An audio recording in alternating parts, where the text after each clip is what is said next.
Monday. Welcome to My Funded Futures and My Funded TV. I am Terry Trades, and we have our expert trader, Tom Sabo. Good morning, Tom. Good morning, Terry. So good to see you back from the weekend. And of course, special hello and good morning to the chat. And good morning to Abhishek and Trevor and Magnus and Nate and Aaron and everybody at My Funded TV crew. I hope I didn't left out anyone. But good morning again, Terry. How was the weekend? Are you energized? I am super energized. I'm so happy to be here with Tom, with you, with everyone, the whole crew. We also have a new addition to the My Funded Futures host family. Pine Tree Trader will be joining us at 10 a.m. Eastern Standard Time for his own 30-minute segment, y'all. Oh, yes, we love it. He's going to be a permanent host from 10 a.m. every day. So I'm super excited. And actually, I know everybody loves pine trees. So, pick his brain, ask questions every day because, the order block master is going to be here with us every day. I cannot wait. And I also see that we're only 100 subscribers away from hitting 60,000 subscribers. We need to get it, guys. We're going to check on the numbers later because this is exciting. We're almost hitting that 60K. Super great. Let's go. Okay, everyone smash that like button for me and I will share the schedule for today. Let's look at it.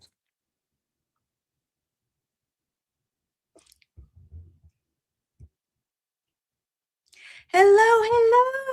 So this is the morning push with Terry and Tom. We go until 10 a.m. Eastern Standard Time. At 10, you'll have Pine Tree Trader till 10:30 a.m. and then 10:30 to 11:30 you have Ash Trades. 11:30 to 12:30 we have Bull, Barbie, and Methodical Man. At 12:30 to 1:30 you will have Matt Cowart. For a happy Monday, it should be a wild trading day with the over weekend news, war-related headlines. It's going to be quite the day.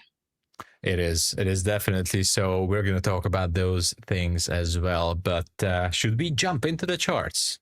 Yes, let's take a look. Let's take a look. And this is going to be interesting. Just a quick recap, as usual, from the London session. And I'm currently on the 5-minute chart. Don't worry, everything is going to make sense here. The thing is, we dropped lower in the London session. I was kind of hoping that after 2 a.m. Eastern Standard, we are going to go up to 737 to a 5-minute supply zone, but we didn't. Instead, we just dropped all the way down to 24,500. Kind of hoping that we might going to take a sell side at 24,449, but there was a reversal at 500. So anyway, went higher, took out some supply zones here along the way. And it was a tricky one. I was having a bit of a hard time deciding the direction here because I was really bullish. Like I really wanted to, not that I'm aware of what's happening, of course. And we were expecting that the market could be bearish after all those, all the war events happened in the weekend. And as you can see, we had quite a big gap here. I think it was like 200 points. Let's see. Yeah, almost around 200 points at the open, partially repriced. And all the way down there, the drop was, let's see, the drop was like more than 400 points, which is quite interesting, I know. And we can still see some further drop here. But still, I wanted to see the 5-minute supply zone being tagged because that was quite an interesting level near to midnight. Finally, eventually, it got tagged, so we have it. I had a long position earlier in my stream, and it was a perfect take profit because my TP was at 730 something. I don't know, 731 or 2. But as you see it here, it perfectly tagged it and then got rejected. Now, this rejection is a little bit important. Because it's again, technically it shifted the structure. I don't like the shifts like here on the 5-minute. The structure shift is only made by a wick. So when it's only shifted with a wick, it's usually like not that strong of a drop. So I would rather see a down close candle, not just the wick here. Now price is currently pushing back up here. And what I can imagine, like we are in this bearish fair value gap. right now, currently on the 5-minute. Could be interesting how the current candle on the 5-minute, which still has an extra 3 minutes, how this is going to close. Are we going to invert this one, the 855 candle, and going to push higher? Or is this going to be a continuation lower? Now, if you look at the big picture, and I'm going to switch to the 15-minute in a second, but before we look at that, this is almost like a bearish breaker setup. Like, I'm not really trading that setup. I know that Ash, for example, and some of you guys who are trading ICT strictly are kind of liking this way, because we had higher highs, lower lows, and we shifted the structure. So this will tell us that, okay, we're ready to drop further more. If I switch to the 15-minute here, the only thing that we're going to miss, if this candle is going to push a little bit more higher, once it gets to like 654, it's going to completely reprice the previous bearish candle, which means we're not going to have a gap. Not that it's going to make any huge difference here, but anyway, I just wanted to see a gap on the 15-minute chart if this is a bearish breaker.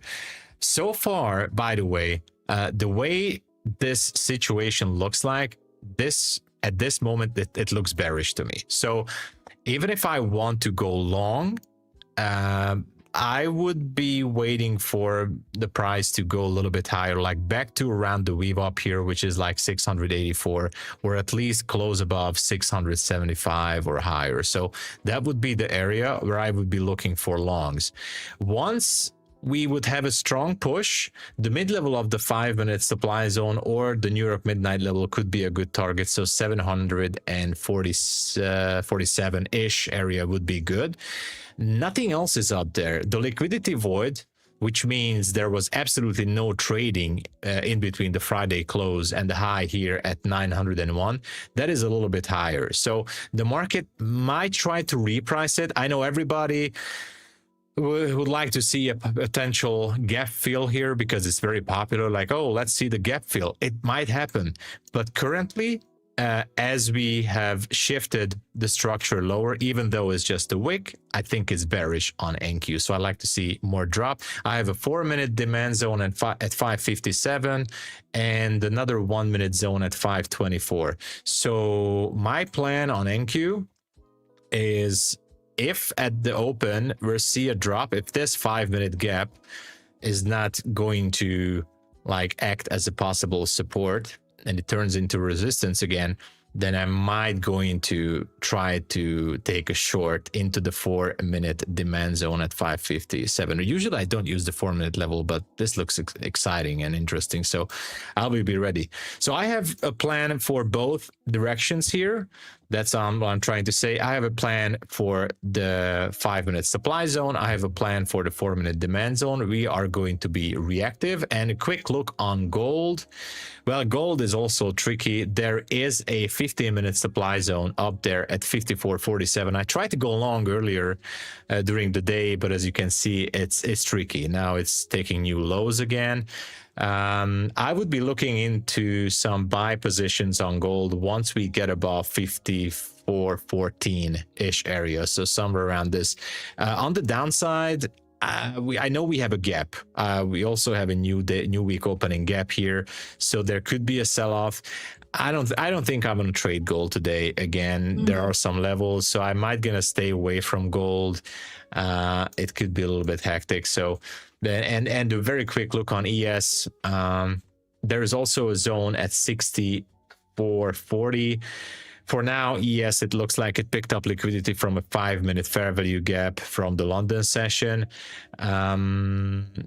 Very hard to predict. There is also a 5-minute. I almost forgot. Maybe it's I haven't checked it, but there could be a demand zone lower at 67.83. Anyway, I will keep an eye on ES. I'd like to see a bullish push here overall, as I said, back to NQ, the focus is going to be here as usual. I have the plan, looking for displacement on the lower time frames. It could be even a 1 minute. We'll see how much volume we're going to get at the open.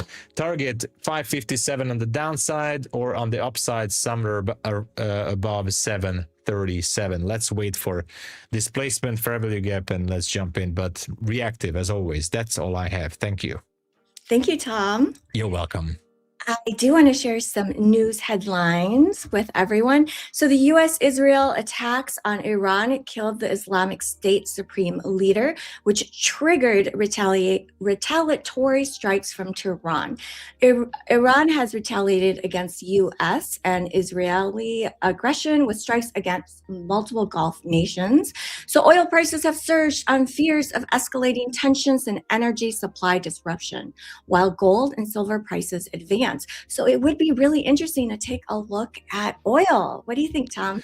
Well, yeah, it's a really hot market right now because, yeah, let's just jump here and look at crude. Now, I'm not trading crude, but like, look at this. Like the open was like immediately. I think around midnight it was like 7 or 8% at the open here. So the close was at $67, opened up at $74. This was expected, of course. And right now we just back into the middle, consolidating here. Like I did read some headlines and some articles like traders want to push it down there, most likely retail trader sentiment. I was looking at some retail trader sentiment in a couple of websites. Seemingly they want to push it back down, which was partially happening during the Asia session, repricing this gap. But I feel like as long as the war situation stays as it is, and the oil transfer or transports are being halted, then I don't think that this is gonna, I mean, we can expect a huge drop here. So be prepared that the oil price, especially now that we're trading above $70 per barrel, I think we're gonna stay above here, above the 70s. It's a very hot market right now, heavily depending on the events which happening. Anything can happen any moment. This is something I would not be trading. Even if this would be one of my major markets to trade, anyone can just say anything about the war or do anything. God forbid something bad happened, and this is going to just, crash or skyrocket. Who knows? It's it's like, walking on a minefield with crude oil right now. That's what I think, especially now that it's congesting, into this area and it's not really moving. So it's a little bit dangerous. I'm not going to trade it. Thank you, Tom. You're and welcome. We do have some news this morning. I see at 9:45 Eastern Standard Time, we have final manufacturing PMI. And then at 10 a.m., we have ISM manufacturing PMI, which is a red folder news, and also ISM manufacturing prices at that same time. Otherwise, that is all I'm seeing this morning so far for scheduled news releases, data releases. And I can, share the current promos. Oh, yes. Let's see the promos. Okay, here we go. So currently, the rapid accounts are still 20% off. Make sure you snatch one. I don't know when this is going to end. We truly don't know. It's 20% off using code YouTube. Every time you use code YouTube, it does help to support the channel. Thank you so much. That's 20% off any of the rapid accounts. It is a 90-10 split. This is the daily payout accounts, which we love.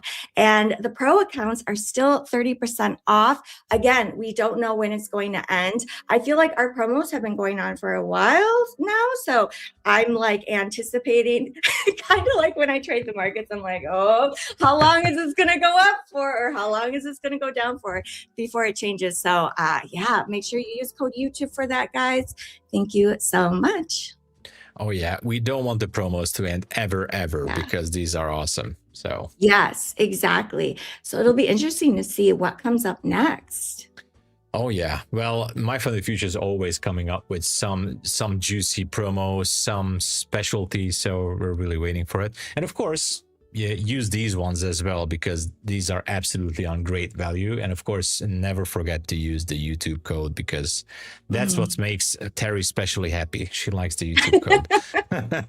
Super happy, super happy. Super happy, yeah. So speaking of that, when you guys use our code, it helps to grow the channel. Just like every single day you smash that like button when you come in here and you subscribe to the channel, it lets YouTube know that our channel, our community is so amazing. It lets our bosses know, it lets MyFundedFutures know. And by doing that, we're able to add more traders to our community, like how we're adding Pine Tree Trader today. He will be on in about 45 minutes. We've added Mr. Zinc, Leo, SK, like lots of amazing people. And I do want to share some very interesting news with you. Are you ready, Tom? I'm actually I'm chilled out, because I think I know what you want to say, and it's just so amazing. Like I would just shout it out, but just, yeah, let's tease everybody, Terry. Let's hear it. All right, this is so exciting. Okay, so MyFundedFutures isn't just about bringing big names on stream. We're here to build up the community too. If you've got a trading story, a strategy, a mindset, or even lessons from your losses, we want to hear it. We're opening spots for community members to become live streamers, special guests, or even main hosts on MyFundedTV. You don't need a massive following, just real value, real energy, and a willingness to show up. So we will have more details and how you can apply to potentially join the channel as a regular host or as a guest.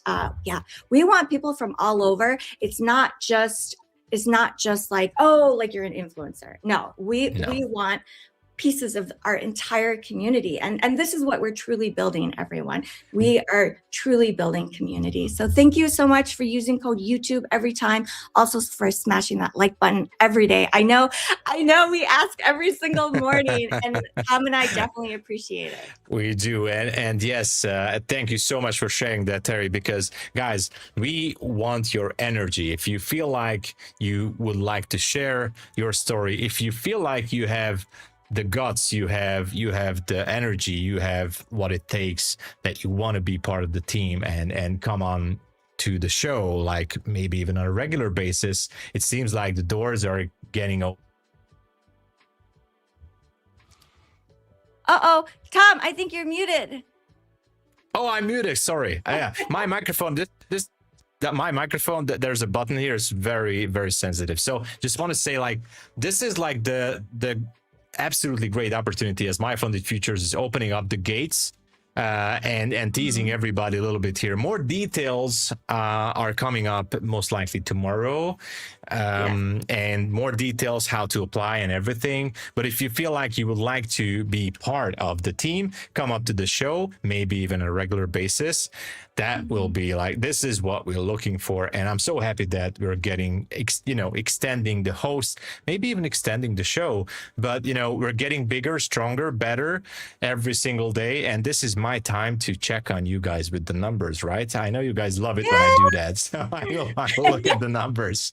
So, I'm getting excited for your dance for us, Tom, at 70K. I'm getting better and better, I'm telling you. So we are at 104 likes. Thank you so much. We are above 300 viewers. This is great. We like these starting numbers, and let's just keep on pushing. The goal is, well, right now we're leaving the stage a little bit earlier, so make sure that until 10 a.m. we need to reach that 200 likes. It's easy to do, everybody. Yeah, so let's make sure to reach that 200 likes. And this is the point where I never forget to talk to you guys who are watching us on X. I don't know if we're streaming on TikTok, to be honest, but I think we do. But anyway, I know you guys are watching us on X as well.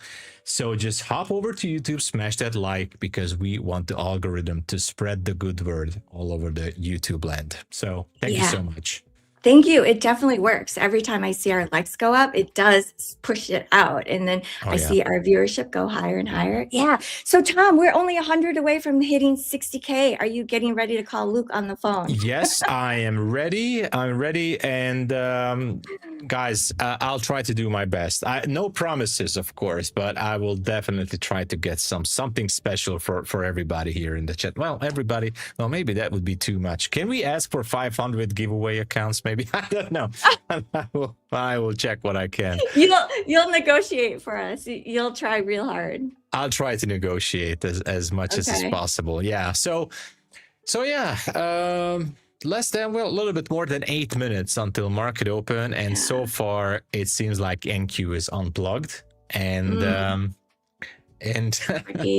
gotta be reactive again. So the thing is, 593. I would love to jump into a scalp if we can break lower than 600, to be honest. So this swing low here at 594 could be a great level. So 594.50 and lower, that would be a level that I would be looking to get some, like, how much would that be? That would be like an extra 35 points. I'd love to have that. Otherwise, as I said, I might going to wait for the market to close above the VWAP. That's it. I usually don't use the VWAP. That is not my specialty. But in this case, because I don't see any other level here except this 5-minute inversion gap that I can use to make sure, I think I would wait for an up close candle above the VWAP, and I can target that 737-ish area. So we're just gonna wait. Usually when I see a clean level right before the open, sometimes I do take a small risk and jump in, but in this case I don't see anything. It's unplugged, so let's wait. Yeah, I feel like it can be so tricky to trade once we've already had a big move related to some type of news headline event. And yeah, it can be very tricky. So we shall see what happens. It is. We shall see. And of course, especially after the weekend. So I think we always need to keep an open tab for any news related outlet, because if something happens, we need to get prepared. At times like this, it's like almost like mandatory to lower your risk as much as possible. Like, who knows what's going to happen, but hopefully nothing bad or worse than it has to be. So let's just hope that everything is going to be fine. But there is no scheduled events from President Trump for today as a speech or something, as far as I know. Nothing from the government side. So let's just wait, right? Yes, exactly. I saw Emma just wrote in chat, it's a new month, new goals. Oh yeah, new month, new goals, exactly. So it's always a good thing to start the new month, getting, freshed up, even with a fresh evaluation account. This is it's a new beginning. And however, I mean, whatever you did right or wrong in February, try to learn from it, try to look back and reflect on what were the biggest mistakes you did, what were the biggest or best trades that you achieved in February, because like, I know we talked about this, like you could do this every single day, reflect on your trading day, and that's good. And oh, there's a form, everybody. There's a form. Okay, so giveaway form dropped. Make sure to react. You have 1 or 2 minutes. Be quick and stay here until the end of the segment. Winners are going to be announced. Yes, and you do have to be present to claim your prize. It is for a free MyFundedFutures eval. So yeah, if you're not here, everyone is praying that you don't claim your prize, because they will re-roll it. Everybody wants to re-roll. I know how that goes. So like every day it's good to reflect on your trades, but like at the end of the month, it's like you must, it's mandatory. You gotta look back and keep a tab, like how bad or good did you do. Like, obviously keep a tab, like not just trading wise, but expenditure wise as well. How much you spent maybe on evals? Did you get a payout? Did you get a funded account? Did you buy? I know it's not a good thing, but did you, for example, blow up a funded account or more? Who knows? But you got to keep a tab, because once you have those numbers, you can actually, you know, build that plan up for the rest of the year. And I think during the week we're going to talk about this, because we have some ideas for conversation topics here with Terry, and I think we should also talk about how should we plan the rest of the year, you know, but that's for another day. I think that's also important. Like we are entering into the third month now. We're still a lot of time to achieve your goals. And, you know, I think we can break it down to like not like a weekly plan, but like quarterly plans, monthly plans, and it's just important to talk about it. You know? Yeah, I need this talk. Yeah, Tom, we need that. I need that too, by the way. I need that too, and that's why it would be awesome to talk about it. But just look back and, you know, look what you did bad or good, and try to learn from mistakes. Are good to learn from them. So that's the best thing, that you can learn a lot. Yeah. But obviously, yeah, it's hard. Yeah. It is hard. Exactly. I think with trading, it is such a performance sport. Just because you knock it out of the park and you do super well one day, it doesn't necessarily mean the next day you might show up in front of the charts and for whatever reason, you're just, you know, maybe it's other things going on in your life, or maybe it's like, oh, I'm not used to trading a day where we have this massive news event. Whatever it may be, it is a performance sport, like, which I think can be really challenging if you're trying to do it alone, just because just the toll it can take on you emotionally of showing up every day. It's like, all right, like game on every single day. It is quite the challenge. So don't beat yourself up if you're having a hard time.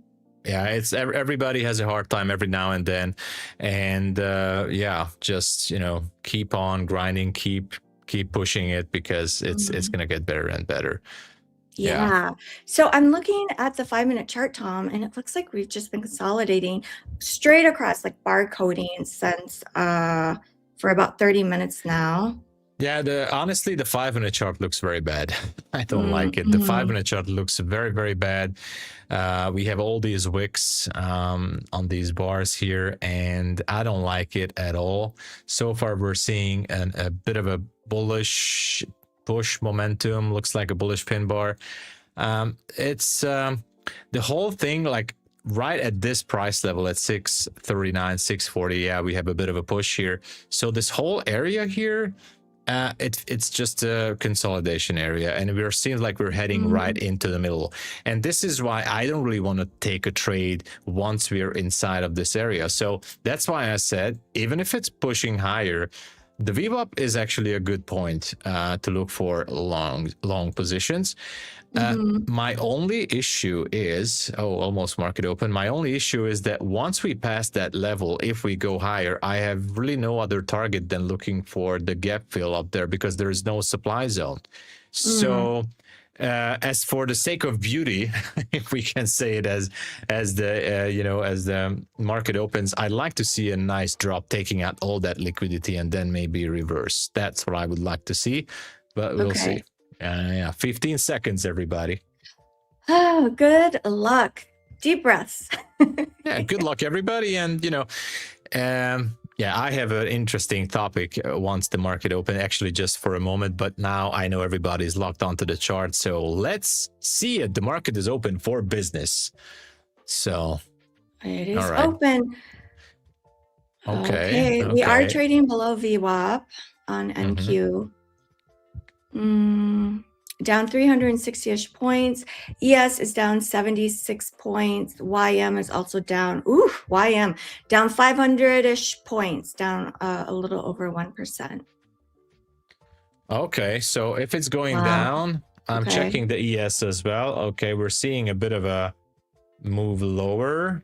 Wow. Okay. ES also, ES so far bearish. NQ tried to go higher. What the heck just happened here? Not much happened. Okay. back to, okay, we have the push. I'm going to be watching. So this is the, yeah, I'm watching the 1 minute chart here, kind of waiting if we have an up close candle. We just got a rejection at the weave up. Okay, we're pushing higher. What should we do? What should we do? What should we do? Ooh, it is pushing hard. So I see we are still trading within that first 5 minute candle of glowbacks. It'll be interesting to see if we can hold above it or if we'll go below. Yeah. I feel like if it goes back to the zone up there above 37, then it should be tagging 747 because that would be a high probability target. I can't, okay. Maybe I can do it. I don't know if I can because I have to switch. I entered to a long position, but I don't know if I'll be able to show it. Okay, I hit the TP. I wasn't able to pull the account, but it was just a small position. I was kind of chasing it a little bit, but it was okay. I couldn't put it on the screen in time. I made $244 on this, but it's fine. Let's go. W's for Tom. I wish I could have put it on. I was on the wrong count here. I mean, NinjaTrader was not logged in properly, but anyway, I'm okay with this. But right now that we tagged this level, the mid level, and by the way, the zone is still valid because it didn't take out the upside here. It's still bullish. Look at that. It's still bullish. It's still going higher. How far can it go? I wonder. It is pushing. Maybe it'll go test yesterday's low. Okay. Possible? Okay. We took just out. it. Yeah. We took out the zone, and now, for me, this is technically an uncharted territory because I have no targets, and that's my problem. I have no targets here, and that is actually an issue. Even if I go down to the 1 minute without a target, it's just okay. We had a 1 minute level just got reached, so that's done. There is one more. There's one more here. I don't know if we're gonna reach for that. But there is a supply zone higher. Starting, I'm not going to take this one, but starting at 858, it's a little bit higher.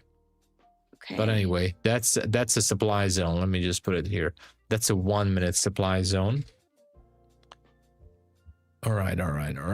Okay, that's actually a valid level. 858. I'm going to extend it. That's the only level that I see. It's not a major supply zone, so it's like a minor level here, not a super important, but you know, seeing this kind of feels like once we close above 800, I might be interested to take along to 858, you know, but we need to, I'm going to put a line here to 800 so I will not forget it. Okay, 800. Any trades there, Terry?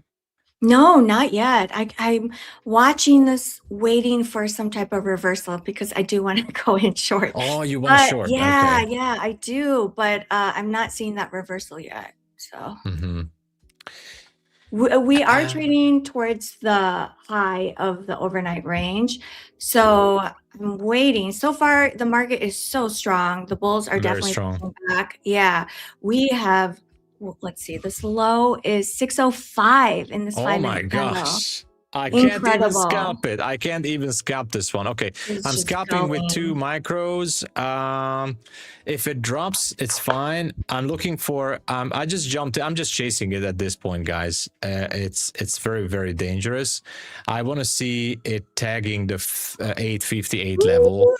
Only 2 micros, and I'm fine. I might even add to it because it's only 2 micros. It's such a small trade that I'm just actually, I'm not technically chasing it, but I'm okay. I'm gonna add to this position maybe. Who knows? I want to see this 1 minute supply zone because really that's the only one up there. There's nothing else up there left. I checked it. There's really nothing else. That's that 858. We might see a pullback, especially after this close. We might see a pullback down to 810, and that's where I might going to add one more micro. but I don't even have a stop loss yet. I might need to have a stop loss somewhere. I'm gonna add the stop loss just for safety reasons. I know it's down there, but I'm gonna kill the trade manually if it goes Woo! against me. It is pushing. Yeah, it's pushing, but I'm in a very go. tiny position. All right, Oh. it got taken out. Hey! Yay! Okay, I wish Nice for Tom. it was like $50, but if $50 is $50, we can take it. But Yes. I was watching actually the 15-second chart, because this small tab here that you guys see, this is the 15. I'm not really trading on the 15-second chart because that's not for me. But when we're seeing such a strong move higher without any kind of pullback on the 1 minute, and if I really feel like that the level is going to be hit, then the only thing I can do in this case is just look for any kind of fair value gap or fair value gaps around the area here. So in this case, the price went down there to 827, but my entry was actually not that good. So if I was thinking to enter at 827, add to the trade. But anyway, it was good. The question is it gonna go higher or not? Ooh, Look it's at going this. higher. Wow. Okay, so the void starts at 901. So no Okay. trading. Oh my God, look at this fly. It is Okay. pushing so hard. Yeah. I am just waiting for some type of reversal pattern. So I'm glad I waited for confirmation, right? Because I did not get confirmation. I feel like the old me would have just like jumped on. Jumped in, tried to catch the falling knife, but in reverse. My gut feeling tells me it's gonna go. I think even if it pulls back down to the, you know what? If it pulls back down, I might jump in again. It feels like it wants to grab some liquidity above the 900s. But what are we gonna do once we hit the 900? That's the big question. Yeah. What a push. Yeah. NQ pushed all the way back to about 0.5%. Will we get a full gap fill? I'm not anticipating a full gap fill. I don't want to. Actually, I don't even want a full gap fill. Okay, we have this. I see it. Yeah, I see a reversal pattern on the 1 minute chart. So I did hop in short with 1 micro. Let's keep go. it safe. My stop is above the overnight high of day, which if it hits it, it's fine, right? It is just fine. So let's see if we can get a push down. My TP is at around 700, 707. 707. Okay, that's way down there. Okay, nice. That's good. That's good.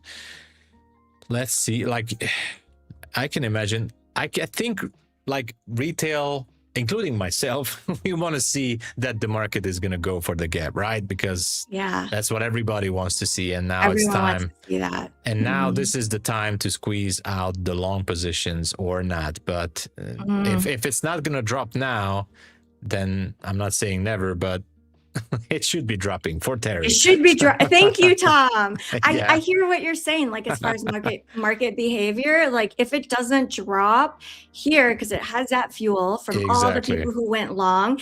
If it doesn't drop, then it's like that confirmation of how bullish that open was will continue, right? So my trade is working. It's in profit by about 30 points. My entry was at 831. Will it be like one of those where it dips down only to squeeze the people who tried to go short again? We'll see. We definitely will see. I'm going to risk it for the biscuit. I'm going to risk it. Well, it's a comfortable position with 1 micro, and it can make some good money on this volatility. So that's good. And what I wanted to say just before the market open, I think, so I look back because we're talking about reflecting on our month and our trades and, starting fresh. So I just wanted to say that one of the biggest errors for me as well this year is... So I reverse engineered the process. So I looked at my biggest losses. I looked back like reasons why I blew up an eval or funded account this year, because it happened multiple times, unfortunately. But the thing is, I tried to reverse engineer, and the main problem was that I just felt like I need to push the button even when I shouldn't even just trade it. I should have just sit through a couple of sessions this year. Like, and I think this is something every one of us is kind of feeling, because we sit down to trade and we want to feel like we think that we need to push the button. And you don't need to. That's the thing. And this is something very hard to acknowledge and to grasp with. Like do I really, can I really sit through the session? And of course, I think one of the reasons that I also stream on my channel every day, and I feel like hashtag for the stream, let's do it, let's push the button a little bit there, but that could lead to some classic errors there. So you guys, just you don't need to push the button every day or every session. You definitely don't need to. And I think I need to understand that lesson myself as well a little bit better. Yeah, it's one of those things where one day, 1 week, 1 month, you might be doing all the things that you know you need to do well. You do it well, and then you might have a month or 2 months where it's like, man, like why am I over trading as much as I am, or like what in the world, like why am I not waiting longer, or so it is quite the challenge. It's not like we get to a place where you've crossed this finish line and it just magically everything is like perfect and you don't even have to think about it. And it's like every day it is a challenge. It's just like the pro athletes, I feel like every single day they have to bring their A game. Yeah, you feel like it's actually a real challenge, reminding yourself of not to push the button and just stay put, sit on your hands. And I think this is something that is underrated by everybody. Like yeah, sure, whatever, I'm just gonna push the button because I think it's gonna go there, or what. No, it's not like that. And I also keep forgetting this. I forgot this multiple times this year, last month too, and this is why I had a bit of a hard start in January as well. Like I felt like I need to push it, I need to trade this, like anyway. it's a tough one. It is a tough one. Tom, you're not alone. Everyone in chat, type in 1 if you struggle with that sometimes, with over trading or just like not sitting on your hands. I feel like it is over trading. Exactly, corp trades. I think a lot of people over trade. If I were to guess, actually that'd be a really cool poll. MyFundedFutures, can we please do a poll on if people struggle with over trading? I think, over trading. Yeah, I've seen a lot of ones. Everybody. So over trading, it could be so over trading can start even if you think like, hey, but I'm just trading with 1 micro. Yeah, but even if you go with the 1 micro challenge, I'm not saying you're going to blow up the account with 1 micro, but you can cause some damage to your account, to your profits, whenever you feel like you're sitting through the London and the New York session or whatever, and you're like, okay, this is my quote unquote job now, I need to push the button. No, you do not need to push the button. And you don't need to, not even with just 1 micro. Yes, we talk about like, oh, it's just 1 micro, we can do it. But that's I've not over traded with 1 micro before. No. But it definitely helps. Like if I just stick to 1 micro, because it's easier to just accept the loss. It may be part of the over trading also for a lot of people could be the I'm not going to accept this loss. So now I'm going to go from 1 micro to 2 micros to 3 to 5. And then all of a sudden I'm in 1 mini, and then I'm in 5 minis. And I'm like, what just happened? That's exactly like you said, like increasing that contract size. And that's the make you and break you point as well. Like that's exactly. So you can, so trading with 1 micro, great. Obviously you can limit yourself to like a loss limit. You don't even have to wait. If you want to, close yourself out, because at MyFundedFutures, by the way, when you're using DX feed, you can lock yourself out, by the way, with the daily loss. You haven't even noticed this, but you go to the dashboard. If you're using DX feed, you can lock yourself out. But before locking yourself out, you can just say like, okay, I don't want to lose more than $500 or $600 any given day or session. And Yeah. obviously there's more space to go there with one micro. So that's fine. The problem comes when you feel like you can't accept the loss and, oh my God, I need to double, triple my size on the next trade. And that's when Yes. the problems can happen. Yeah. Yeah. Well, it seems like it's pushing again. It is pushing. So we did have news that came out. Let me pull it up. Okay. So final manufacturing PMI expected was 51.2. What came in was 51.6. And then we're still waiting on the ISM manufacturing PMI news. Expected is 51.7. Terry, I'm sorry, I had to fade you here. Oh, I jumped in with one micro long, but it's only one micro because I thought that this is gonna push it to 900. And actually, I just added one more micro. That's making me feel nervous. No, It's okay though. I have my stop in place. no, Good luck, Tom. we'll see. We'll see what happens because this is this could be a high resistance area. I need to put a stop here. I'm just actually curious if we're just gonna tag that level or not. So it's only 2 micros. I'm okay with this, and actually, even if I lose this, I'm gonna still in the green with this one. So I'm fine. But like, I was. It's pushing. Yeah. Yeah, it's pushing, but it's kind of having some rejection here. Maybe I justified a little bit this trade on the 15-second chart by using this fair value gap. So there's a fair value gap on the 15-second chart. I thought that, okay, this is it, and look at that. Now it's gonna drop. But yeah, it's gonna drop. Why is it dropping? Anyway, no problem. Just drop, and Terry will make some dollar. Speaking of dollars, Tom did send over the money for me via PayPal to purchase evaluation from MyFundedFutures. So thank you, Tom. It is real. He did send me the money. Absolutely. Well, Terry, I was saving that money for charity, but I thought like, okay. No, it's just joking, guys. I did put in chat. I'm guessing you didn't see it, Tom, but I am going to give away that money on X via PayPal. And yeah, I'll share more details about that during this week on my X account. So make sure you follow me on X and also Tom on X, and I will tag you in that. Oh my gosh, you're giving away your prize. Okay. Yes, Terry, that's so generous. Wow. Of course. I just want to say thank you so much to everyone that participated. You came here every day and you voted.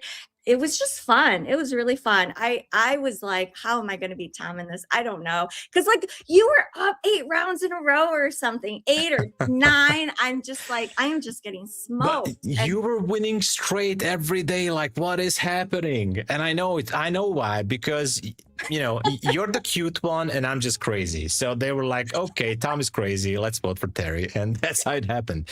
But the thing is, this is how it happened. We're a great duo, the crazy and cute team. Yeah.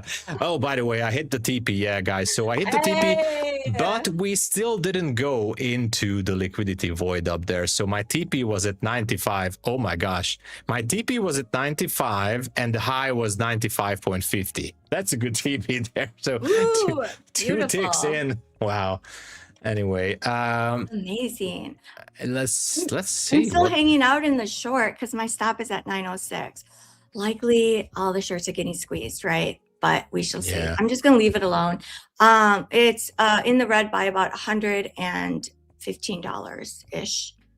Ooh, look, it's pushing. What is happening here? Still didn't go to the 900, and on the micro it's 901.25. So Oh, okay. I'm checking out the time, Tom. We only have like 11 minutes left together. Oh my gosh. I know. It's like so strange, guys, because it's so strange. It is. It is. So we have a hot, juicy topic to discuss. Oh, yeah. Yeah. So the topic is data overload hurts more than it helps. What do Oh you yeah. think of that topic? That is a very excellent topic. So we talked about this earlier with Terry. I think these kind of topics could be controversial and interesting for you guys as well, because we'll try to come up with some of these topics every now and then over throughout the week and throughout the month. And this topic was one of those that we were like, okay, I think this is really like, some people agree, some traders do not agree, but yeah, data overload hurts more than it helps. We are also, I mean, we are curious what you guys think, so definitely share your thoughts in the chat. But what do you think, Terry?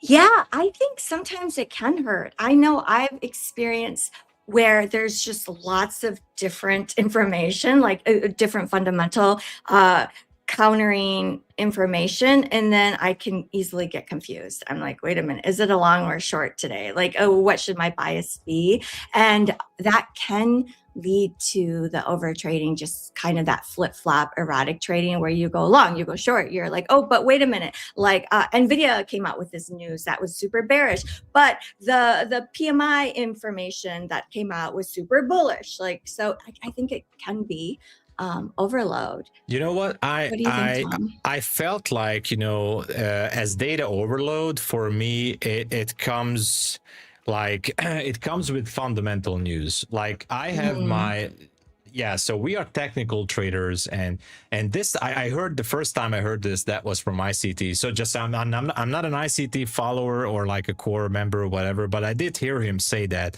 this is technical science. By the way, the market failed to push to 900, quite crazy. So the thing is, this is it's good for the short. Let's go, Terry. Good for my short. It's still live. It's still live.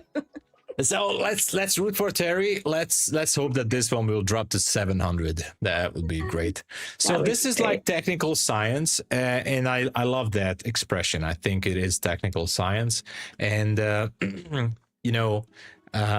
do know that I'm not sure, but maybe Ash also said that he doesn't really care too much about the news. Now I'm also on the same side. Like I do know other traders with the same opinion as well. For me, the data overload can destroy my trades, but completely confuse my day when I focus too much on the fundamentals. And then I try to justify it somehow, or I see the opposite happening on the technical side. So I tried that so many times, and I'm not just talking about indicators. We can talk about just the row charts, when you're just looking at candlestick formations. But for me, when I try to compare the technical side with the fundamentals, that's when I got really confused, because the buy the rumor, sell the news kind of situations, it's it's not a coincidence, right? So the thing is, news come out, you would expect something from the market, and quite the opposite thing is happening. So I got this question so many times, like, hey Tom, are you trading news? No, I don't. If we have an 8:30 news, I try to finish up with my trade at least 20-15 minutes before the news release, not just because to protect the funded account, but I see absolutely no yes, it can work out for some traders, and hats off to those traders who can profit. I think on the flex account and the rapid account you can trade the news, right? Only not on the pro account. So you guys, if you want to trade your funded account for the news, awesome. I stopped doing that years ago, actually. So that always confuses me, and I do know that it's also important, but whenever I try to get better at the economic side of things and try to justify a narrative in the fundamentals, I see quite the opposite happening on the technical side. So I tried to do this a couple of times. I get this data overload, and I was like, okay, let's skip the fundamentals. I'm going to stay on the technical side. Now I know, and just to use the same example, I know that many ICT traders are like, they don't care about the fundamentals. They just look at the candles and that's it. So but it can also happen with like too many indicators, as usual. We talked about that. If you have too many indicators, yeah. So by the way, there's nothing wrong with indicators. I was quite on the opposite side like 3 years ago. I said like, oh, indicators are bad. No, indicators are not bad. Indicators can help with proper risk management, but if you're having like 5 or 10 on the charts, maybe that's a little bit too much, I think. Yeah. Oh, just a heads up, Abhishek did drop in chat that on the rapid funded accounts, T1 news trading is restricted. So just so you know. Yeah. So that's a good info. Thank you. That's a good info. Yeah, I think that's really interesting what you're saying, Tom, how it's also the indicators can be overload too. So it's not just the fundamental information that might be too much. Or also, by the way, information overload can be also like, how should I put this so I don't want to offend anyone, but like being affected or influenced by other traders, maybe on social media or reading different kind of analysis as well. So that can also have the same kind of effect, but yeah, it's just difficult. Exactly. Like I've heard of some traders who I know some traders that will not watch other streamers while they're trading because it's just like too much information and it can be conflicting. However, always hang out with us. Exactly. Always hang out with Tom and Terry. But like last week, it was the debate topic. Like it's good to have information. It's good to learn from others, but what trading is about is like you have to carve out your own way in trading. So you can take small information pieces from others and filter out the noise. And not by noise, I'm not just saying like filter out, like talking about the lower time frames. I'm talking about other people's opinion. I'm always open-minded because it's all about learning every single day. So I'm always eagerly open to hear about other traders, how they are trading, what are they using, all the usual things. But like, don't try to replicate what other traders are doing exactly, because I think that's a big mistake, especially from new traders. It's good to take your small information pieces and build your system, with those things. But so just keep your focus on your own system. That I think the topic was like, is trading alone is better or trading with a group? Like being here at MyFundedTV and hanging around and getting all these informations from all the hosts, that is amazing. But just remind yourself that at the end, it's going to be only you, and focus on your journey and your strategy, because that's your job, to build your own strategy, your own entry model. So just put the puzzle pieces together and you'll be okay. We'll be okay, Tom. You promise? I can't promise. No promises. No personalized guarantees on this one. But I know that Pine Tree is going to be around the corner soon. I think he's already here with us in the backstage. Here. He's in the backstage and in the chat. So I just want to check the numbers again. 259 likes. Thank you so much, everybody. We are so happy. 259 likes. Thank you, everyone. This is a great achievement. So from now on, this is going to be the base number until 10 a.m. So yes, we got to achieve that. I like how you kind of remind us like halfway through. You're like, hey, like, look, like we got to get those numbers up. I love it. Thank you, Tom. And it's not even in my job description, so I will put it there. But obviously this is how this works. And thank you for everyone on X for hopping over to YouTube and smashing it. And so before we go, just a quick look on the market.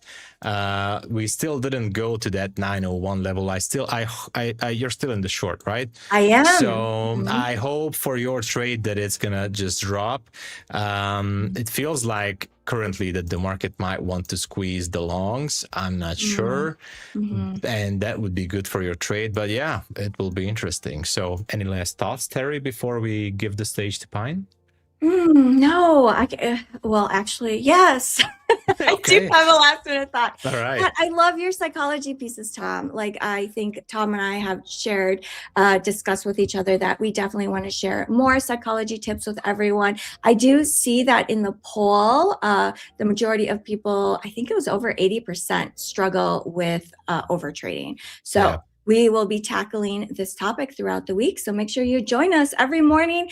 Thank you so much for joining us and spending the morning with Tom and Terry. Thank you, Tom. Thank you so much, Terry. See you guys. Cheers.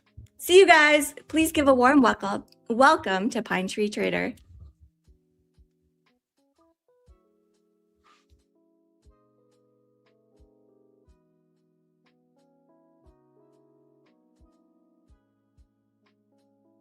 On. Hello. Hey, what's going on? What's up? So welcome. Who do we got in the chat here? We got Jip Smith, I see. We got a lot of people. Goku, GC, Corb, Dwight, Melvin. What's going on, everyone? Hey, so anyways, wow. Lots of news today. The market super volatile. Now, I only have 30 minutes with you guys, right? So we're going to try to get as much trading in as we can. Just a little introduction about myself. I am a full-time futures trader. I started trading futures in 2021, and I've been full-time twice. So first time I lost all my money, and the second time is going pretty well. So anyways, I trade mainly off the 5-minute chart, and I trade NQ. I'll trade gold. I trade silver. I'll trade righty. I'll trade YM. I'll trade ES. I'll pretty much just trade whatever is moving, right? So just a little bit about my strategy. I have a lot of fans here, so they already know this stuff, but I figured the first show, I'll just do a little introduction. I trade off the inside bars, outside bars, and what I call harami candles. And that's pretty much it. I'll trade off I'm kind of a bar to bar trader. I'll trade bull flags, bear flags, just overall price action stuff. So yeah, so that's pretty much it. And of course, I'll be here every single day at this time. So, we have plenty of time to discuss my strategies, and the best way is just kind of watch me trade. And like I said, I'll try to get in as many trades as I can in 30 minutes. Sometimes I might not get a trade in. I'm not going to force anything, but it is a short time. But yeah. So anyways, I'm open to all questions. So if you guys have any questions, whatever, throughout the stream, feel free to just say it in the chat.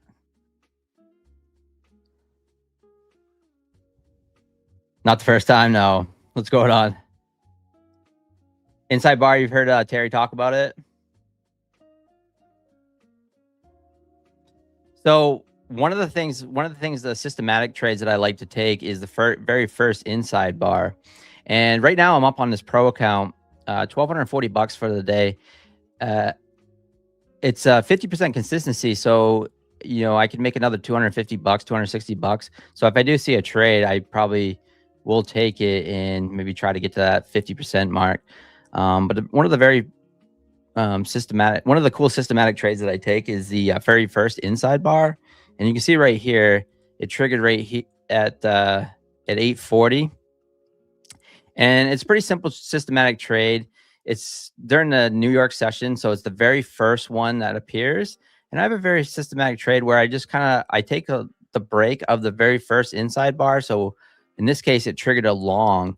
And what I do is I place a stop just below it. And my target generally is something. I look left, right? So I look left. I look for a minimum of about 20 points. But if I can squeeze more out of it, I will. And if you look left, we still have this open gap sitting up here. Check out the hourly here. So about 40 points. open gap from the overnight. So the gap down. Now, do we have to fill this gap? No, we don't. But it appears that the market is trying to at least repair that price structure, and we are pushing up that way. So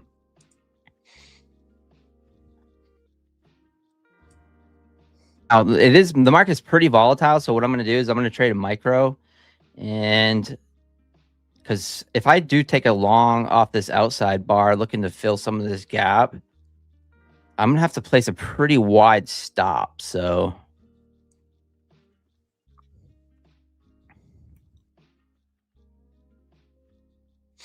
I might actually try to retest back here at the 60s, maybe the 50s, and then place a stop down below that 800 if we can get in. Now, if we don't get triggered in, it's okay. Now I kind of consider myself a momentum trader, where one of my weaknesses is getting in on pullbacks. I'm pretty bad at that. I like to trade on momentum, but since I was getting ready for the stream, I was not able to catch the first inside bar. So if we can get in, maybe we can continue to run that gap. VIX is falling hard. That's interesting. All right, so we are pushing up here. 24,896. It's trying to fill this gap.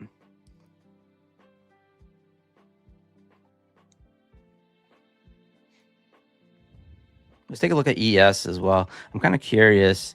So I've been experimenting a little bit on the ES 3-minute charts, just basically for this stream, and I found some pretty good stuff. So if I do see anything, I will take it.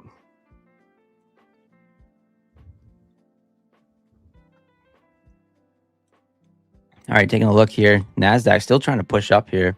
If you guys got any questions, feel free in the chat. I gotta say, it's a funny thing. I'm a little nervous, and I don't know why. I stream every single day. I've been streaming every day for probably over a year. And I know it'll it'll get better as time goes. So we are pushing out off this outside bar, trying to fill this gap. But if I was to go long, I'm looking at a 100-point stop. But we are pushing up. So we got this gap here. To fill the gap, it is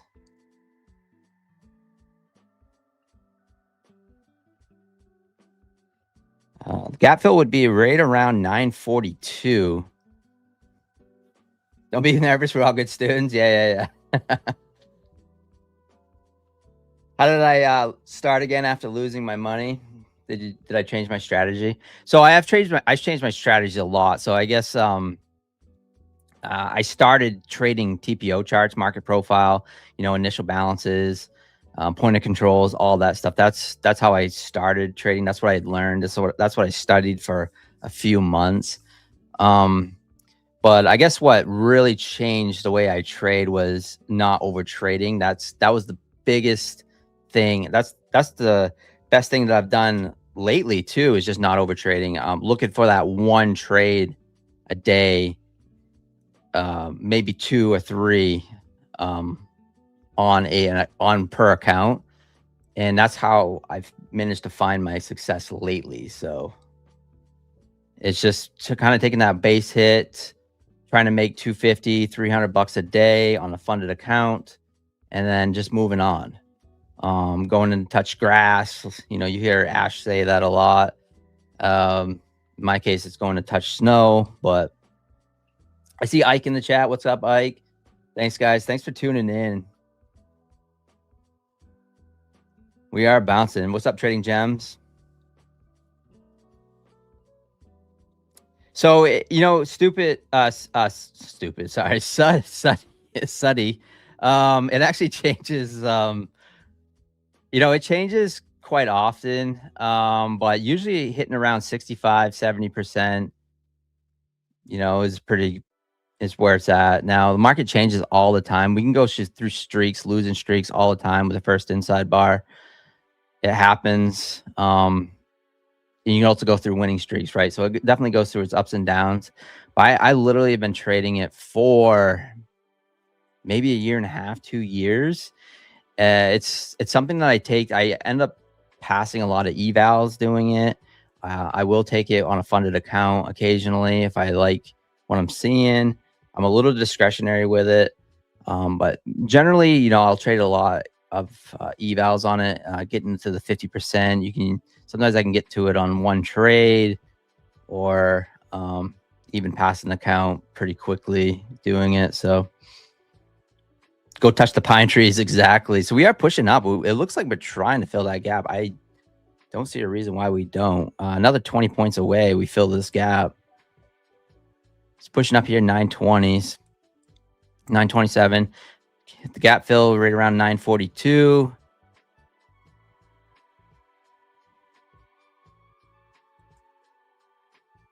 And there's the gap fill. Well, not quite. Actually, we was about 10 points away. Let's take a look at ES here. ES looks like it filled the gap. So ES filled its gap. NQ, not quite. Did anyone catch that long? You guys in longs? Hey, Coach Fred in the house. What's up, Coach Fred?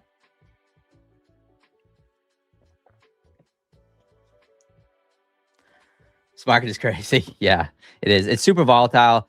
Like, I can't give you guys financial advice or anything, but for me right now, I am sizing down. And, you're talking pretty large. If you're trading off a 5-minute chart or larger, you're talking big candles. This outside bar candle right now is 100 points. So 100 points on this outside bar. Let's just keep going. Yeah, we did fill on it. Let's see. Let me go take a look at ES here.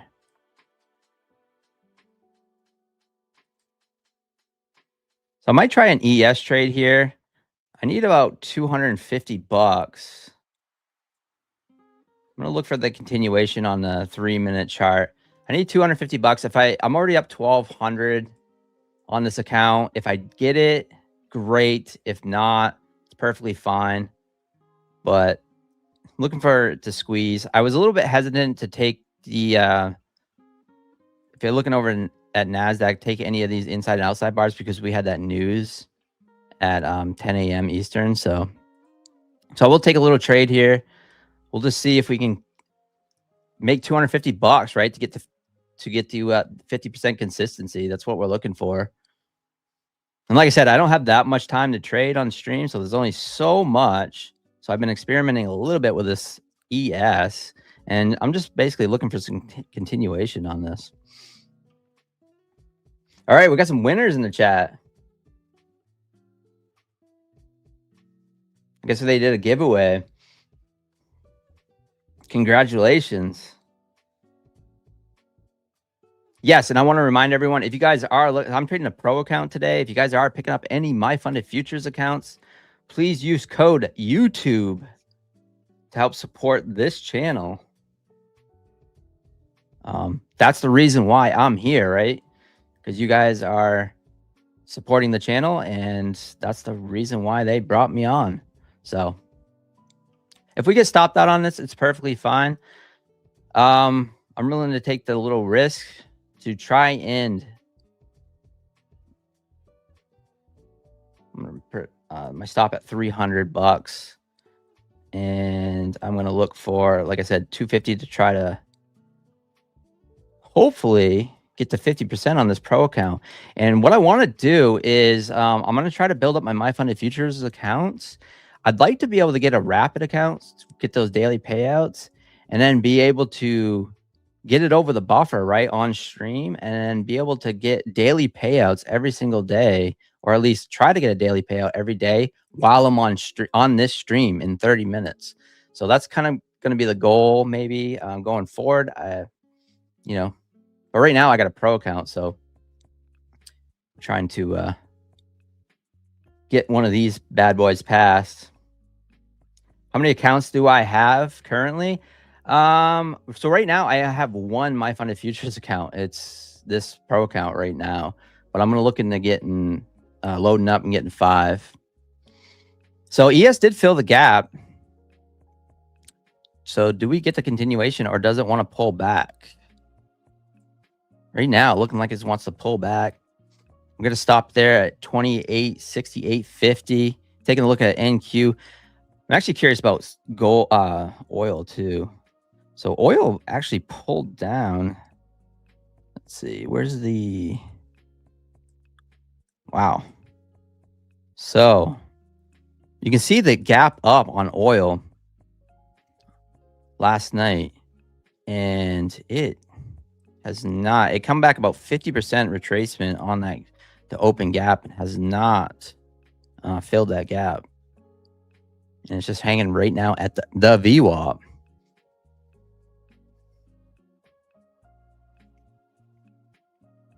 Please make end of day on rapid. So it is end of day on the evaluation, but it does turn to intraday once you, let me go back to the ES chart here. Once you become funded. Now, the way I look at those intraday trailing, what I'd like to do is do a lot of scalping. This is a little tip on what I do to get through that intraday trailing. So I try to do a lot of scalping and trailing my stop, especially on intraday accounts.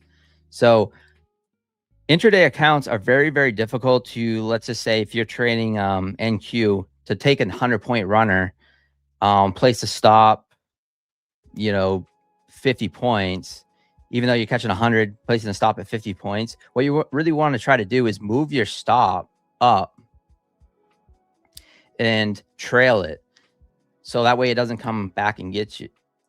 So the way intraday trailing works is, let's just say you have $2,000 in drawdown and it goes $2,000 in your profit. If you let it come back to break even on intraday trailing, it will kill your account. So the way I get through it is basically just trying to trail my stop.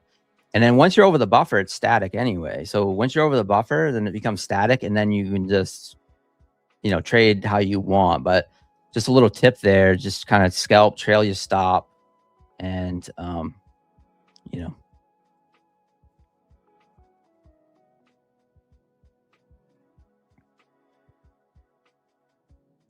Who else we got in the chat here? We got just base hits. Yeah, that's it. That's the key. Taking base hits. You can start getting $200-$300 a day on a funded account. I'm telling you, you will, in 2, 3, 4 weeks, you'll be at payout level, and you'll be consistently getting the payout level, as long as you're keeping your stop manageable as well. So keeping, if I'm consistently getting $200 or $300 a day on an account, I don't want my stop to be any more than $500-$600 period. Like, just trying to keep that $500-$600 stop, and that's it. Daily loss limit, right? Save your trade. Save your trade. Save your accounts. Hey, it's Mo, bro. What's going on?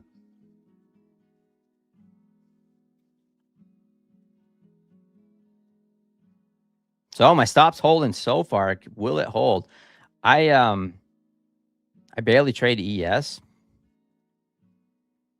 and this is probably one of the first times I ever traded ES on stream and took a loot L. But that's okay. We're still up $936. I was going for that 50%. Perfectly fine. ES and NASDAQ both filled the gap. So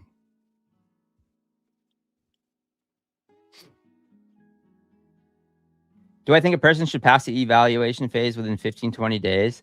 So I think that, everyone's on their own journey. If you're a newer trader, I would highly suggest treating that eval like you would a personal funded account. Like, you want to really take that eval seriously. You want to practice your craft. You want to even practice on the platform, right? So you want to get used to whatever you're trading. So whether you're trading on Trade-Evate or Quantower or or NinjaTrader or something, you know, you really want to get used to trading on the platform. And by, you know, trading on a demo account only goes so far, right? So you can trade on the demo account, get used to the platform, but then getting an eval, trading that, trying to take it seriously. It's okay if it takes you 15, 20 days. It's okay if it takes you 2 months to pass it, as long as you're sticking with your edge, and then, you know, using proper risk management, not using the whole account as a stop loss, and just practicing that way. When I first started trading, you were forced to do that. When I first started trading props, I had to trade, I think 14 days minimum, I believe, just to pass an eval. And they were expensive, you know, they were much more money. They were like $300-400. So, you know, that was back in 2021. Now you have the options with MyFundedFutures. They're much more affordable. They're all in cost. You don't have to pay, you know, activation fees and everything like that. And it's really the way to go. Am I short? No, I'm actually flat. I went long. I tried a little long here. It came up and filled the gap. I thought we might get a little continuation. I was just looking for $250. It went about 100 or so in profit and then pulled back. So ES pulling back here. But looking at NASDAQ here, we did fill the gap. So the gap is filled and we are pulling back. So like I said, I'm going to try to get a trade in every single day. Win or loss, it's perfectly fine. Like it's not going to be a trading signal segment. But I do want to kind of showcase what I want to do. And like I said, there's only so many 5-minute bars and 30-minute segment. So I'm going to try to trade as much as I can. But yeah, we'll definitely answer all the questions that you guys want. And do you trade micros or minis on 50K accounts? Usually what size? So a lot of times what I'll do is trade minis on a 50K on an eval. So I do trade. I will be transparent. I do trade my evals fairly aggressively, but I do switch to micros once I'm funded for the most part. And that's where I've been finding my success lately, is just taking the $200-300 a day.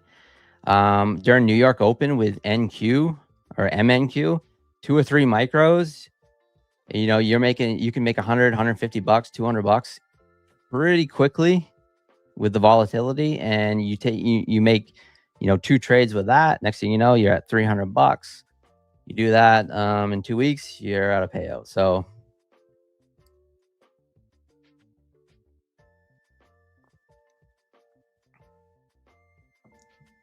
please explain the inside bar strategy. So yeah, so it actually played out very well. Now, anytime there's news, so at 10 a.m. there was news, and you got to use a little bit of caution, right? But here's the inside bar. First of all, I'll show you guys the indicator on Tradevate. So it's called LDT inside outside bars.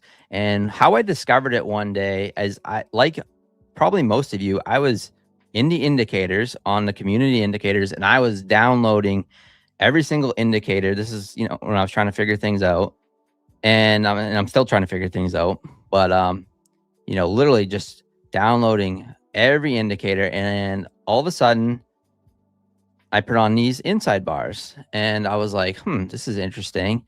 And I would see that very simply on a 5-minute chart, that you would get little breaks off from these 5-minute candles. So the little consolidation candles, right? That's what an inside bar, you know, sometimes it can be a doji or whatever, but really these inside bars is the body and the wicks are within the body of the previous candle, and it puts in this yellow candle. I haven't painted yellow. And I simply just look for the breaks. Stop goes below. I'll do it. So I'll trade these with gold. I'll trade these with silver.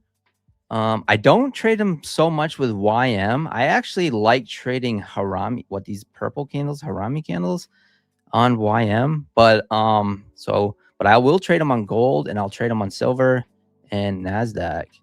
And actually during the Globex, when I have my regular stream, the Globex open, I will trade inside bars with silver, and between say 6 p.m. to 9 p.m. or so, they're fire.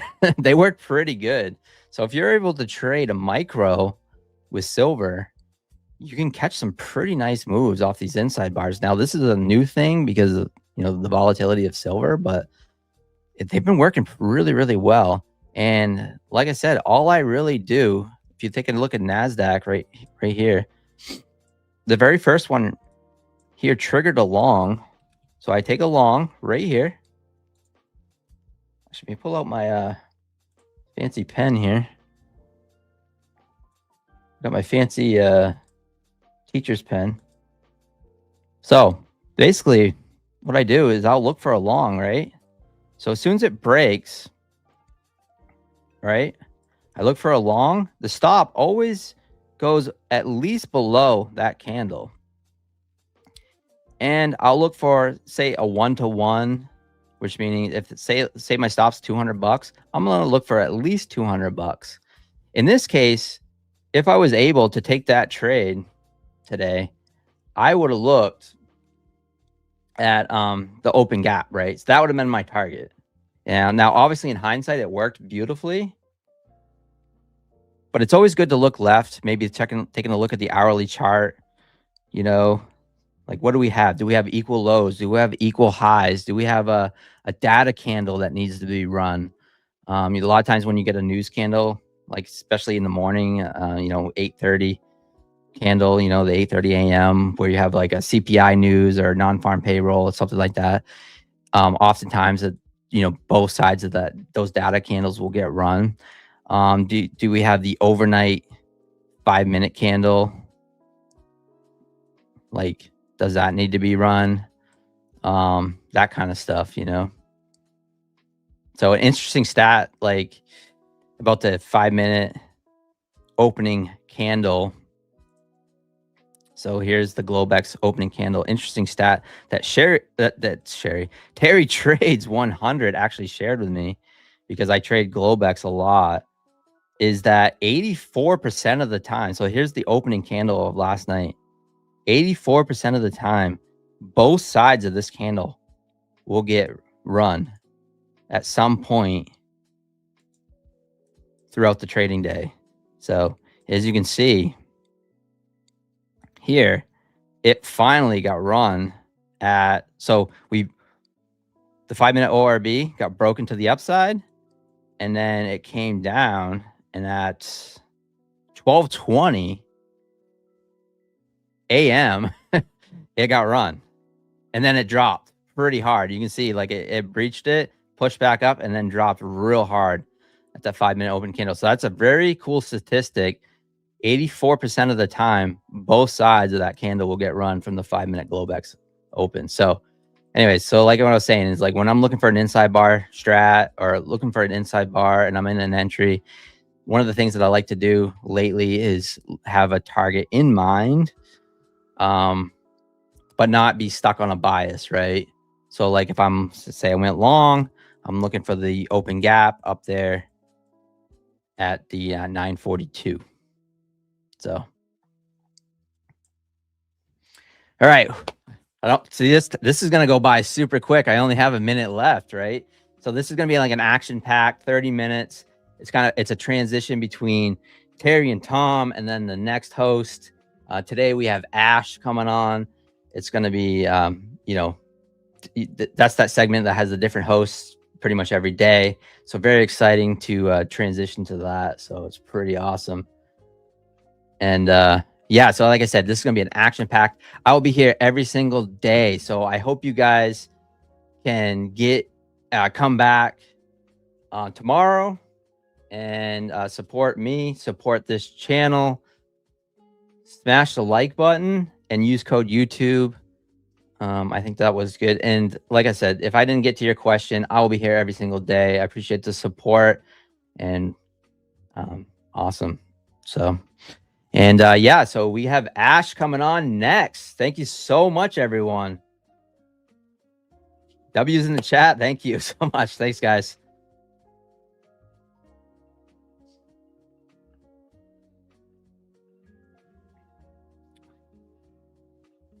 Oh, thanks, guys. Thanks, Trader Mo's. Appreciate it. Yeah. Thank you.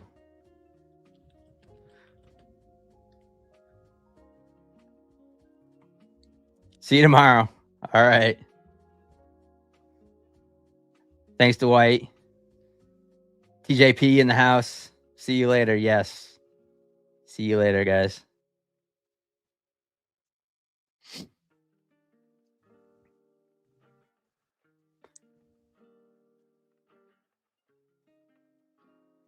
Yeah, we got Ash Trades coming on. Yeah, you guys can follow me on YouTube as well. I trade every single Globex. So 6 p.m. Eastern time.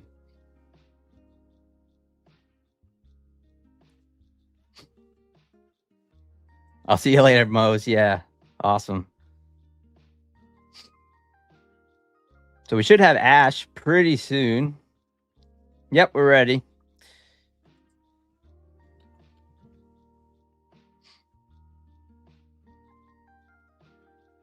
Stay tuned for Ash. All right, guys. Bye, chat. Take it easy.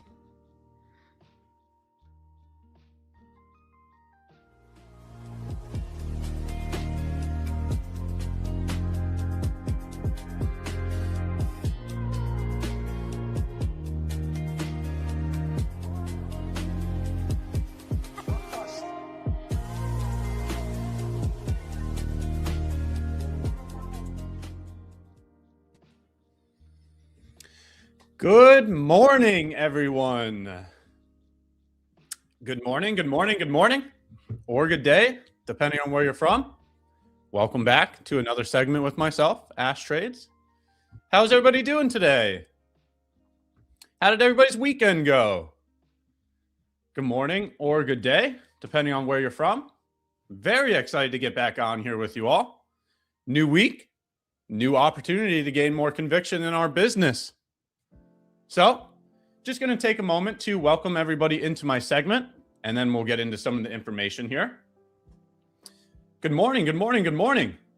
Chat, before I even welcome everybody to my segment, throw a bunch of W's in chat for Pine. We got a new host here. Pine is going to be in the 10 a.m. to 10:30 a.m. Eastern Standard Time segment. How did he do? I absolutely love his segment. He provides so much value every single time that he's on the stream that we got to get him on the team. So how did he do? Great segment. Very happy he's here. Let's show him a warm welcome. And while we're at it, I'll welcome everybody into my segment, and then we'll get into some of the information. Lots of familiar faces. Love to see you all again. How did everybody's weekend go? Happy Monday. Time for another week of work. Good morning, Corb Trades. Good morning, MNQ. Good morning, Melvin. Good morning, Abhishek. Good morning, Maya. Good morning, Ascent. Good morning, Short King. Good morning, Zeph Side. Good morning, Karen Deep. Sathish, good morning. Frequency, good morning. The Punisher, how are you doing today?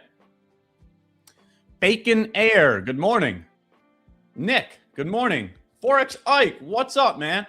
Happy Monday. Hope your day is going well. How's everybody doing today? Jenny, good morning. Burrito, good morning. The Vola Bear, good morning. Trading Gems, good morning. Bilo, what's up? VK012, good morning. Adam, good morning. Son of Wall Street, good morning. How are we doing today, chat? Are we ready for this new week? Let's see how you're starting off the week. Throw a 1 in chat if you've gotten green already this week. Throw a 2 in chat if you took a stop loss today. And throw a 3 in chat if you've yet to trade today. How are you guys doing today? How's the week starting off? Are we green? Are we red? Or are we patient? Or are we patient?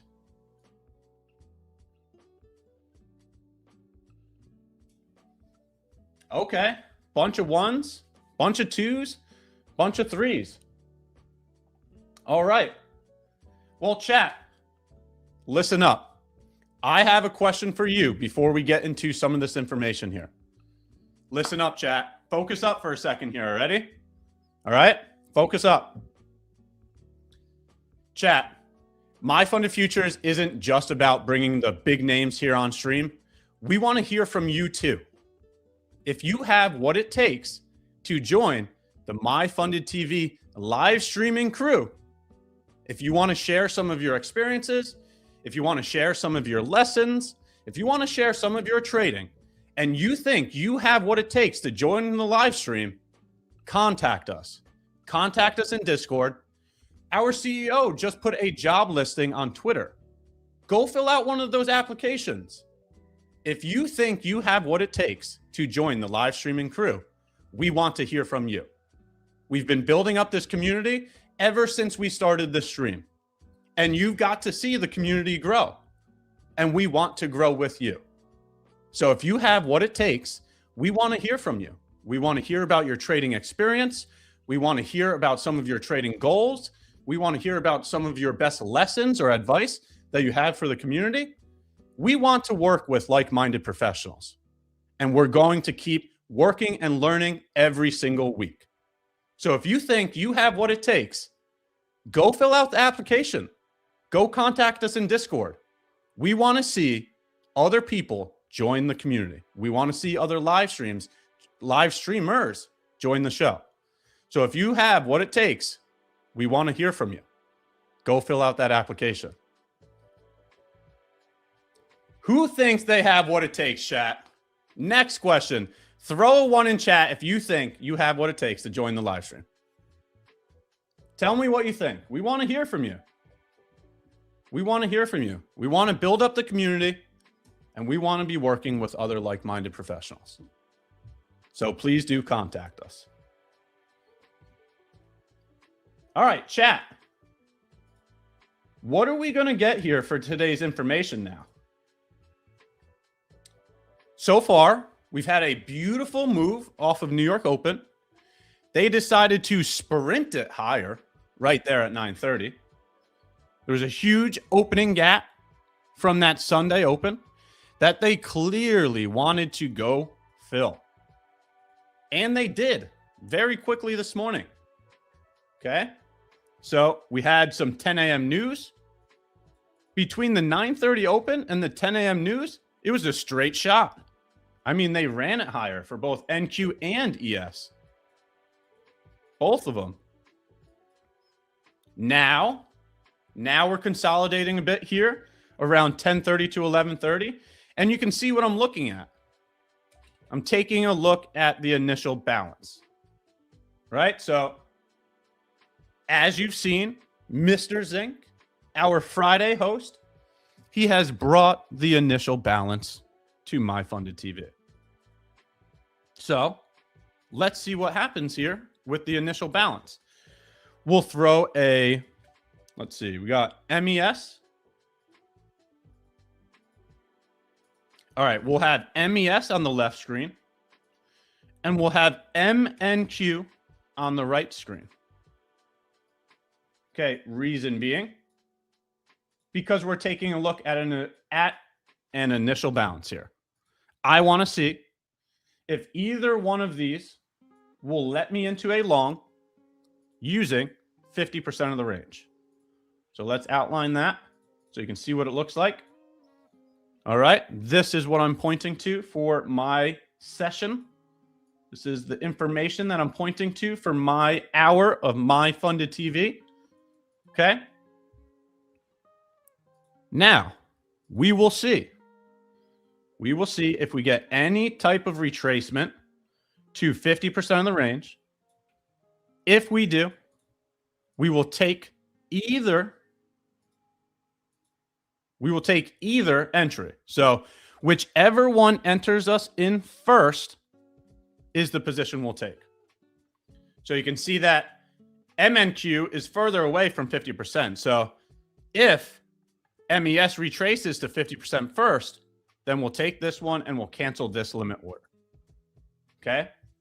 Now, the only other option here is if price runs to the target first, right? This is the target. Okay, this is the target over here.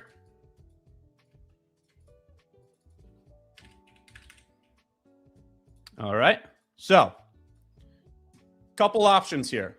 This is how you can clearly understand what I'm doing. But you have to understand that you are responsible for all of your own decisions, okay? This is not financial advice. I'm trying to share with you my trading journey, okay? So this is what I'm doing, okay? I'm taking a look at MES and MNQ. Option number one, if from where current price is, it goes all the way through the target. If that is the case, I will cancel the order and I will not take this long position. That is option number one. Option number two is they retrace to 50% of the range, giving me an entry into the long position. Then I will target the high with my stop loss being the low. Last option, third option. They dump for the rest of the day. Bears come in, they turn this thing around, and they don't look back. That option would mean that I would have a stop loss. That means I would get tagged into my long position, and then my stop loss would get hit. Okay, so you have three options here. If it goes to target without giving me an entry, I don't care. I don't chase. I'm sticking to the process. I won't have a trade. So be it. Option two, they retrace to 50%. They get me into the long. I put my stop loss at the low. I target the high. We wait for a result. Option three, they go running lower. They turn around, never look back. They enter me into the long, and I get stopped out. You're right. Thank you, Graham. W for Graham. There is a fourth option. There is a fourth option. Here it is here. The fourth option. They retrace. They get me into the long, and then it never moves for the rest of the day. It never moves anywhere. It just goes sideways the entire day. That option, you have to make sure that you close your position before 4 p.m. Eastern Standard Time, because MyFundedFutures does not allow you to hold positions overnight. Okay, so option number 4, they get you into the long position. It just consolidates for the rest of the day. You have to make sure that you close the position before 4 p.m. Eastern Standard Time, because you're not allowed to hold the position overnight. Okay? There's all your options. Now let me hear it from you. Type 1, 2, 3, or 4 in the chat. What do you think is going to happen here today? Are they just going to sprint it to the target and forget about me? Are they going to allow me into the long? Are they going to stop me out of the long? Or is it just going to consolidate for the rest of the day? What do you think? What do you think? So we have both MES and MNQ here on the chart, right? It looks like MNQ is close to hitting the target. So same exact information on MNQ. Nothing changes here, right? It looks like it's about to hit the target. If it hits the target, then the order gets canceled. Same exact process as over here. Okay. All right. Let's wait and see what happens. Let's see what we get here, chat.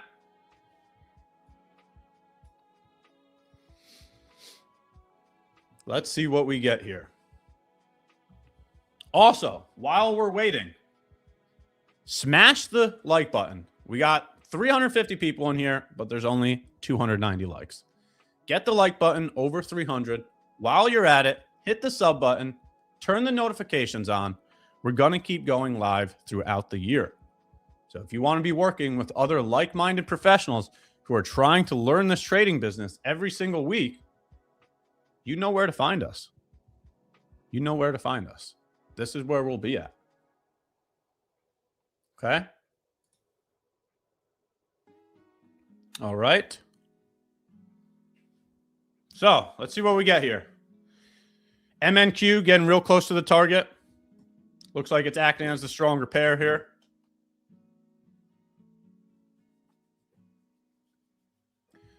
Looks like it's acting as the stronger pair here. So if, right, we're going to cancel the position on NQ. If that's the case, give it a couple more seconds here to see if it actually hits the target.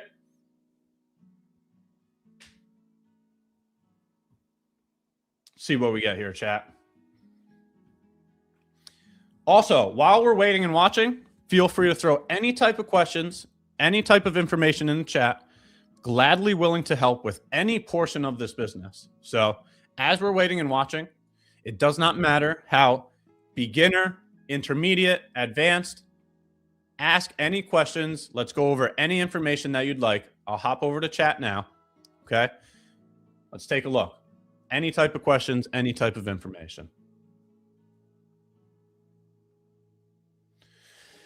What if the 1 hour candle was opened high and closed lower?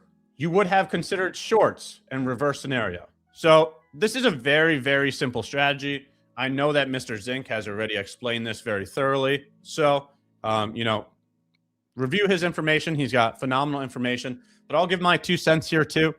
Okay. The initial balance is the first 1 hour of New York Open, right? So notice we start measuring at 9:30, right? So 1 hour from them would be 10:30, right? So right here.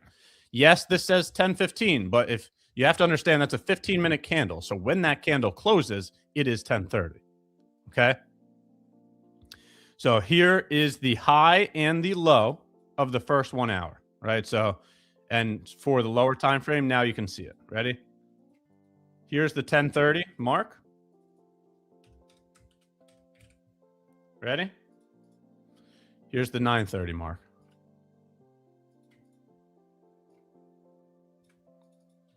Very, very simple stuff here. So we are measuring the first 1 hour of New York Open. The thing that we are measuring is the high to the low of that first 1 hour, right? Notice how MNQ just tapped the target there, right? So that means I go like this. That objective has been completed, so I would no longer be willing to take that long over there. It looks like ES is going to run without us too. So be it. So be it. I'd rather be process driven than results driven. So it's not a matter of, oh, you missed the trade. I don't care if I missed the trade. What I do care about is following the process, right? We've set rules for ourselves, right? Now you follow those rules. That's what being process driven is. So we'll wait and see. Just need to update that because we're now going to cancel MNQ. So we could also go back to a one chart screen because that is not an option anymore. All right. The initial balance is the first 1 hour of New York Open. The thing that you are analyzing is the high and the low of that first 1 hour. So we've marked it out here. Here's the low of that first hour. Here's the high of that first hour. Ready? Let's type this out so you can all read it too. Initial balance. First 1 hour of New York Open. 9:30 a.m. to 10:30 a.m. Eastern Standard Time. Okay? That's what the initial balance is right here. All right? The thing that we're measuring is the first high and low, right? So if the low forms first, that equals longs. If the high forms first, that equals shorts. When I say first, I'm literally referring to first and second. Oh, no, that's not what I wanted. This is what I wanted. When I say first, right, in terms of time, 9:30 is first, right? So the low of 9:30 to 10:30 was created at 9:30. That happened first compared to the high. The high happened at 10:17. So since the low was created first, we look for longs. the location that we're looking to long, 50% of the range. Okay. Entry location, 50% of the range. So let's hop back out here so you can see it. Ready? Notice how the buy limit is at 50% of the range. Notice how it's a long because the low was set first, the high was set second. Okay. Now we are entering at 50% of the range. Stop loss goes at the low. Take profit goes to the high. Okay. No, this is not a one-to-one risk to reward strategy. Why is it not a one-to-one risk to reward strategy? Because the volatility that's in the market is going to change every single day. Okay. So what I'm trying to say here is notice today's stop loss. Today's stop loss is 37 points. Okay. Imagine today was a loss. You would lose 37 points.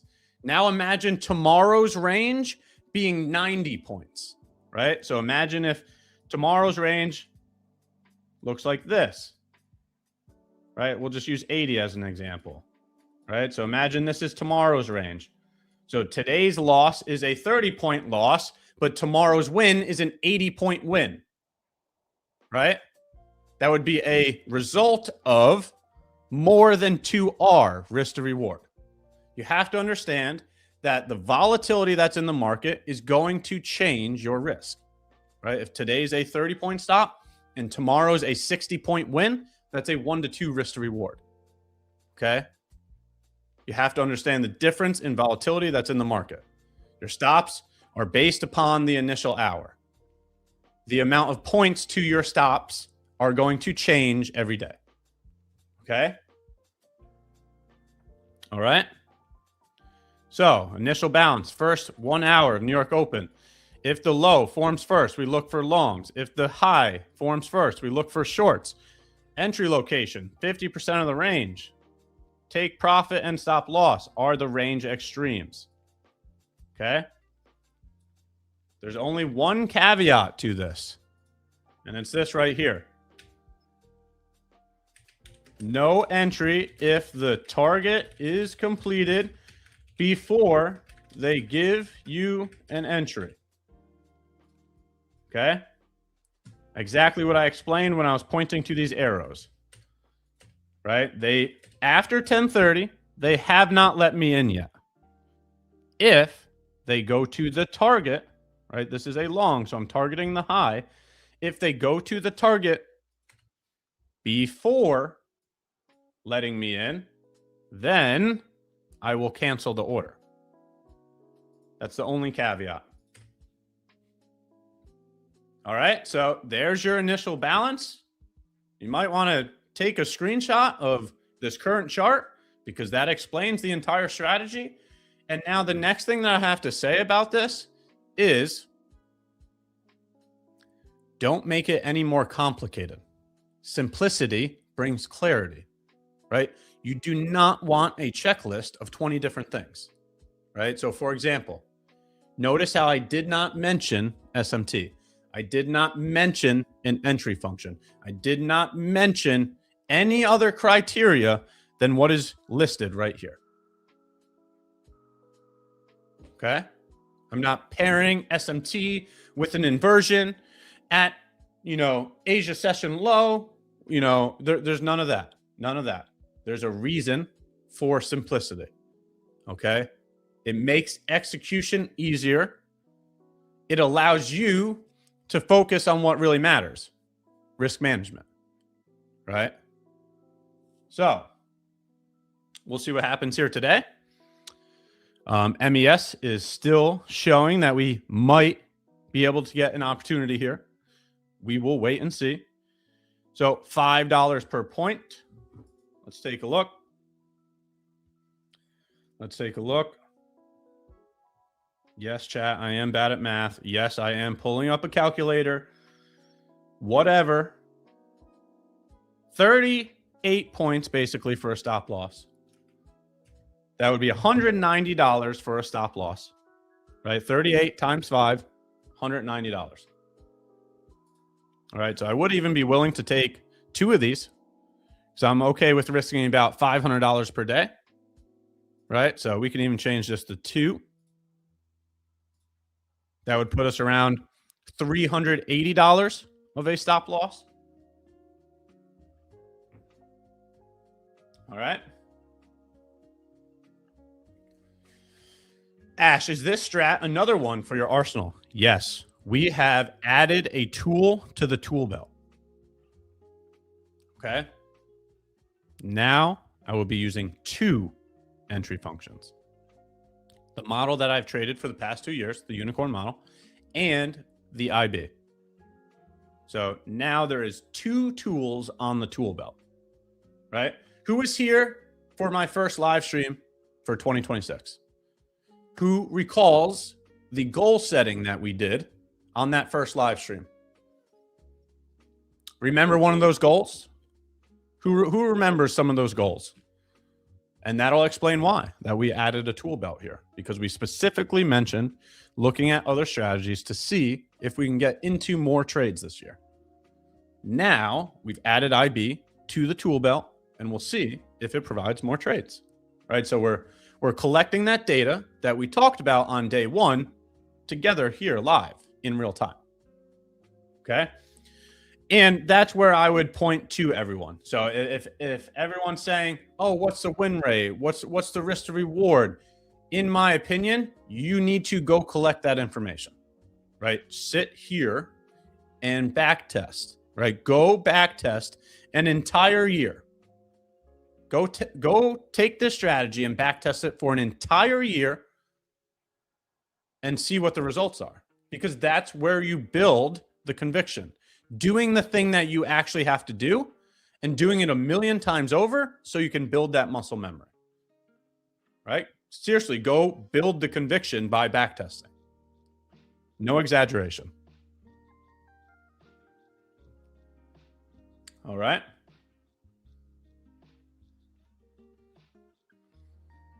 So NQ has created a new high. Would you not now target the low? Nope. Where does that say that in the strategy? Right, here's the strategy right here. This is the only thing to the strategy. There's nothing else to it. Okay, so we're not adding anything else. All right. That is the only thing to the strategy. Ash, does IB work in Forex? Yeah, you can use it in Forex. You can use it in different sessions as well if you want to use it during Globex, Asia, London. Yep. Here, let's go look at the Globex Open. Was gorgeous. Look at this. Look at this real quick. Let's go look at this real quick. Ready? Globex, the first 1 hour of the Sunday Open. Ready?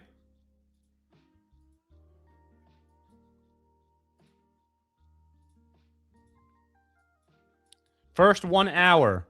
This is Globex Open. 1800 to 1900. Ready? The low was created first. The high was created second. That means we would look for longs from 50% of the range after the first 1 hour. Right? So after 1900, ready? There's 1900.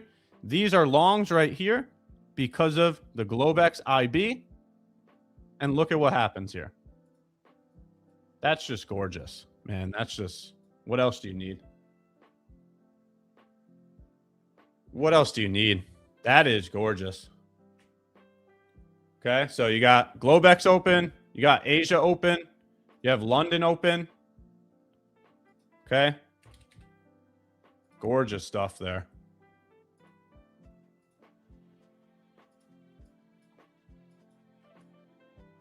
Gorgeous, gorgeous stuff.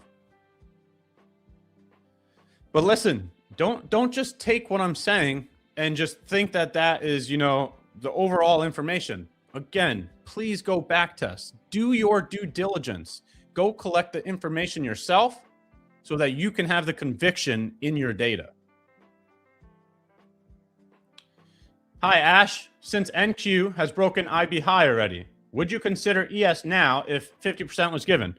That's shown right here on the screen. You know, I'm not trying to be rude here, but I'm currently in an order right here, right? Like I have a buy limit set because I'm waiting to see if it'll enter me. Right, so it's just right here on the screen.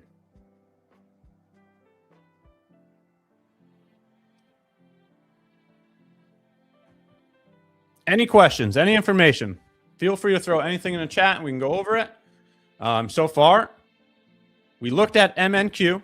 MNQ, we did not get an entry on, right? It went to the target already.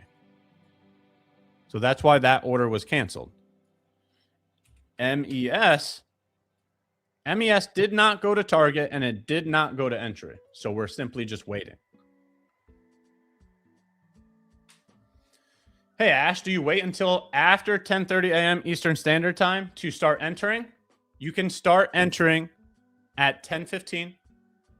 You are taking a little additional risk by entering before the IB is set. So that is something to consider, the additional risk. But you can start looking at 10:15 and then see what happens from there. Okay.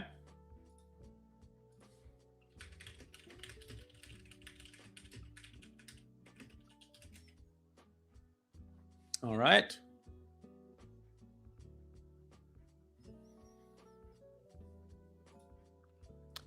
What is the definition of Globex? So Globex is the open of electronic trading, right? So the market opens at 6 p.m. Eastern Standard Time, right? It closes at 5.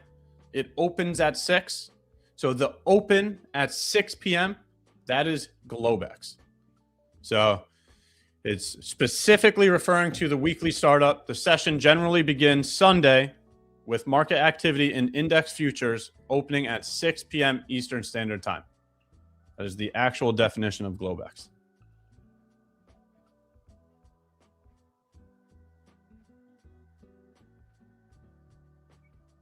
Your typing skills are mad too. Maybe we need to have a typing competition. I will take you guys 1v1 typing competition right now. Who can type faster and more accurate? You got to get the words correct as well. 1v1 typing competition right now.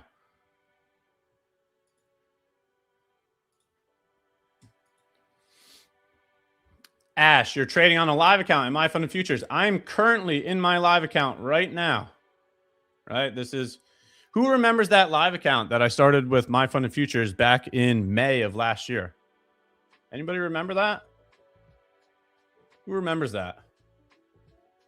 Well, that is the same account that I'm currently in right now. I'm still trading in that live account. It has almost been an entire year of trading within the same account, right? So this is no churn and burn. This is longevity. This is long-term thinking. This is lower expenses, right? When you pay for less evals, that is lower expenses. Damn, has it been a year? It's coming up on a year. So I started May 1st. So I'm 2 months away from a year, right? 2 months away.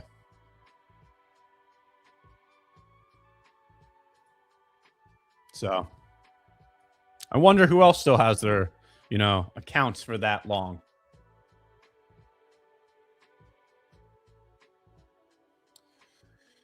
How? I thought you moved to the... Yes, that is correct. The live accounts at MyFundedFutures got moved over to Blue Row Capital. That is correct. It is still the same account. It just transferred from MyFundedFutures to Blue Row Capital. Still the same account.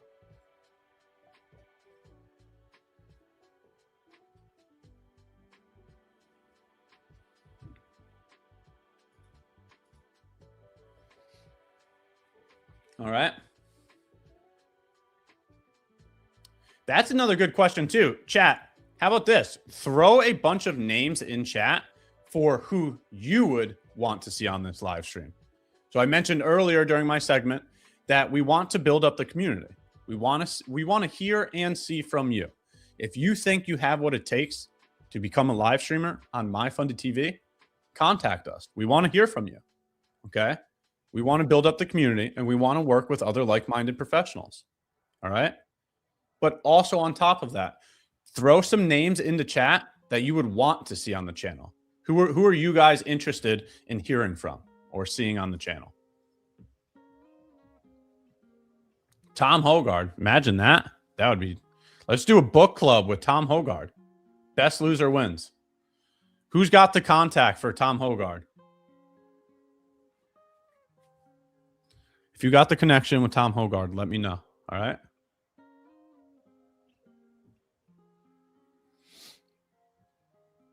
Seriously, throw some names that you guys would be interested in seeing on the live stream.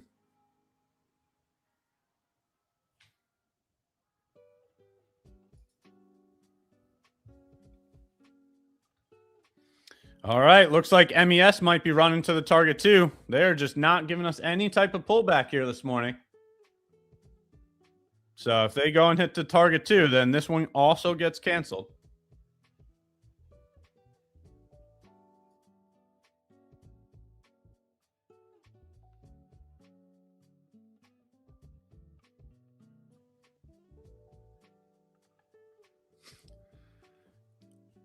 You guys got some good answers over there.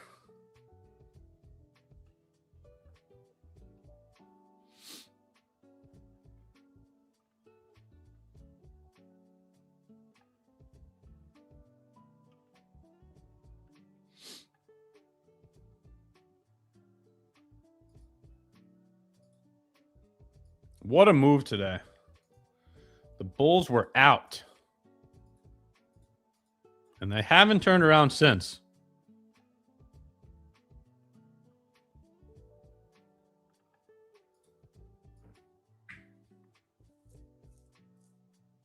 Warren Buffett. I don't know if we can afford him. It's like saying we should get Elon on here, right?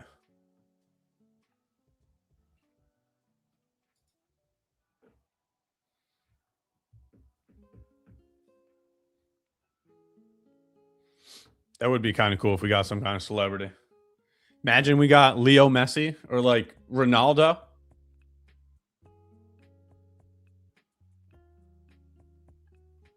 Imagine that. That's a good debate too. Chat, who's the real GOAT? Chat, who's the real GOAT? Leo or Ronaldo? Type it in the chat. Leo or Ronaldo? Do you still trade the unicorn model or do you like the IB better? I trade both of them. Curry's the GOAT. Yep. Agreed. I don't know. Seems like a lot of Messi fans in here.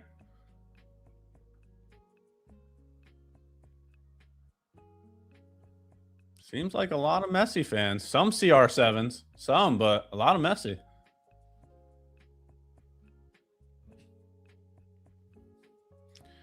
Well, looks like we're going to end up canceling our orders. We're now running to the target. They just barely missed us there on the pullback.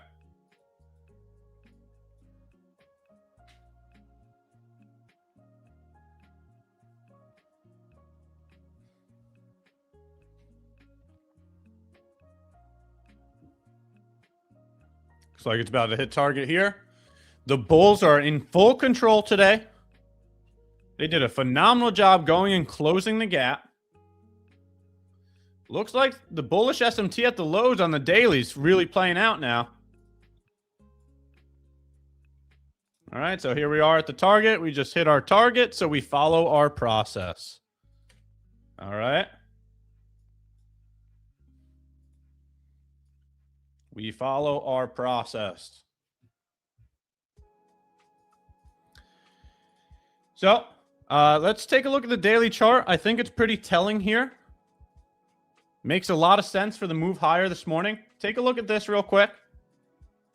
Take a look at this real quick. ES ran below February 17th low. NQ did not run below that same low. It's very clear that they found some strength in the marketplace here at this low. You can see it in the Kraken correlation. Now, to make it even better, to make it even more convincing, we had some gap to fill, right? We know that gaps love to get filled.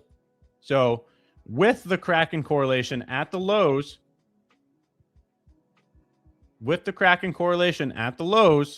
we also had something to target higher here today. So in my opinion, it makes complete sense that they went higher today. Go figure that they did it at the important time, right? 9:30.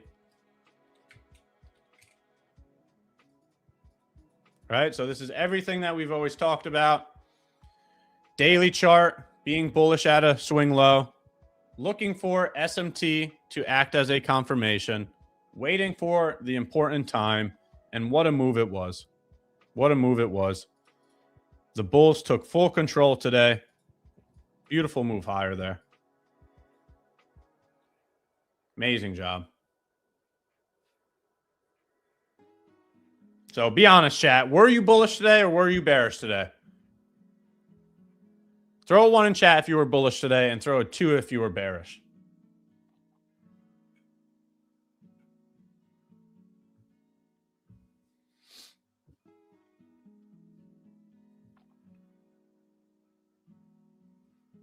That gap just loves to get filled.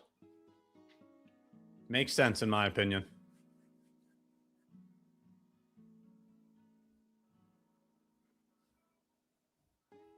What a move higher here this morning.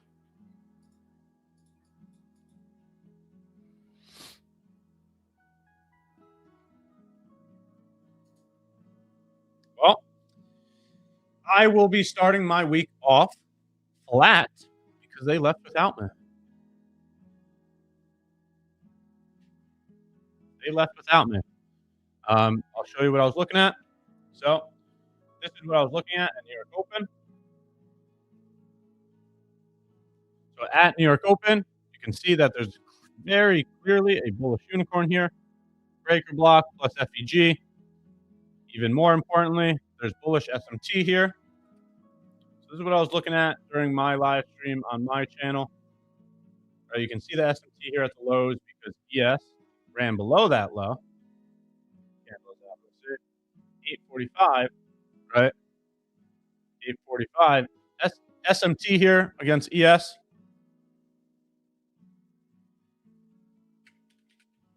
Right? So you get SMT at the lows, then you get a bullish unicorn. So I was looking for longs. They just decided to sprint it higher without ever helping your boy out, right? Like, what? How? Give Ash Trades an entry to get into this market. They said no thank you today. So here we are, flat as flat can be.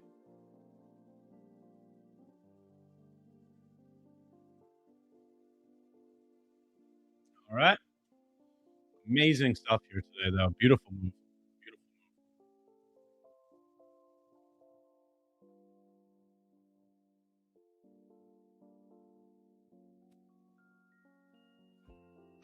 move. Looks like we're getting some winners over there. We get a little giveaway going, too. Let's go, chat.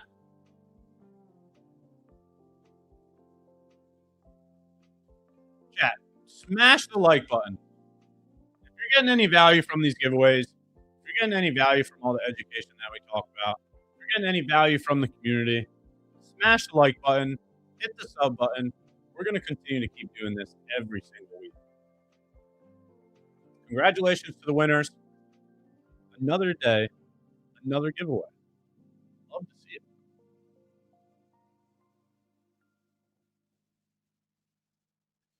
Absolutely love to see it.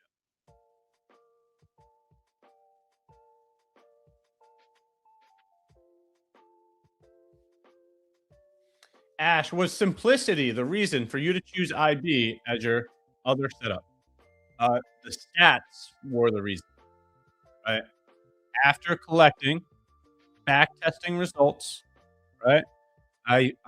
The words that I say here on the screen are because that's the experience that I have. I'm just sharing my trading journey with everybody else. So the things that I say, I quite literally mean, right? So earlier I had mentioned going and collecting a year's worth of back testing data. I did the same exact thing, right? Like go ask anybody in my community. They were there during the back testing sessions. So go collect the data. Once the data proves itself, that's the reason. That's the reason, right? When you see a 65% win rate that has a greater than 1-to-1 RR, that's a profitable strategy. That's something you'd want to keep, right? Because the moment that you get a profitable strategy, then it's just a matter of scaling, right? Do the same exact thing that you're doing with more capital, and now you get larger returns. Okay? So, data. Data is what proves it. Put the time in to collect it. Yes, the simplicity is very nice, right? You don't have to think about having a bias. You don't have to think about key levels. You don't have to think about SMT. Man, you could wake up at 10 a.m. You don't even have to do pre-market analysis. You could just wake up at 10 a.m., show up to the chart and say, oh, there's the IB. Okay, this is what we're doing today. Let's move forward, right there. And that simplicity right there, that's clarity at its finest. So simplicity is key.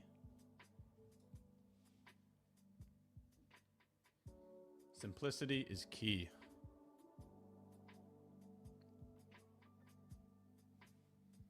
What else you got for me, chat? We got another 14 minutes on here before our next hosts show up. So if you have any type of questions or information, feel free to throw it in the chat and we can go over it. But for me, I'm going to be flat today. I'm going to be flat today. The Bulls ran without me.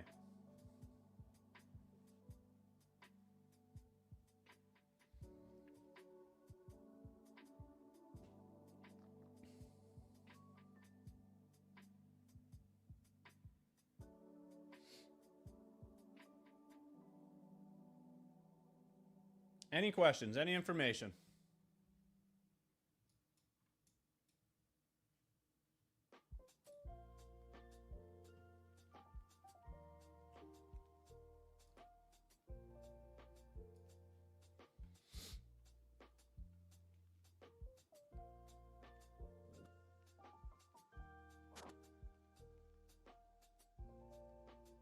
Have you stopped using the unicorn or do you use both? I use both of them.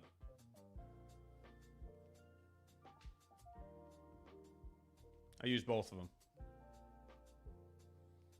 So like I mentioned, I did a 2026 goal setting live stream right here in the community. So if you go and look at the first live stream of the year, my first live stream of the year, you'll be able to hear some of the goal setting that we did and adding an entry function so that we could potentially take more trades this year was one of them. So we will be using both of the strategies.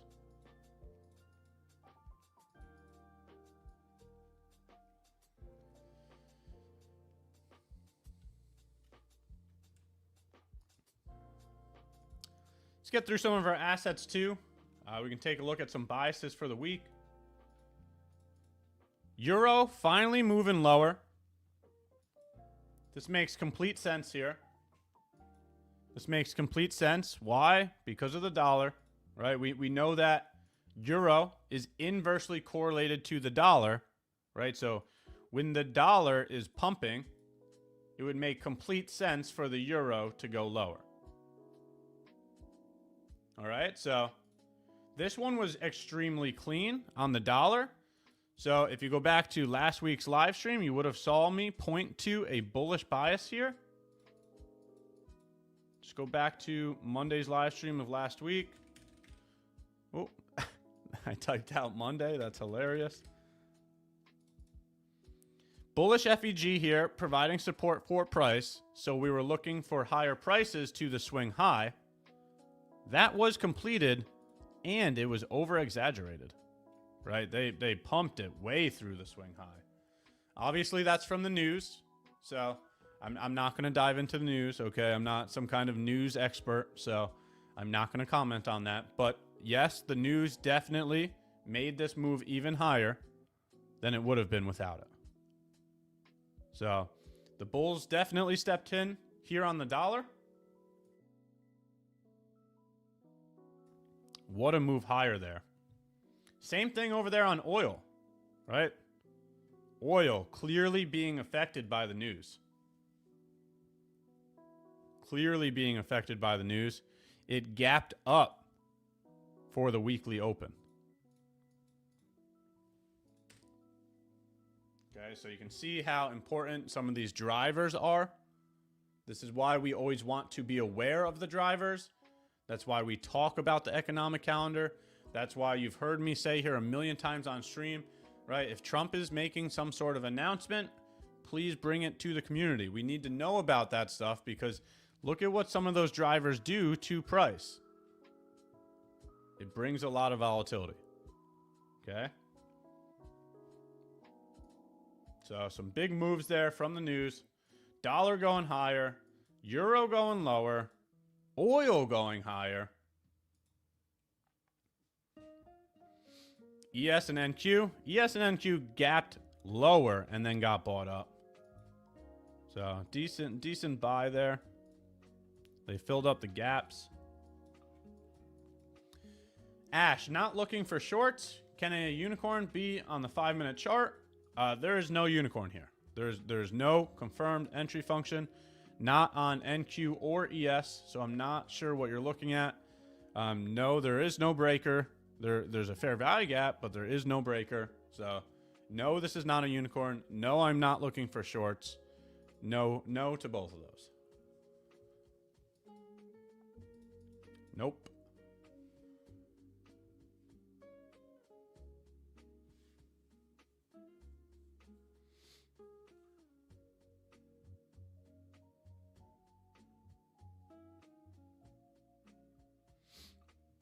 What a pump from the dollar, though. We can take a look at... Let's take a look. GC pump 2, right? Yeah. So, whatever my prior analysis was, you could see it here, right? We must have been looking at the bullish gap. Looking for higher prices. And you got the higher prices, so... Good job there on GC. That's all we got to do, chat. All we got to do is analyze swing highs, swing lows, and FEGs. Nothing real complicated there. Very good job.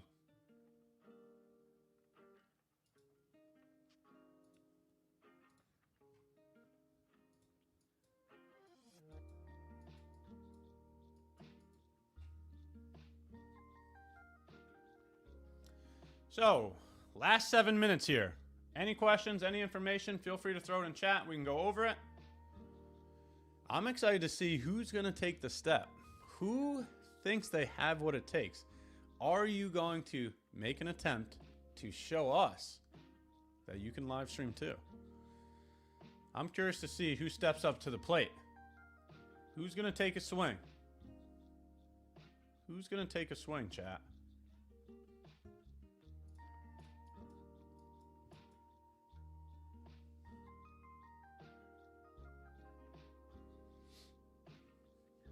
So what to look forward for, since I will be heading out here in about 5 minutes. This is how I would approach the rest of the session. They need to clearly and decisively break structure to even consider a pullback. Okay, so they have been so bullish this morning, right? This right here. I mean, this is clearly an uptrend, right? Higher highs, higher lows, higher high, higher low, higher high, higher low, higher high, right? They need to change the trend for me to even think there's an option of going lower. If they do not change the trend, then I would not consider looking lower. Okay? So very simply put, right? Just look at this right here. This is what I'll be watching for the rest of the day. Either they continue to keep respecting this line, and I think that it could keep grinding higher, right? That's option number one. Option number two is that they have to definitively break that line, then I'll consider lower prices. If they never break that line, then the trend is your friend. So that's what I'll leave you all off with here for the rest of the session. I would love to hear from the next hosts that come up about what they're looking at for the rest of the day. I know that they have some great information to share with you all as well.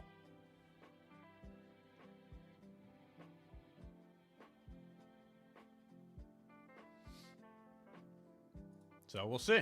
We'll see, chat.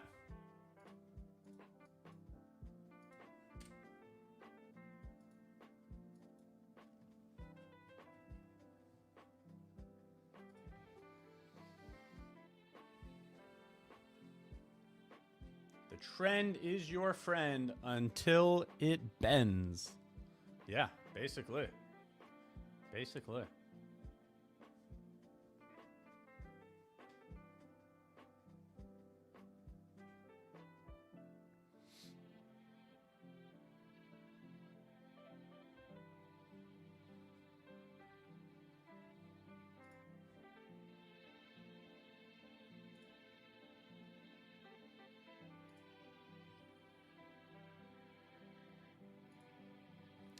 Alrighty.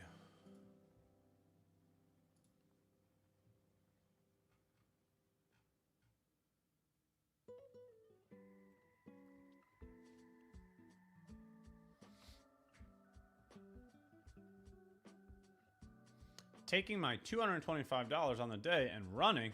Oh, love to hear that. Yeah, if you're green on the day, definitely be done for the day. 100%. Fought back from a little red and just going to be happy with that. Yeah, if you've gone from red to green, it doesn't matter what that green number is. That's a huge comeback. So stay green, be done for the day. Okay? Get prepared for the next day, but do not click any more buttons. So maybe we're seeing that break that I just mentioned, chat. Maybe we're seeing it now. Trying to break that trend.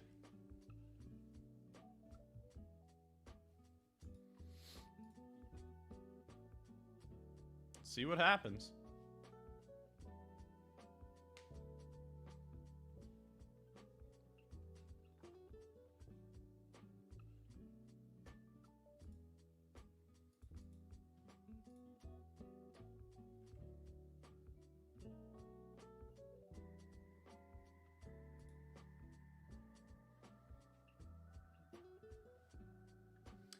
Hey Ash, what do you think about the bullish uni on the 1M at today's open? I would say get off the 1 minute chart, but let's take a look. If this is what you're referring to, I agree with what you're saying. This is definitely a breaker, right? You have all the swing points there. You have the FEG there, right at New York Open. So if this is what you're pointing to, I agree with what you're saying.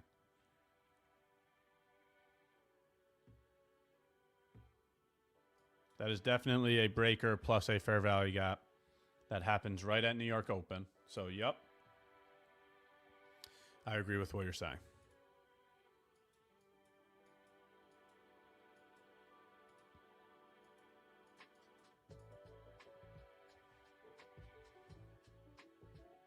Very good job there. Very good job there.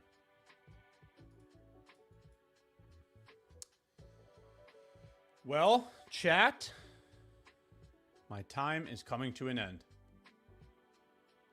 Just want to take a moment to say thank you to all of you. Everybody here in chat, I really appreciate your time.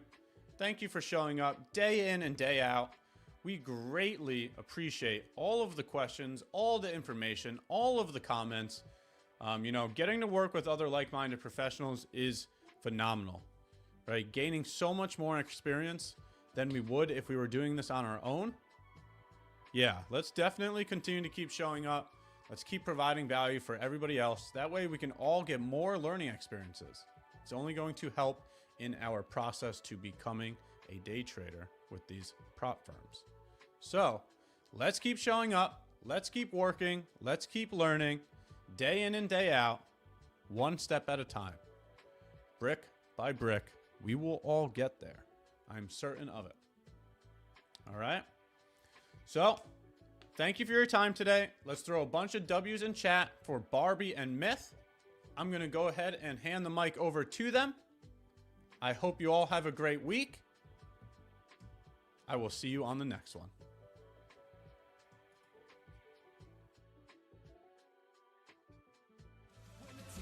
Shiver and the charts go insane. You know, legend just locked in again. Bull Barbie's got that red hot streak, and methodical man's moves are sleek. Trends don't chase, trends surrender. S&P and NASDAQ, remember her. Stocks freeze and profits obey when these two trade. Good morning. Is Good Barbie morning. muted? I was gonna say, is she muted again? Come on. I hit the unmute and then I thought I didn't hit it good enough, but we got it now. Forums in the chat. Forums in the chat. Let's go. Straight Right away. to business today. No messing around. We don't have time for that today. We're currently in this short here, Uh-oh. seeing if we can push down to the 800 level, rebalance that lower 5-minute gap down there. I see that. That's if we can get through the 55 level here on the ES, I think that it moves fairly quickly, but that's the if. So that'd be a trend line break. We did kind of break it already though, didn't we? I just got back to the charts. I've been having a case of the Mondays, not gonna lie. Yeah. So yeah, we did. I was watching that trend line. We just broke that. So a sweep of the low, a resweep of the low here, guys. I'm going to go stop to break even if we can get that. Either on the ES or NASDAQ, either one. A resweep of the low will have me moving the stop down. Good morning, everybody. Hopefully you all are green. The price action this morning wasn't so bad. It's not, it's just kind of grindy in one direction. This is a little bit of a tricky short, but we broke the trend line on the 5-minute. I think we have some rebalancing to do lower.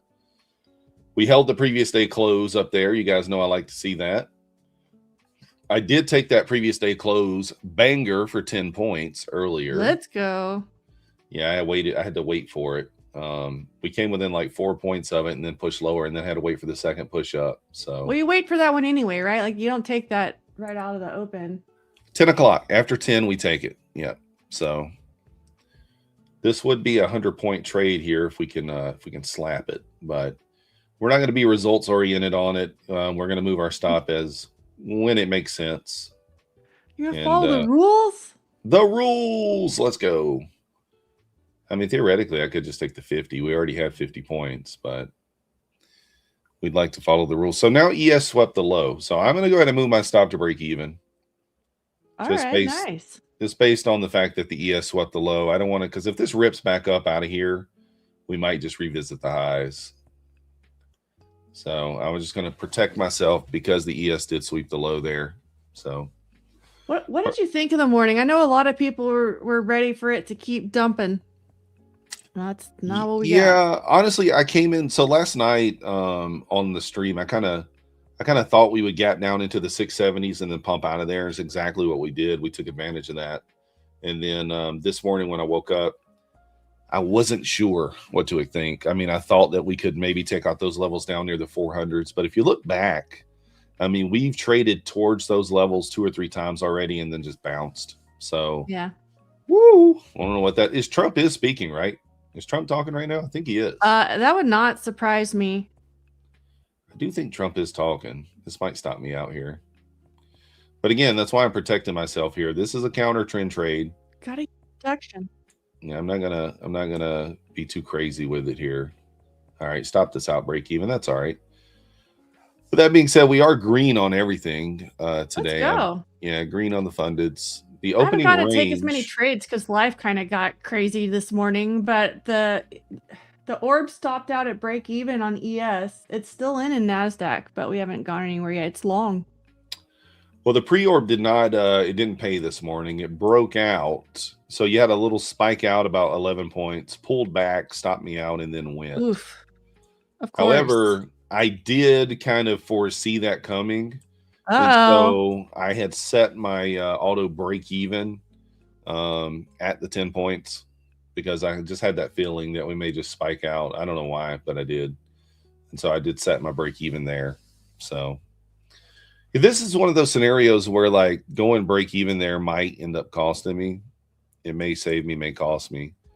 We've hit target 1 on this push down. Target 2 is 842. Target 3 is like 805. So I'm not quite sure. We may re-enter the short here. We'll see. We shall see how it plays out. But we are very bullish. I mean, like, you know, it's been very bullish today, obviously. So even trying to find a spot to short is a little tricky. I did break through. I have an account that I've been doing my alternative orb rules in. So I got that one in profit a little bit. But yeah, I'm hoping the NASDAQ one ends up paying, but that would be a long. So that's, you're fading my orb. Guys, look at the previous day close here, like what we talk about all the time. I mean, look at how price is just respecting it. And yeah, I know it's just effectively a gap fill, but like look at the moves off of this range, off this area. So right here is about 4 points away. We pull back 100 points. This taps it directly. We pull back 78 points. This pushes through it a little bit, but comes back. You know, another nice pullback there, another 100 points. So it's just kind of an area. The other thing I was watching on NASDAQ is we just barely missed that 2,500 by less than 10 points. 25,000 rather. For sure. I was kind of watching that this morning. I thought we might reach for it, but now one thing I'm just going to think out loud here on maybe structuring like a short opportunity if I'm looking to re-enter. Okay. Well, I'm gonna look for this 5-minute gap here to maybe hold, right? We got a 5-minute gap up here. So I'm gonna kind of look for this gap to hold. Price is moving through it pretty quickly here, so it may not. So let's kind of mark our I need to put my templates back on here. I think it's a little bit cleaner on ES, but we are starting to create your idiot box. I'm interested to see if we break out of it in one direction or another today, just because we have so much volatility in the air, you know, bombs and stuff. Yeah, a few things going on. The potential Trump speaking. I don't know if he is. I think he is. Somebody said he was doing something. I mean, he's going to be speaking. I just don't know how officially. I saw some things he was posting earlier about this is only the start, that kind of thing. So here's the idea. If we can get a death candle, if we deliver out of this gap and we kind of get a death candle back through here, we could potentially re-enter the short. I technically want 25.25 because that's the orb trail. The orb's just a little hard today because NASDAQ launched so hard out of the gates. Yeah, it's like a 280 point range or something like that, right? Yeah, that's all. I mean, it fits in my rules by 1. I can take 1 micro. So that's what I got. I don't remember what we got on ES because that was a disappointment, but let's see. Yeah, it was just in 1 MES also. So this kind of is breaking that little bit of like the bearish break there obviously looks like a trap now. Yeah, it sure does. ES held the 55, didn't get back below there. You could potentially long tired here. of playing bear today, I guess. Yeah, you could long here for a few points potentially. I mean, it should rerun the high here. You would think. We're back above initial balance. We're back above the previous day close. I'm going to toss an order out there at 950. See if I can get filled for a long. Yeah, selfishly, I want 25.25 up there. See how this 5-minute closes. Other trade I've got going. I do want to see how the 5-minute actually closes here. The thing is, if it keeps squeezing, we still have that target from last week, that magnet, that 69.20. That one still keeps coming up for me. That's a juicy little target for the bulls. That one's a juicer. 4 seconds. All right, closing nicely here. I'm going to Ooh, take it it. is. So I'm going to take the long, awfully high, but it is. This is along with the trend. So it's, you know, there was a small SMT on the intraday range there. Nothing crazy, but I think this works. Let's see if we hit this high or not. Let's see. Not there yet. Did ES just tap it? Or did we? I think we It's missed it by a double tick. top. Yeah, double top there on the ES. I'm going to be trailing tightly here. So we're going to go 10 points in profit for now. Should get it though. Ooh, Get through there. Oh, come on. that It was just a nice little buyer. We're gonna get hung up at 68.85 on ES. It looks like. stops in here in plus 10 points. I think Ooh, Obistek says there's a new rapid plan 20% off. Code YouTube.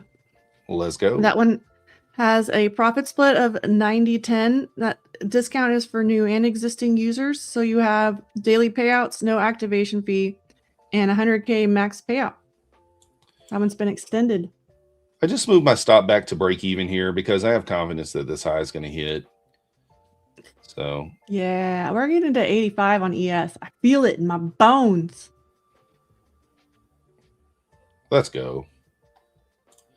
So All one right, we break got even. both highs. Yep. One break even, one winner there. We'll take it. Just kind of not being unreasonable, right? That's like I protected myself on the short when it didn't make sense anymore, right? And then We're right at 25,000. yeah, for sure. You could get a pullback here for sure. So my idea there though is like, okay, if we were truly gonna have some sort of short setup, I think we would have respected this 5 minute. But with us getting above there, like it's not even there. I mean, Yeah. it pushed through there like a hot knife through butter and just Buyers be buying. yeah, just ran right through it. So the 5 minute close above, I knew we had still a small 2 minute gap here, but I rendered that gap irrelevant because the 5 minute closed above with such momentum. It closed very, very full there. So Did I hear some agreement from Max? yeah, Max said, "Woo, that's right. Woo, He likes it too. let's get in there." So not a huge amount of profit on this account today, $56. I did take a loss earlier, attempting a short that I ended up getting out. I could have got out break even, but I ended up taking $100 loss on it. So a little bit of work to get back there on that. It was with the SMT up here that didn't hold, but you know, it happens. But keeping the losses small, you know, able to Name of battle the back. game. That's what we're trying to do here. So Yeah, we got to work on this 25,000. See if we get through that, because that's that 68.85 level that I was watching on ES. Sorry, I coughed on y'all earlier. listen, we got relative equal highs at 25,099. They're off by 1 tick on the larger time frame. So that would Interesting. be probably the draw on liquidity, the next level. Oh yeah, up. so that's like from Friday and Thursday, really. Yeah. So relative equal highs up there, really good draw on liquidity. That's also the previous day high from Friday as well. Yep. Let's go. So looks like that's probably where we're going. We're about to get some winners announced here. Let's be ready for it. Ooh. Can we get matching shirts for the next stream? Yeah, I'll tell you what, guys, I'll go shirtless. Good idea. Just kidding. You guys don't want to see that stuff. You don't want to see that. That color bull is wearing would bring out Myth's eyes. Oh, the blue and the pink. Oh, you want the bright? Yeah, we need to get you one of these. Yeah, we can do that. X winner is Hum H Funny 1. Congratulations. Google form winners Ethan 5884, Gridiron TV, Cheesy Balls. Are you here? NQ Dark Lord, Jerson 07. Hopefully Cheesy Balls is here this time so we can say the name a couple of more times. Cheesy Balls, are you here? Cheesy Balls? Yep, you got to get them out there. If they're Cheesy not Balls? here, it seems like they might be on the toilet again. That'd be crazy if you won twice and you didn't make it here. You didn't show up both times. And we know he's not washing his hands because he's got cheesy balls. Maybe. Oh yeah, he was in a meeting last time. Oh no, I'm not seeing cheesy in the chat. Bueller, cheesy balls. He's gonna be mad if he misses again. I agree. Yep. Hey, listen. If you're lucky enough to win twice, you better be here twice. I was about to say, y'all are saying, oh, they're so lucky. They're so lucky. They're not lucky enough to be here somehow. So weird. That's how it works. We're almost at that 25-25. Come on, push it. Push it. So my measurement on the opening range, so that's your break even. I guess it was like 280 points, right? Is that too big for you? So you would technically need like, I mean, for a 1R, you need like 170, 25, 170. I don't think that's outside of the realm of possibility. So definitely not. I think you'll get, well, obviously you're about to get the break even there. Cheesy balls is here. Cheesy Ball's here? I feel so much better now. Oh, you're in a meeting. Cheesy Ball's like, oh man, I'm in a meeting again. So, but good. At least you, I got my trail. At least you heard or you saw or something. Let's go. I'm logging a second account here that I'm going to manage manually, but I mean, we got the high from the other day almost up at RC 25.98. Are you on ES or NASDAQ there? I'm actually long MNQ right now for a change. You know what happened? This was earlier. I was looking at NASDAQ when it was consolidating because I've been in this trade for a little bit. The NVIDIA was pumping. Everything was pumping. All of the big tech stocks were pumping, and NVIDIA was not, and NASDAQ was not. So that's why I've ended up in this runner that is taking forever, but... We got the previous day close on ES up there at 68.90. No, that's the open. Where's the close at? 69.15.50. Rocky Mountain says Trump's about to speak. I was about to go look for that too. Yeah, I thought he was supposed to speak at 11, but I guess maybe he's... Well, that was a Medal of Honor ceremony, so that's not that interesting. Okay. Donald is loading up. He's about to speak. He's got to be good at Medal of Honor. It does say he's speaking at 11. Room Beats, I cannot be tempted by you today. I cannot be tempted. Never. It says they added that 36 minutes before 11. But he's due to speak on the Iran conflict at the Medal of Honor ceremony. So are they... Wait. So they are. They're combining that. I thought that was going to be tame. That sounded tame. No. He's going to talk about Iran. Give us your best Trump impression, Barbie. It's going to be huge. Huge. Huge. I don't have a good one today. It's usually better. Yeah, I can't do it. You can just say, you're fired. You're fired. You remember when he was on that, I mean, what was the name of that show? Those were the good old Trump days. Apprentice. Apprentice. Yeah, that was a good show. I used to enjoy that show. People liked him back in those days. That was kind of funny. Listen, people like him now. It's just some people don't. That's all right.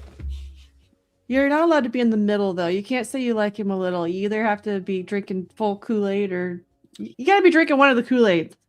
I think he's a funny guy. I think he's a funny guy. For I sure. do, too. I'm wildly entertained still. He's funnier now than he used to be. My favorite president is George W., though. Yeah. He's the best. George W. You're taking us back a little bit there. It's my fave. A few years, just a few years. Let me pull Trump up. I don't know if I'm going to listen to what he says. Maybe I will. Well, I think it's also going to be one of those where we're not sure if he's going to be on time or not. I'm sure there's scrambling like, okay, you got to say this, you can't say that. Oh, you can't tell Trump that. He's going to say what he wants. Well, you can try. But yeah.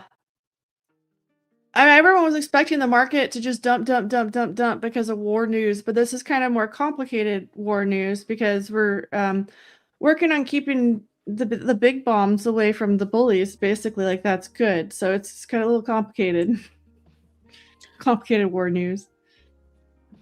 This is Operation Epic Fury. Yeah. That's what he said. It's going to be epic. It's going to be huge. It's going to be the biggest. So I'm listening to Trump now with Bull Barbie. We'll see how that goes.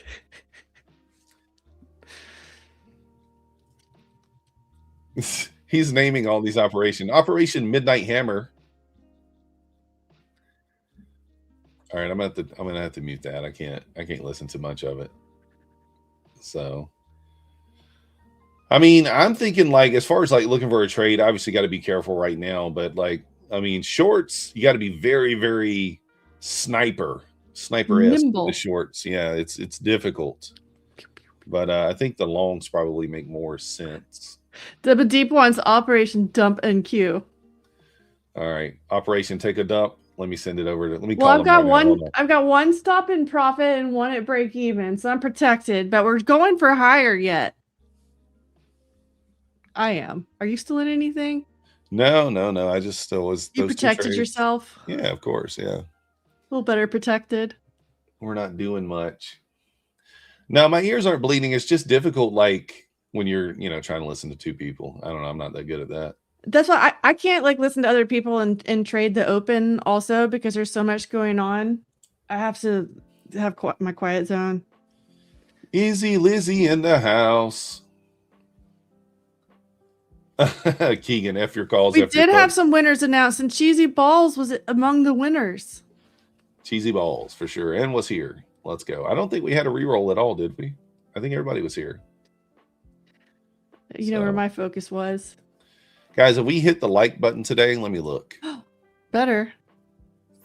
How many likes do we got here? 385. Let's get it up to 400. We need the biggest numbers ever. These are going to be the biggest likes, the biggest numbers. Switch over to your alt account, hit the like, all the things. That'll work. We don't mind. What up, Deba Deep? Out of jail. Deba Deep is officially out of jail. Let's see how long that love that. lasts. Deba Deep had a pretty good night on silver. I think he was up about $700, if I recall. He did say he went short. So, yeah, that should be a good one. Methodical Man went 3 for 3 on gold last night. Let's go. Oh, wow. 3 whole trades, too. That's a lot. You're hitting Yeah. a lot of those. Is that a lot for a gold, or is that That's typical? about right. Yeah, that's about right. About 3 trades a night. Nice? Let's go over the gold trades here. We'll show you. Yeah, the good show me. old, I the wanna- good I wanna old see it. gold. Show me your chart. So right here, we created a ledge. You see, created a ledge, and I took it off this candle here, which I don't normally do, but on that pullback, I just long there, took 5 points, easy peasy. And then we created another ledge here, right here. And so again, I took it on this next candle. So as soon as the swing's created, I just took it on the next candle, got 5 points. And then we took a third opportunity here. This one was a little scary. It I was says, about to say, once you started getting to that part of the chart, I'm like, wait, don't you do longs only? yeah, we took a long here and we got the 5 points, and then it dumped. And then we were done for the night, and we did not take this one. And I don't know that this one paid. That one would have stopped us out. So would have stopped us out there. But yeah, we went 3 for 3. So not a bad night. And we're done. I was kind of sketched out about taking the third one, to be honest. But we took it anyway. But yeah, nice little night there. I think we were up $1,500. 14 something.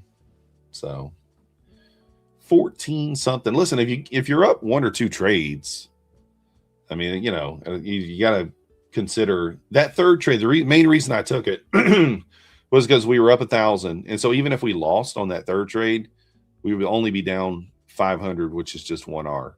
So I felt like This is why you paid attention in math in high school. I felt like the risk was fine. So, but it ended up working. We got the 5 points and we were out. So here we go. 6,900 is possible. I mean, I think that's completely possible. And we're at 68.87 right now, with the high being at we had some 68.95. order come up right there at 95, so that was probably some profit taking looking for 6,900 also. Imagine like sitting in this whole nice pump waiting for 6,900 all morning. I would be taking it off a little early too. Well, I did long. I longed off the 68.22 level this morning. ES 68.22. 22. Yeah, took it off at 29, 7 That's a points. nice one. Yeah, might have left a couple of points on the table. I'm not quite sure.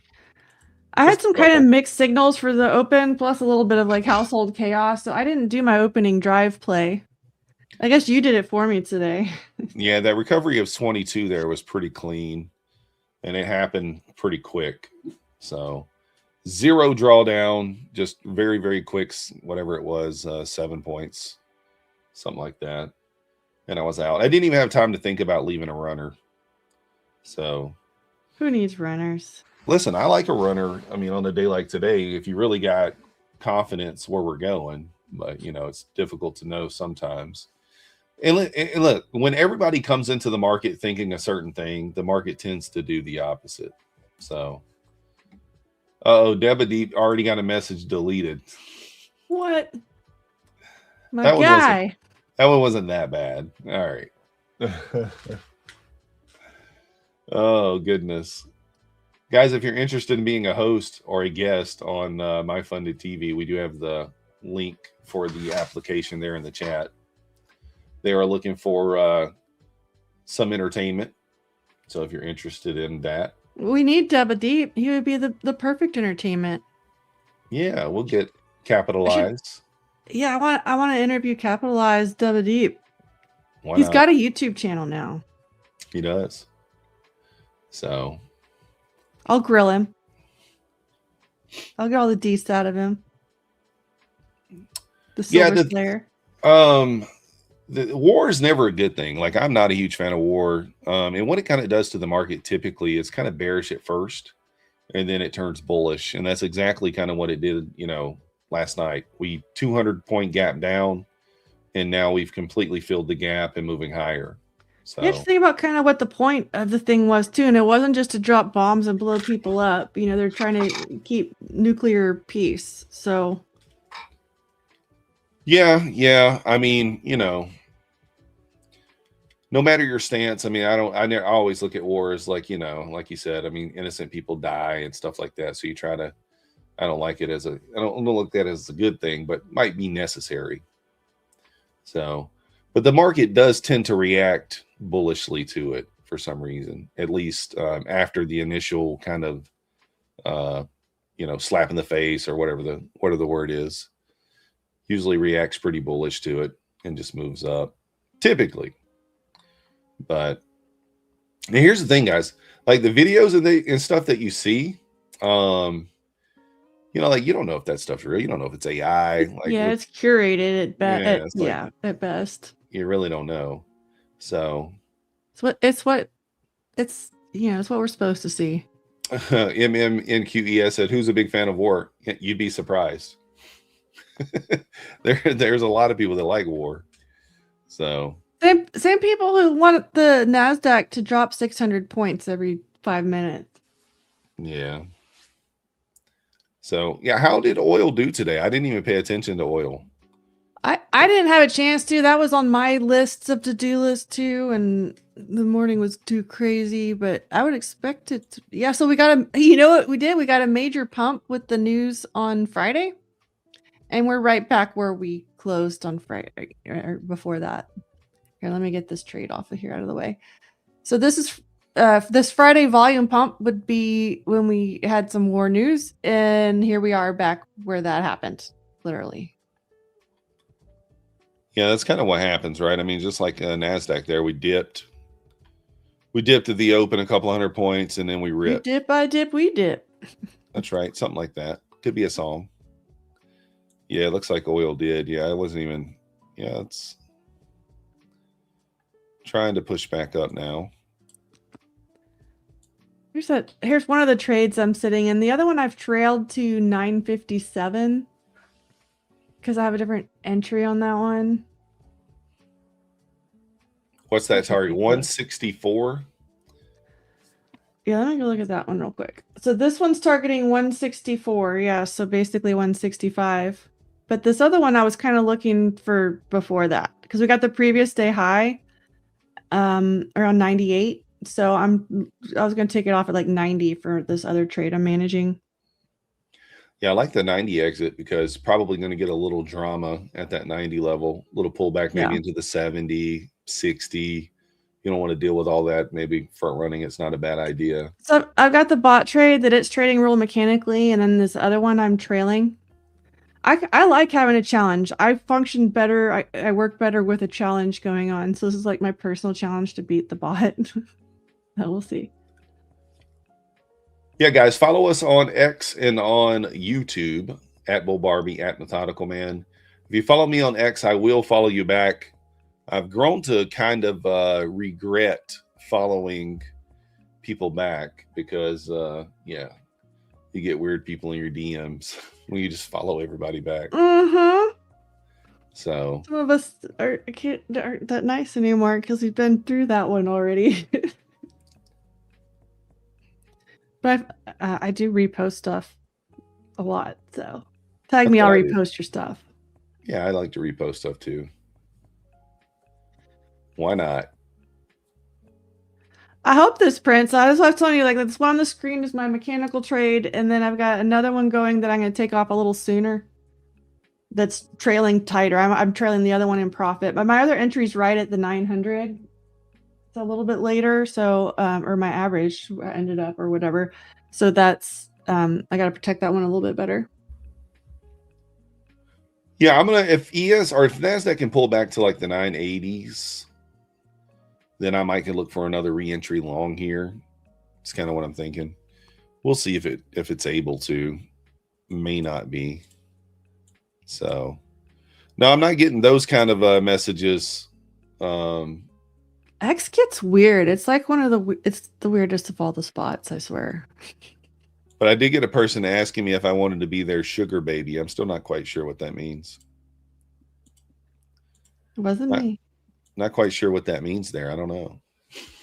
Double Deep, what does that mean? Oh. Apparently I was supposed to ask how much it pays, but you know, we just ignore. But yeah, if we could pull back and test the 21 EMA here on the 2-minute chart, that could be another long entry there. Just wick into the 21, and then kind of get back above the high of the previous candle. We'll see if we Where can. is your 21? It may be you're nice if it sitting was at 25,000. 988. Okay. So maybe a little bear trap, a little push down below the 90. So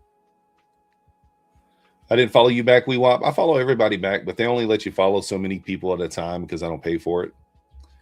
They say you are following too many people. So I'll get to you eventually. Hey, you can follow Magnus on X as well. Let's go. So Magnus posts a lot too. I'm pretty sure. he's the ghost in the machine, I'm telling you. The The ghost real in the one? machine. That's right. Izzy Lizzie's looking to pick up a W. All right. Let's get it. We'll see what we can do. We like W's.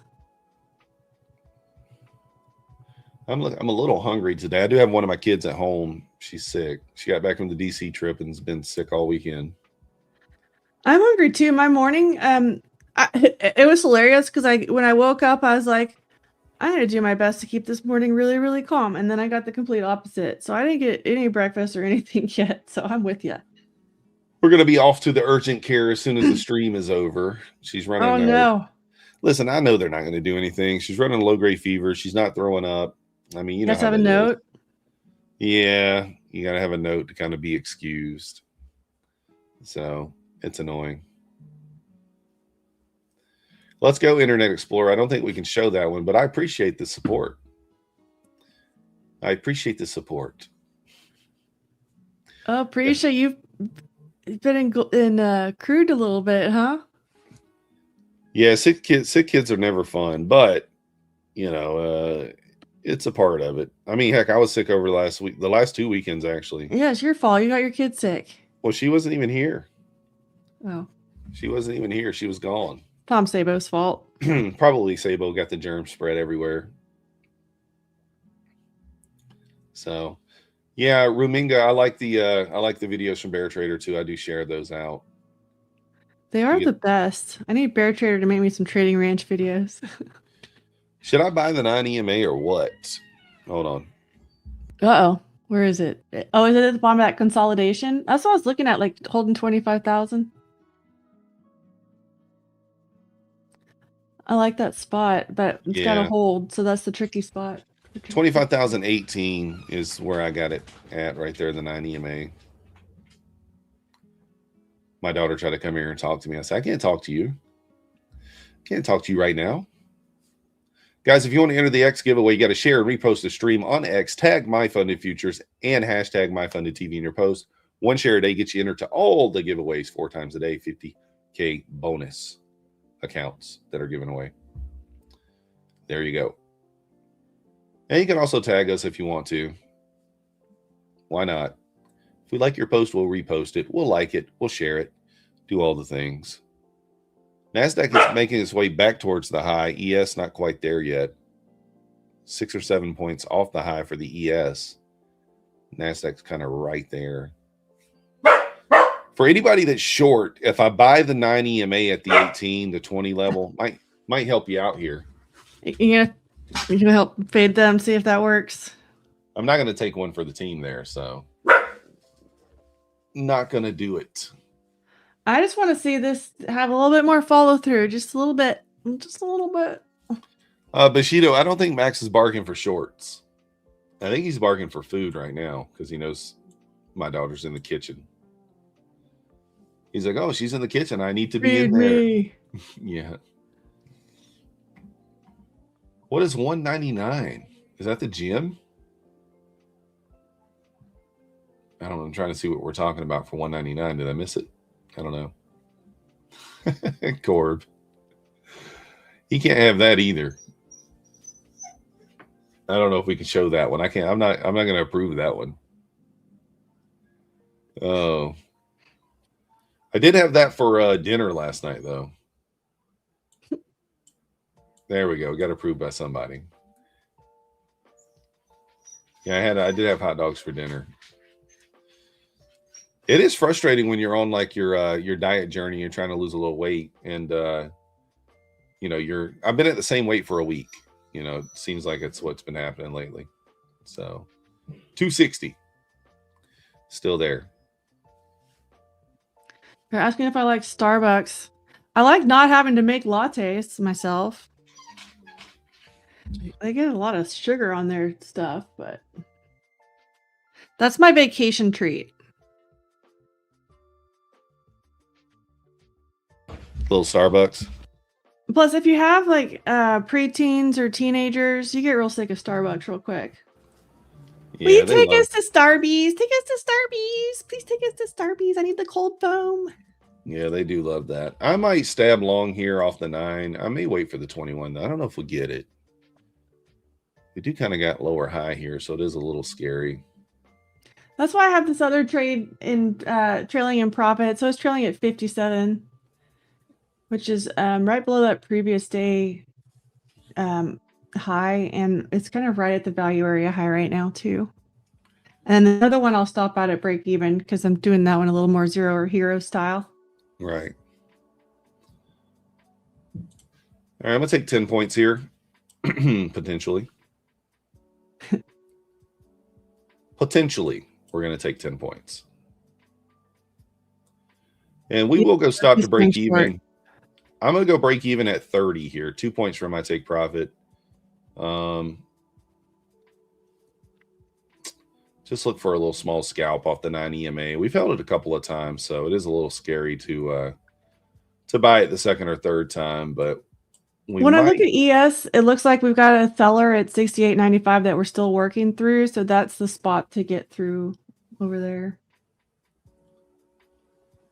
So I'm going to look at 29.75 area. That's where I'll go break even, or I won't let it go back red. So like right there, it just tagged 29.75.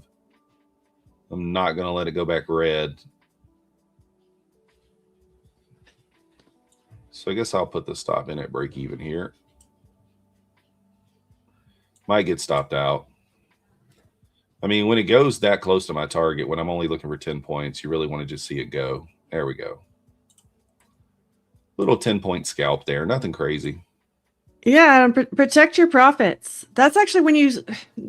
I know everyone wants the big account, and we're frustrated we have the smaller account. But when you have smaller accounts and you start graduating to larger accounts, the reason your profit percentages don't stay the same as your account grows is you have to preserve capital also. So it's a little bit different method. So that just means you're growing. Max barking and whining, making my dog go wild. Is there a dog in the computer? Yeah. Max does that too. He goes crazy when he see other dog like on TV or something. He'll go crazy. We So, trained our Frenchie to go after the cats when they scratch the furniture. It's like the smartest thing we've ever done. So they hear that, and then the dog's over there regulating. the dog's over there trying to kill the cat. Yeah, like instantly, the dog goes yells at the cat if they scratch on something. This was my best idea ever. Izzy Lizzy over here speaking Spanish or French or Italian or some language that I don't speak. Yeah, that's the problem with Starbucks. Like I don't know what that is.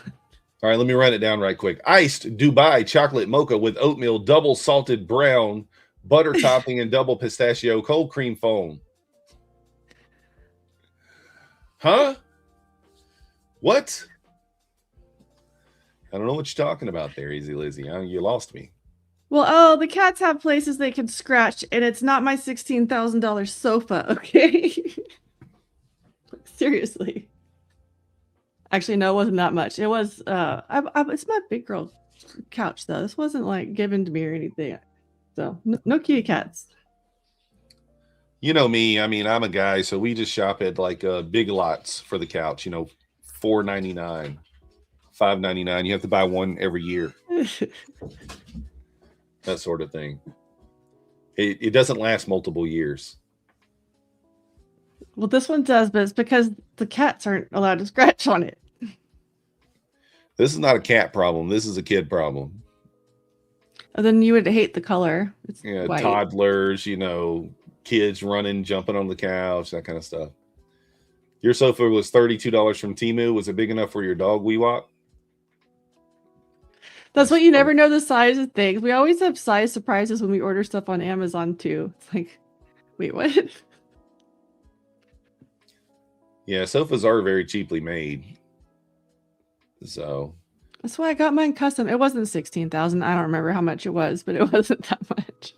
16,000. Holy cow! That probably furnished my No, whole I house. remember. I just remember it being a pain in the butt to buy because I bought it during COVID and they weren't making anything, so I had to track down something already made. I didn't get to have it custom or anything, which is what I wanted. So yeah. I think that sounds like a car. I think that's what I paid for one of my cars. My first car was $700. So. Well, my first one was $200. Did yours make it home? Did it have more than one headlight? Barely. Mine made my mom cry. She's like, no. It hadn't been titled. It hadn't been tagged since 1983, and I bought it in 1997. So it'd been sitting under a tree for 14 years. But yeah, it still ran. You just had to pump the gas like I think it was 80 times. You had to pump the gas before it would start. So I'd get in, and your friends are like, "Let's go. What are you waiting on?" I'm like, "Bro, we got to hit the gas at least 80." I'm over there counting 1, 2, 3, 4, 5, 6. When I was in Mexico one time, I rented one of the old VW Beetles because they still were making those. But the one that I got, you had, in order to be in third, you had to hold it there the whole time. And that was even just a rental car. So I had to pop out. Yeah, I wouldn't stay in third unless you held it there. Nice. Let's go. That's what I'm saying. You gotta drive crazy cars like that at some point in your life. Yeah, I had 2 5-gallon buckets in the back seat. That was the back seat. There was no back seat in my car. So I put a couple of 5-gallon buckets back there. So when my friends rode with me, they would have to sit on the buckets. And I had the crappiest car, but they wanted to go. I had to drive everywhere. They're like, That's what I was worried. I was like, were the buckets for your radiator because it leaks so bad? No, the radiator didn't leak. They always wanted to take my car. I don't know why. They were like, let's take your car. So Because it builds character. Put some Yeah. hair on your chest riding in the back of that in a bucket seat. the driver door didn't open either. So like I took a girl on a date one time, and I opened the passenger side door, and she was like, "Oh, thank you." I got to get in I can't get in on the other side. I got to get in first. So she thought I was being sweet. What's wrong with her? I'm just kidding. I open the door and stuff, when you can. Maybe sometimes. So, but yeah, it was a 1970 Pontiac Le Mans. That's what it was. 4-door. Vanamas wants to know long or short. Tough to go long here, tough to short here. I think the draw liquidity is higher. I think we need a little bit more of a pullback, maybe retest the 25,000s, maybe the 980s. You need some sort of liquidity grab lower in order to take the long. Which we kind of got a little bit ago. Yeah. Right when we were coming on, I guess. Yeah, that's when I was short. So yeah, that's when I was long and not told you and didn't tell you yet. So I had already taken profit on that before I came on the stream though, so this is just my runner. I still see a big order up here at 68.95 on ES. We'll see if we get through it this time. If they get through it, I think we're going for 6,900. What did Trump and I say think we'll there? probably sweep it. Is that a Trump comment? Did we get something good? I mean, I don't know. We just had a 40-point candle. He might have said something good. I don't have anything yet. It's so kind of funny watching the comments when the president speaks.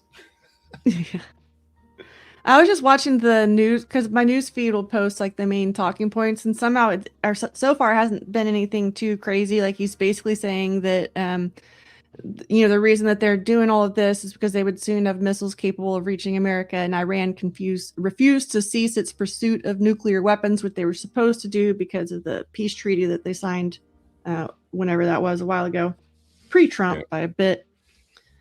And we don't want them giving it to their friends in North Korea or anything. That makes sense. Oh, somebody else is talking. I don't know. I still got Trump up there on mine. Maybe mine's delayed or something. You're slow. I still see Trump. I still see this 68.95. Get through it, guys.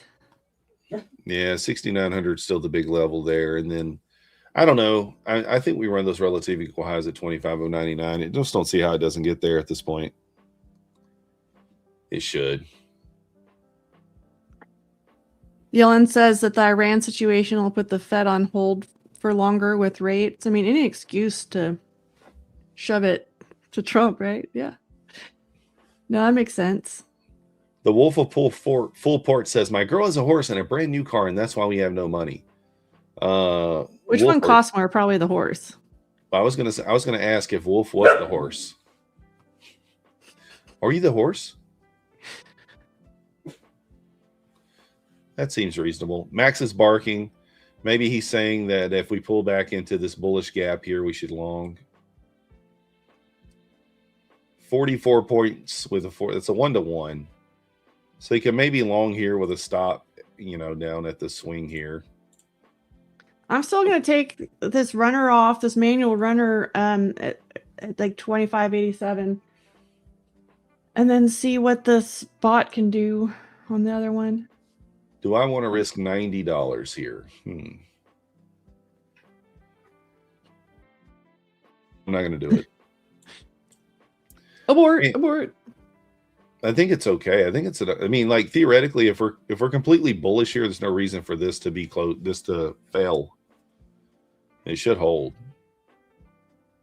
And we definitely are looking bullish, but it's awfully high to be longing. I don't love the shorts at this point because there's no real SMT. There's no, there's no real idea to go short here. So just kind of wait, see what happens. The problem is when we're on a trend like this and you just keep trying to short it and just keep trying to short it, that's how accounts get blown. So a lot of times you really have to wait for that full reversal to set in. Don't try to front run it. Back door, right? Yeah, you can always come in the back door. Like I said, I mean, and also the thing about the looking for the reversal is, it should start with SMT at a high. So that's the easiest way to kind of find one. That's always the way I like to do it. Like the short that I took earlier, we had an SMT at the high, and then it broke it. So, but that was the idea. And let's be honest. I mean, I was in profit over 50 points on that trade. I could have certainly could have taken profit, right? Sometimes that's when like trying to go for a bigger trade kind of bites you a little bit. If you just take your 25, your 50 point scalps there, 25-point scalp all day long, you're probably going to make more money in the long run than looking for the bigger winners. So there's no real reason to go for a 100-point trade there. I just thought that it would hit. So backdoor it if it gets to 160. You could potentially. 160 is a good area. I think we looked at 160 earlier for the that's kind of like your 1R, your full 1R on that on the opening range trade there. Yeah, so that's up there. Yeah, 164. So one thing on the pre-orb that I'll talk about right quick is that let's change this so we can go down to the 30-second. I don't know why it's on 6 months, but it takes a long time. Anyways, let me show you guys something with the pre-orb. This is what I kind of was looking at over the weekend. One of the people, I don't know if Weeks is in here or not, but he was showing me this is what he's kind of doing with the pre-orb. So like on the break, he's looking for just 10 points on the break, which I did back test it. It's kind of interesting. So today it only went 10.25, which is very, very tight. If you got any slippage on the fill at all, on the opening fill, you probably would have been in trouble. But yeah, it's kind of an interesting idea there. I did a little back testing on it, and in the last 20 trading days, it didn't go 10 points twice. So kind of something to think about. I don't know. Because I was kind of thinking about maybe doing a little bigger size for a smaller scalp off that trade. But tweaking it a little bit, if you will. I don't know if it's worth it or not, but it is something kind of curious, that I'm maybe going to pay attention to. I might dedicate one account to it and give it a try. So the problem's kind of the stop loss. I think it really would just be like a 1-for-1, right? 10 for 10. So When I did the testing on the 15-minute New York opening range, the standard one, I mean, trying to do that half stop just killed the trade. Right. Yeah. It's tough to do. The whole point is to not get your stop hit. So you want to put your stop as far as you can. I mean, you're balancing the win rate, which on an orb, I mean, I always assume an orb starts at 50-50, and then we're improving it by either changing the time or how we manage the money. Yeah, for sure. For sure. I mean, it makes a lot of sense. And like we talked about it already, like, you just kind of, you got to mess around with those trades. Listen, even at a 50-50 trade, you can still make money on it. Yeah. Especially if you can get it to a 2R, you can make money there. So the problem is, and one of the things I run into is like having the mentality of knowing a 2R trade, you only need to win 4 out of 10 to make money.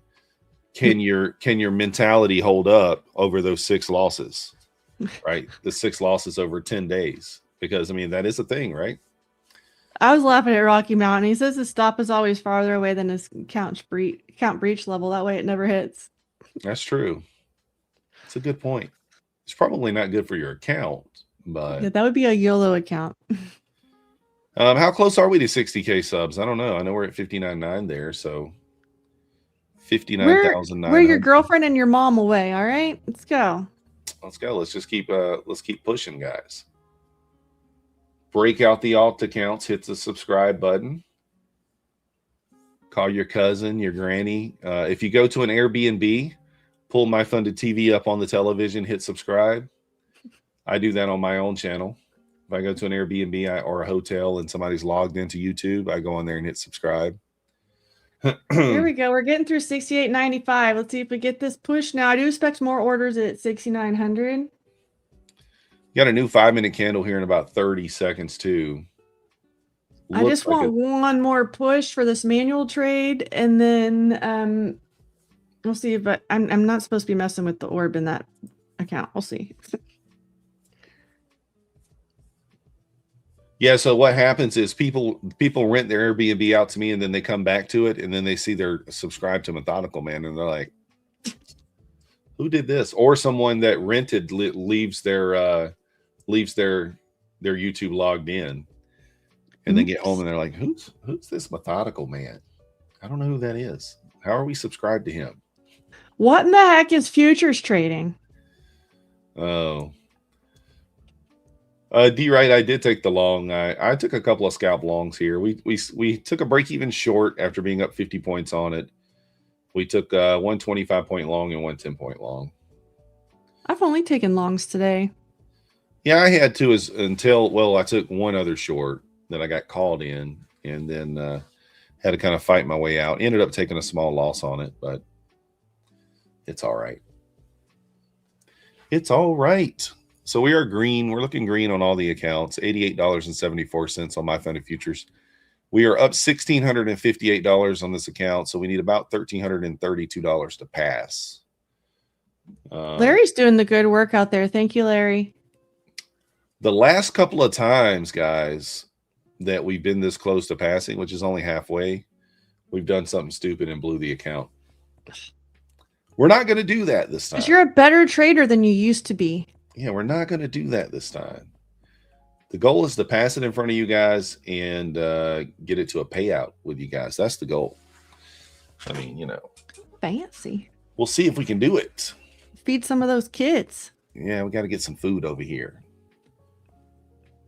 We got Matt coming up here in about 3 minutes, guys. In about 3 minutes.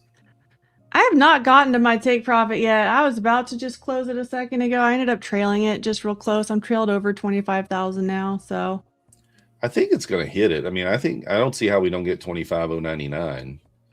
That seems to be the draw on liquidity. I know. At the same time, though, we do have Matt coming up, and at that point, I'm going to go deal with some other stuff. I'm in the middle of this whole chicken thing right now, too. You guys don't want to know. So, chickens. Yeah. Now that we're pulling back, I actually might consider taking this trade now because the stop is going to be a little bit less. Let me see here. It's around a 35-point stop now.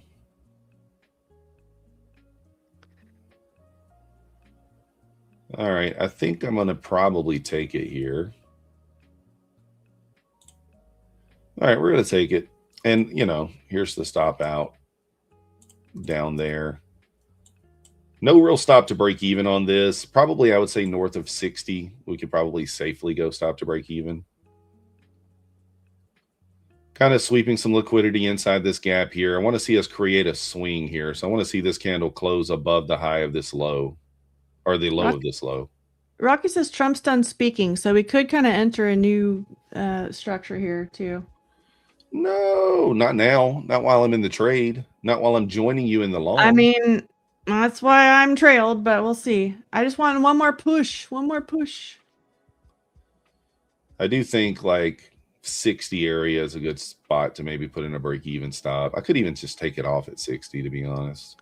Trump may not have said much to get the markets moving, but some people will not trade while he's speaking. So, listen, I think that's smart. Yeah, that's why it can kind of change after. There's nothing wrong These are with that. real orders. It's not really the white van man driving around like convincing market makers to manipulate the order book, because they can't do that because we're regulated. So these are real orders in the market that are happening. I am going to take this at 60. So 55 area. I'm going to go stop to break even at 55 here. Okay. Right about now. Let's just get another push. Come on, market. You got like 30 seconds. Do it. And it either hits the TP or it hits my stop loss, either or. I prefer the TP, but naturally, if it hits the stop loss, I'm not going to cry about it. There's no crying and trading. None. Zero. Zilch. Rip it. Push it up, guys. Come on. Get Everybody it blow up on it. there. It's trying. We got a new 15-minute candle in 15 seconds, so. Uh-oh. Oh. Womp womp. Did it, yeah. It got me. Well, I have it down at 22. I don't really love that spot, but just based on how those wicks are there. But I just wanted to tighten it up and get some good profits on this either way. All right, guys. Matt is here. If you guys haven't already hit the like button, subscribe. If you're not yet subscribed, here comes Matt. Barbie and I'll be back tomorrow. Same time, same place. Appreciate you guys watching, and we will see you then. We'll see ya.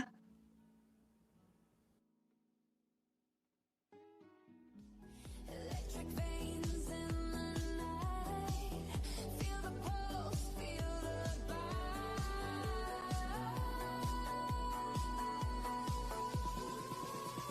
Welcome, rocket school.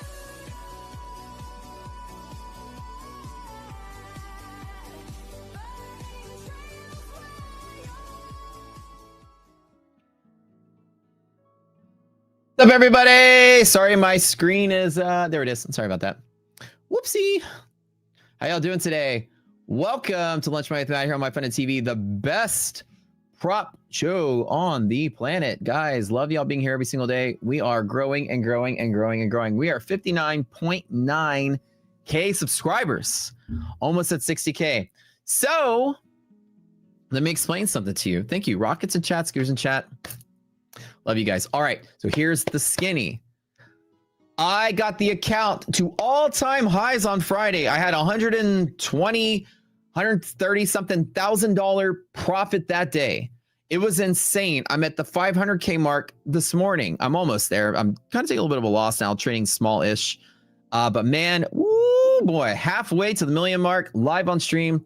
The only person doing something like this out there. You can watch every trade. And of course, doing it here on MyFundedTV, showing you guys some of the stuff I'm working on as well. Love being here to show that. Help get those 100 today itself. Oh, wait, 100 or what? What are you talking about? So, right. So hopefully if things keep going well and things are doing all right, I've been trying to fade this pop because I still keep thinking the volatility was here, but now all the signals have gone against me. I don't know if that's really that good of a setup anymore, but I have been sort of like making money by getting in and out and scalping some props. It's bottom right of the screen. As you see, one of my prop accounts topped out at 10K. It's one that 10K is as hard as you can go in a single day. 10K on that one, but that's good. So the other ones, if you add up the prop stuff, this is 11, 20, about 30K here, something like 28, 30K here, and down maybe 20 here on the million challenges. The account's at 477 at highs. Boy, I'm gonna tell you, they hate us because they ain't us, baby. There's nothing out there. There's a different. There's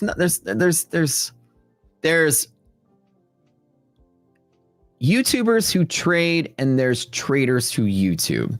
Two totally different types of folks out there. I'm a trader who YouTubes. I'm a trader first, and I will show you guys my trades no matter what. You can watch the wins, can watch the losses, whatever.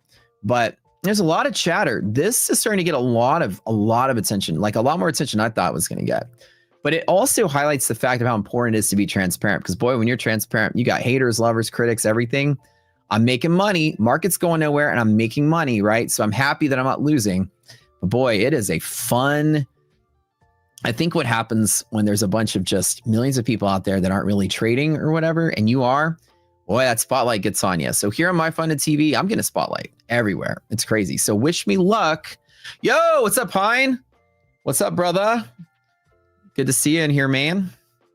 The segment's winners, not yet. So anyways, wish me luck, because I hope I turn, hope I don't screw this one up too bad. But I think I'm okay. One of the things somebody told me yesterday was last week was like, Matt, you should go for Larry Williams' challenge and beat his thing 11,000%. And, I'm talking like if I take 100K to 11 million or whatever the math ends up being, somewhere around there. I don't know exactly what his amount was. Then I could be the Guinness Book of World Records highest single gain in a year trade, or be like, you should do it. And I'm like, it's already March. I mean, that would be such a feat to try to accomplish, right? That'd be almost impossible to do. I'm not saying I could do it, but I'm saying I could try. But the thing is, it's already March and this market has gone nowhere. My strategy is usually really good when markets go up or go down. And I usually stay somewhat flat to making a little bit of money when it's choppy like it is now, which I'm making a little bit of money. I've almost 5x the account. So the goal is hard when the market's not moving.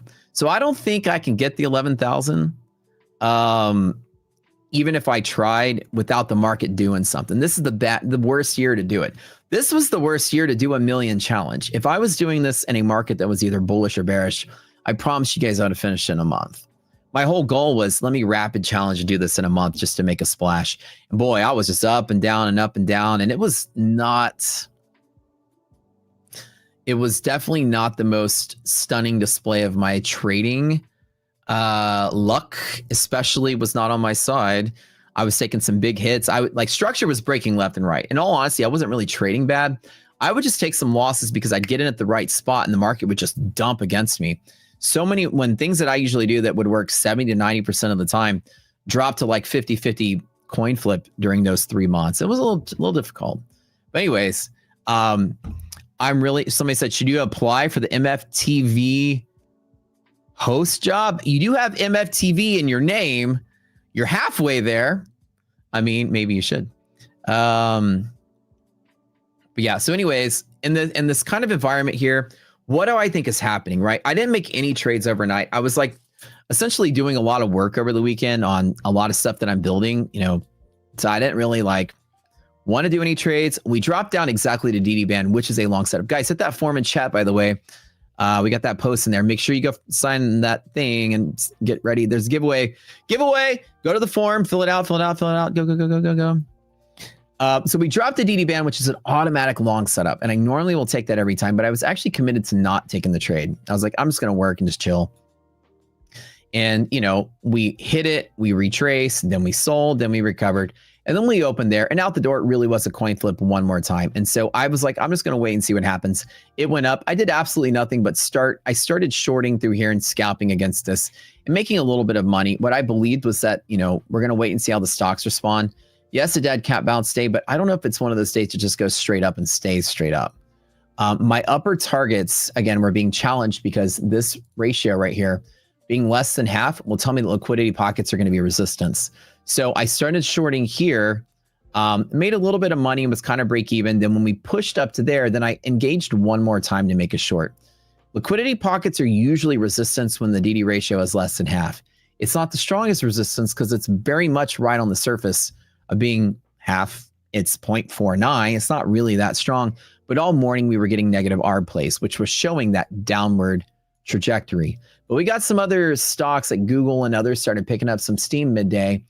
And NVIDIA just rallied as well, that everything was just in that dead cat bounce form where there's people have been waiting to buy a dip. This is the lowest low that we've had in like 3 months. So you're really starting to see shorts finally getting out of the way and people responding to the Iran stuff, which brings to the topic of the hour. What's going on in Iran, right? This, I said this in social media, and this was no disrespect to anybody in the war. God bless everybody and prayers out there because war is a horrible thing. And nobody likes to hear about it. So we're not political. So when I say anything, like I always preempt when I say something, leave your feelings and pronouns at the door. We don't want to hear it. This is trading. We're talking about just Wall Street, how it relates to that. So when I talk about the news or politics, always somebody can get heated. Just remember, I'm taking it from a Wall Street perspective. How's it going to affect the market? So I'm meaning no disrespect to either side, other belief systems, whatever. We're going to talk about purely the war. I made a sort of a joke, but not about related to the war, but related to social media. I said, this is going to be the first war in history fought mostly with AI. It's going to be so crazy that I'm going to wake up to a video of Godzilla knocking down buildings in Iran. And somebody said, look, I was there. This happened. And within like a day of that joke, you're seeing videos of like, one thing was like a fighter jet was bombing a tanker, and it's like fighter jet bombs U.S. tanker. And the video was a scene from a video game with the content topic. Like, it's like people are taking video game CGI and saying it's from the war. I mean, this is like the silliest thing that it is. And so you don't know what to trust as a trader. And that's really the point. You don't know who's doing what, who's doing this, who's doing that. You just know that news is coming out left and right. And probably 90% of it's going to be BS. Did I hedge the account shown in green against the direction? No, I scalped them as well, but they have defined profit targets. So in those accounts, whenever I basically were trading off of this, when I hit the pop, I'd short those, take profit, short those, take profit, short those, take profit. So these are all prop accounts that have shorter term. This is trying to trade for the reversal. And I got 20 contracts up here at the bull zone top to trade that we end up down in here. So those are scalps in and out. Anyways, back to kind of what's going on with overseas, right? War always causes volatility. And we've learned with this market last year that even threats of war with Iran were going to cause volatility. We saw, it was October, right? I think maybe it was October or August. But I remember like last fall-ish, you saw the market was like all over the place. Just to that. So now there's actual military, certain, they're getting bombed. Our bases are getting bombed. It's a full-scale conflict at this point. What's that going to do to the market? Well, it's not bad for the economy yet. War usually is good for the economy. It stimulates production, stimulates business. As long as you're not in a recession, it can create jobs. So my economics teacher in high school was one of her most famous quotes. She said, war is good for the economy. She said that on the very first day. She said, I'm going to teach you a million ways why that is in this class, but war is good for the economy. And that's basically something always stuck with me. War is not a bearish thing for the market. It might just be a bearish thing for Monday. And so my thought has been last week that we had switched back to being a bull market. Yeah, somebody said Friday made 69,420. That was really funny. Yeah, so the joke on that one is on Friday, I was up 68,000 something profit. And the day before, I had taken like a really nasty drawdown, like 100 and something, that by the end of the day, I made every single bit of that. I was pretty much greenish by the end of the day. I was like really, like when I closed out, I think I might have been under like $1,000 or $2,000, but there was a point where I was like, wow, I'm finally green. That day, there were some hecklers. Like, nobody ever likes to point out the fact that I won 2 trading competitions last year, that my team won 2nd place in another big trading competition, and we're always on the boards. But the minute I take a drawdown, oh boy, I'm the worst trader in the world. People like to say that. But man, I've got a resume longer than a CVS receipt, bro, when it comes to trading. I got it all. But that day wasn't really the best day for me.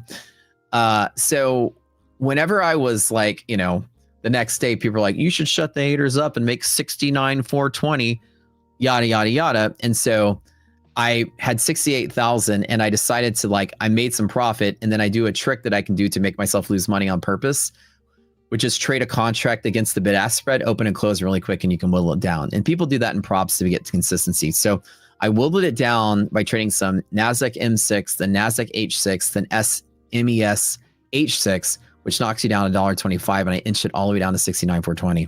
And that was the funniest thing. So I had 69,420, and that was basically what I ended. I think I had that on this stream too. And I basically ended the day there, and I'm like, I'm done trading. But at the end of the day, I was at the pool and I decided to long further and made another 70K. So that's it. And I walked away Friday with the account back to all-time highs and made about, like I said, I posted it 120, 130 total for the day. So that was me. And that was that last week. And that's it. Well, somebody says, Matt, you get a lot of haters. I'm telling you, when you trade and you trade well, there's a lot of people that don't like that because you get the audience. People come watch you instead of them. And, there's a lot of storytellers out there that tell the story about how good they are, but they don't show it. When you walk in like us and you get 1 million views a month on your channel because you're just trading, you're going to see a lot of people don't like that. And that's just what it is. Look, I learned in life. And I don't really, you can see my feed. My feed is pretty neutral. I don't out there poke at people. I don't talk to people. They have stuff to say about us. We ignore it. But you can't really talk about my trading, right? Because that's really what I'm here for. And so I learned this. This is one of my favorite sayings in life. But life is like a video game. Because when you come across enemies, that's how you know you're going the right way. Can I answer your question? Yeah, Prish, what's your question? It's really true, right? Is crude going to fill the huge gap in near time? I would say that a lot of times, a lot of your commodities are hypersensitive to conflict in the Middle East, especially oil. It's not as much now as it used to be because OPEC is less than a third of the world's global oil supply. They used to have much more control over the oil monopoly before like US could export, and China became a big producer, and Russia started growing, and NOPEC started getting big. Will oil fill its gap? 100% absolutely. Maybe not today, but over time. $75. Unless conflict escalates, then the answer is no. If conflict continues to escalate, being that it's Iran, maybe it will. But oil will probably, like I said, we've learned with Afghanistan, we learned with Iraq earlier when there was more of the production affected in two countries. You can use that as a model. Back in 2000s, Afghanistan and Iraq were from here, 2002, 2003, up to the top. That created what was the shale boom. And so war in the Middle East can create that. Will it fill the gap? When I say absolutely, I don't mean absolutely tomorrow. I mean absolutely at some point. Iran's not that big of a producer relative to the global scale, but the conflict is spreading beyond them. And it could spread to other producing countries in the region as they're kind of like, creating, I would say, this like sort of, what's the word I'm looking for? They're sort of pissing off their neighbors maybe. And so when they have that going on, you're going to see that you might start to see them start taking pot shots at each other and them start attacking each other's infrastructure. And you're looking for things like tankers or anything getting held hostage, like you can't pass through this strait, you can't pass through this area, or even being sunk, or even infrastructure being like destroyed. You remember in Kuwait, when Saddam Hussein I think when he left Kuwait, I think he just set the oil wells on fire. He's like, if I can't have it, nobody can have it. That kind of stuff is very much what caused oil to go up. So you need to listen to that sort of stuff. Currently, right now, there's no infrastructure change, but futures is going to get ahead of that, right?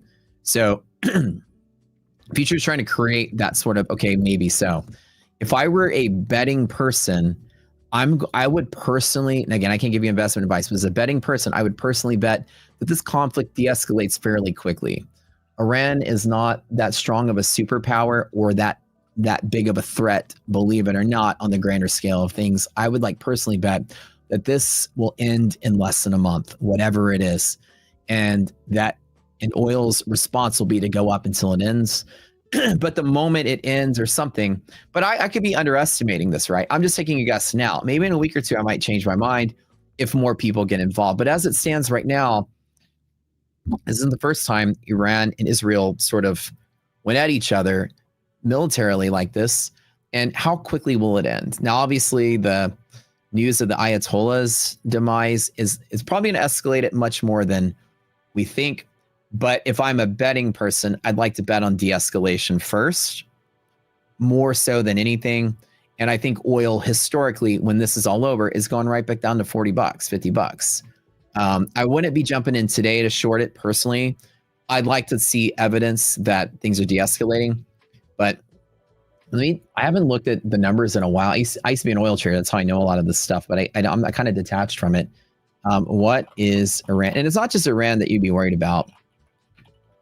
If I remember correctly, it was less than 1 million barrels per day, like 10, 15 years ago when I used to trade oil. Currently, right now, Iran produces about 3 to 4 million barrels a day. It's about 4% of the global supply. But again, it's not their infrastructure that you're worried about. It's more likely the surrounding region, right? Military can target installations that can disrupt the supply of the others. Like example, if Saudi Arabia and Iran start button heads for whatever reason, they'd be attacking each other's energy structure as military targets because you're trying to cripple your enemy economically. And that becomes the reason oil will go up. Anytime you interrupt the supply, oil can go up. So I wouldn't go in there today and bet on a gap fill like today. So that's my answer to that. Oil in a year from now, probably back down to 40 and 50.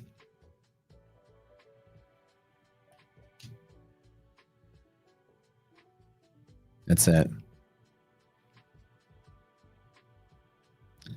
Somebody here was asking, are there any people that use Rocket Scooter? Any profitable traders here? Rocket Scooter can answer their question.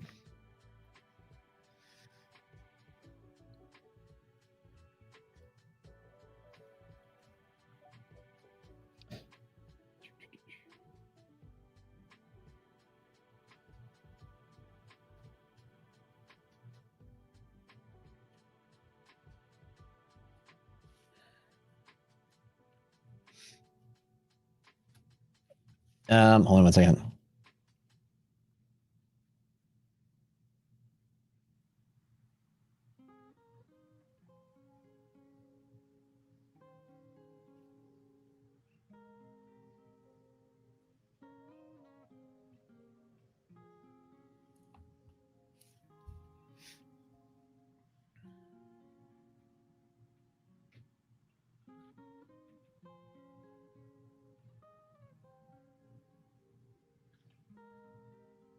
Somebody said scooters. Oh, winners are coming out, guys. Everybody's interrupted by the competition. So how many people here are from Rocket Scooters? Somebody asked, who here is profitable with the Rocket Scooter? They're not paying attention to me. They're paying attention to the contests that came out at the same time.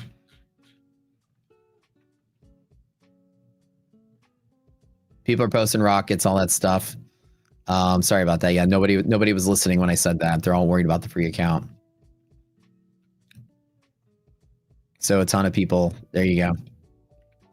Matoski, you're a profitable trader, use a Rocket Scooter. Somebody was asking in chat, so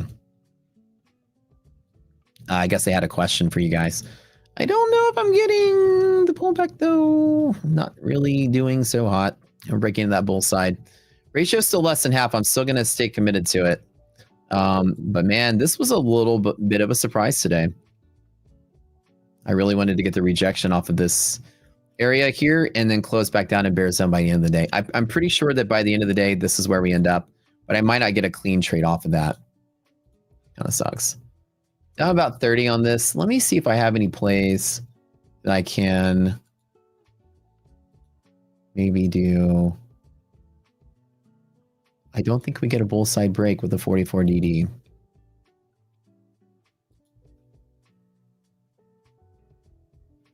All right, this is the test. Pop and drop. Do we get it? That's the one. This is the level. This is like my final level to engage from.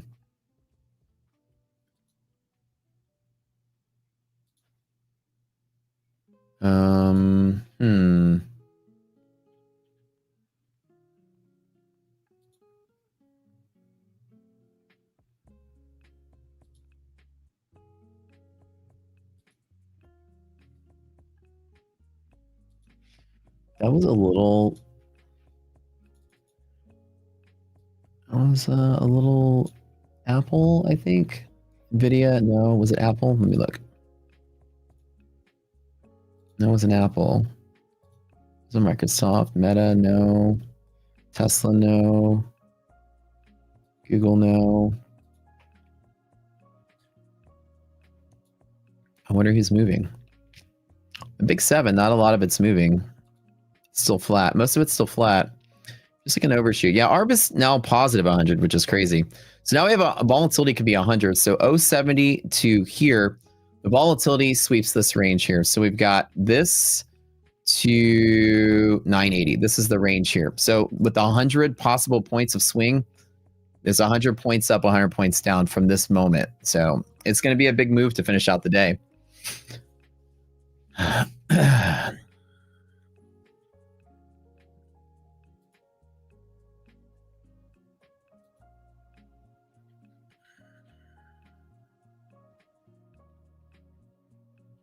All right, winners.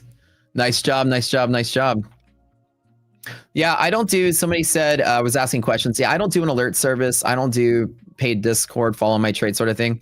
I do all my trading on YouTube, which is free. Rocket Scooter is a trading platform. And we have tools inside of it that are gamma exposure-based tools and arbitrage-based tools. It's different than traditional technical analysis or candle-based chart reading. And so we're like a whole technology company. Somebody says, will the price of oil affect P. Diddy? I don't know what the going rate of baby oil is in prison, but probably probably will be a trickle down effect. It'll be harder to come by. Probably so. How's arbitrage calculated on the platform? Right. So what this particular indicator is doing is it's looking at what's called the implied value of the index. So it's a technique that we invented. And I'll give you like a little sort of, let me just pull up an Apple chart, see if that's an Apple open flat. Do we got a gap on Apple? Okay, we do. All right. So here's an example, right? So the gap fill that we all talk about is like when markets open or close at a different place, and then gap fill is when you return to where you closed. So this particular example, Apple opens here today and closed here yesterday at 4, right? So Apple has gapped down, and as you see right here, Apple fills its gap, right? And you can see that there's interacting pivots at both the open and close.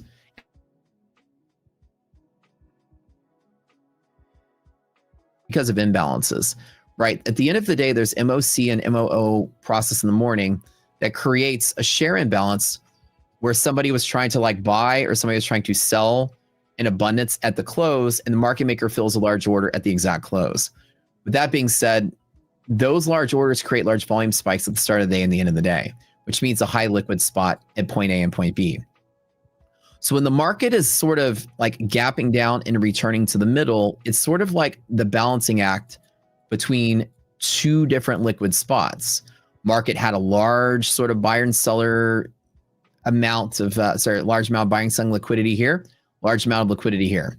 So the middle of liquid is very liquid. And so when the market moves to the middle, we call it balance. This is called the redistribution zone, where market makers are redistributing a position they have to offset the imbalance from the previous day. Long story short, is actually in the very single middle of this, the market's balanced. So we have an indicator that says at the middle, it's balanced. If every stock is in the middle, it's balanced. Now, if one stock like Apple, for example, moves just a little bit below the middle, then our algorithm looks to see how far it needs to go to fill its gap, where's the next volume sink will be.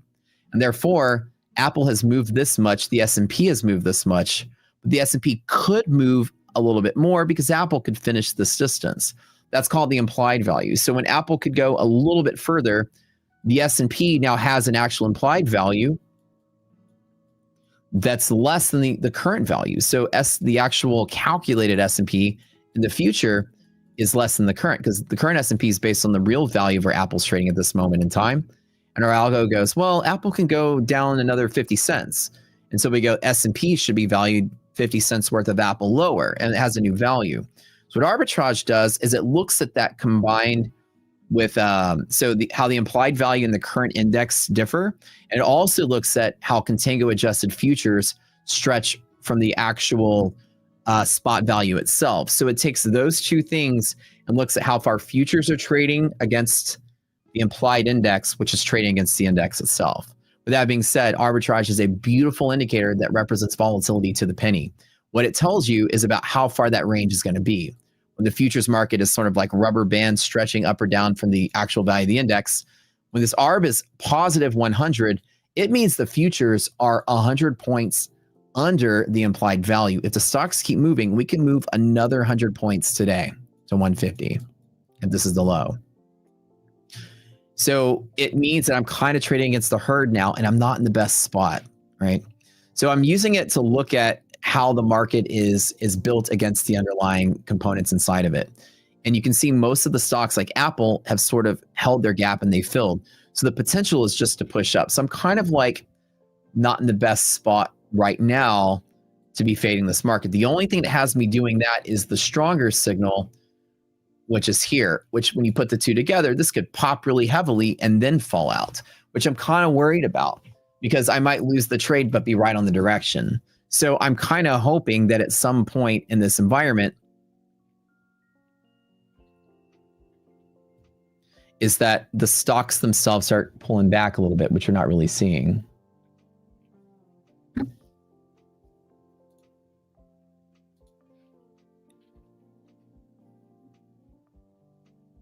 All right. So that being said, you can see that it's currently 15 points S&P, about 100 points on Nasdaq. It's kind of like I'm not in the best place. You see how it's squeezing higher, like it looks like it's ready to pop, and this kind of supports that. So like, with that being said, I can say, I did want to sort of build into this the bet that we stay down here because my greater indicator is still bearish. But we're still seeing the stocks pick up some edge. Like, it's kind of crazy to see this much movement in the stocks. And I was expecting to be a little more volatile. Hedge pressure monthly and hedge pressure are gamma exposure levels for market makers. And the resilience indicator are gamma exposure aggregates for each of the stocks inside the index as well. So we use these things. These things right here, we use them to basically break ties on these particular levels on the index itself. So example is going to be, if I look at the S&P and the S&P was at this blue line right here, I look at the blue line down here and the blue line is support right there. So whenever it falls to this interaction point, I use these indicators, which are similar to R, but slightly different, to just have a tiebreaker at that level. So this one, 68.50, was support. When I did short, I closed out here because all of my indicators were positive here that show support on these levels. So the way that the resilience works is that they are going to be, let me put a bigger chart on here. On the S&P, let me get this. Blue line, when you get to the blue line, then you consult the blue line for confluence. If it's greater than 0, the blue line is support. This will say support. When you get to the white dashed line, you look at this. If that's greater than 0, this will also say support. When you get to the monthly hedge pressure, this will be support as well. So essentially all of our indicators have been showing support. And the goal is tracking the index. Everything is still pretty, the stocks are still going up. The overall indicator of the bull or bear bias of the market is that this is a dead count bound state in a bear market. The DD ratio, the overall bull bias ratio, is still bearish. This setup usually indicates strong upward pressure, end of the day, or overnight flush. And that's the only thing that I'm still kind of engaged for. But the problem is locally, there's a lot of pressure for some stocks to push up higher. That implied value shows a 100-point discrepancy in the NASDAQ, which means I could lose about 100 points under. So I'm not very heavy in the position. It's a medium-sized position. And I'm just betting on the edge here. Like I said, I'm barely playing with much. I'm not touching the props. I'm just chilling on that and just scalping as they come.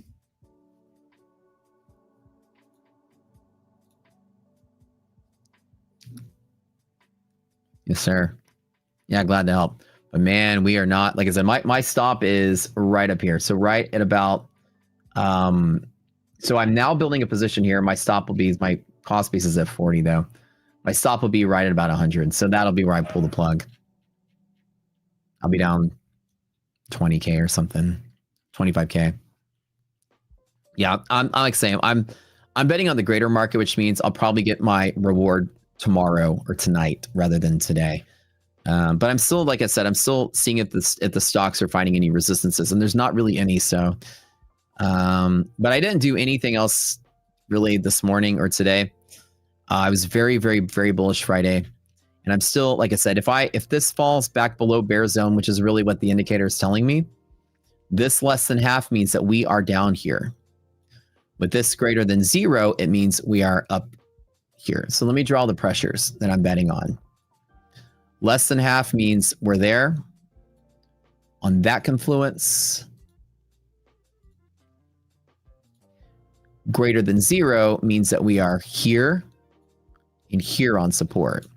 So there's not really a good play unless this indicator goes below 0 or this indicator goes below 0. Why does NQ show resistance when NQ res on top shows 70? Different indicators are different, apply to different places. The resilience down here that says 70 is what I just drew the green arrow from. That's support from there. That's the resilience. That is the support from there. The other indicator that is resistance is this one, which is resistance from here, as I drew earlier. Resistance through this to that. So there's like a potential leg down to finish out the day like that. So I'm going to try to take that. That's what I'm trying to trade that leg right now. I'll work this account back to even and then call it. But we do have these liquidity pockets are not bullish support anymore. They show resistance. So the highest probability is that with this confluence, 90% of days will end up in a bear zone somewhere, whether there or rather there. Now, the weight as strong as it has been with some of the stocks, I'm not going to bet on the full sell-off, but I'm kind of okay taking the 70 points or 80 points down the pocket and calling it. So as I'm trading, the conditions have changed to a more favorable bull side. The arbitrage is looking a little scary because we're getting some movement on the gaps. ABGO particularly is one of those that has tremendous upside potential there. We were seeing some of the other ones kind of trapped inside the box, like Amazon additionally has upside potential to fill its gap. That's why the arbitrage is showing that potential move, because those are still pressing higher above the half gap. So we're not seeing resistances. I have Google at half gap as well, which is another big factor. Like I said, Google being on the edge and slightly over, there's 4 points of Google that can be baked into the NASDAQ, which is a lot. Really close to buffer pivot on NQ. Yeah, we are very close to the buffer pivot on NQ. Yeah. So with volatility kind of decaying a little bit, we don't really have any bit of selling pressure that's strong like I wanted it to be. And that's why I didn't really go in there and try to trade like 50 contracts short. I really am just betting on this end of the day sort of pull back to close to below bear zone, which is very likely to happen.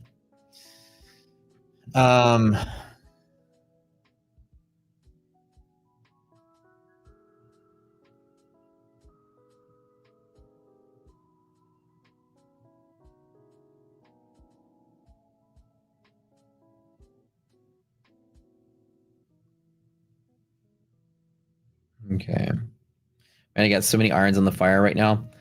So starting, I don't know if you guys know, going forward, so Rocket Scooter now is partnering up with NinjaTrader and Go Charting as our first two platforms outside of our own to put our tools in. So those of you that are using either of those platforms, Go Charting is very similar to TradingView, except it has the ability to connect Rhythmic to it. So some of you guys trading some of your prop accounts are probably Rhythmic only. TradingView is not compatible with Rhythmic.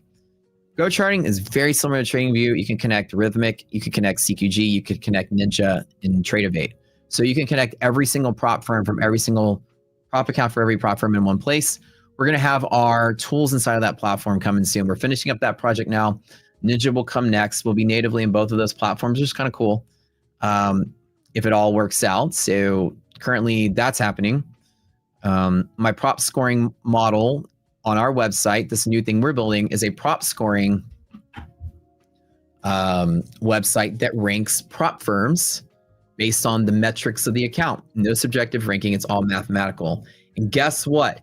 Guess who ranks as the top end of the day drawdown account? Just take a guess of all the major partners we work with. We work with a lot of them, but who do you think, just take a guess, has the high, and again, no favorites at all. I would be honest if this wasn't true. It's all math-based, but who do you think of the end of the day drawdown accounts is the top ranked one as far as value? It's MyFundedFutures. 100% is the top ranked prop firm as far as value goes. What our model looks at is the return on investment against the expected failure rate for the time and market for what you spend. And it ranks based on every metric from drawdown to type of drawdown to profit target to payout speed, to every single thing factors into this score.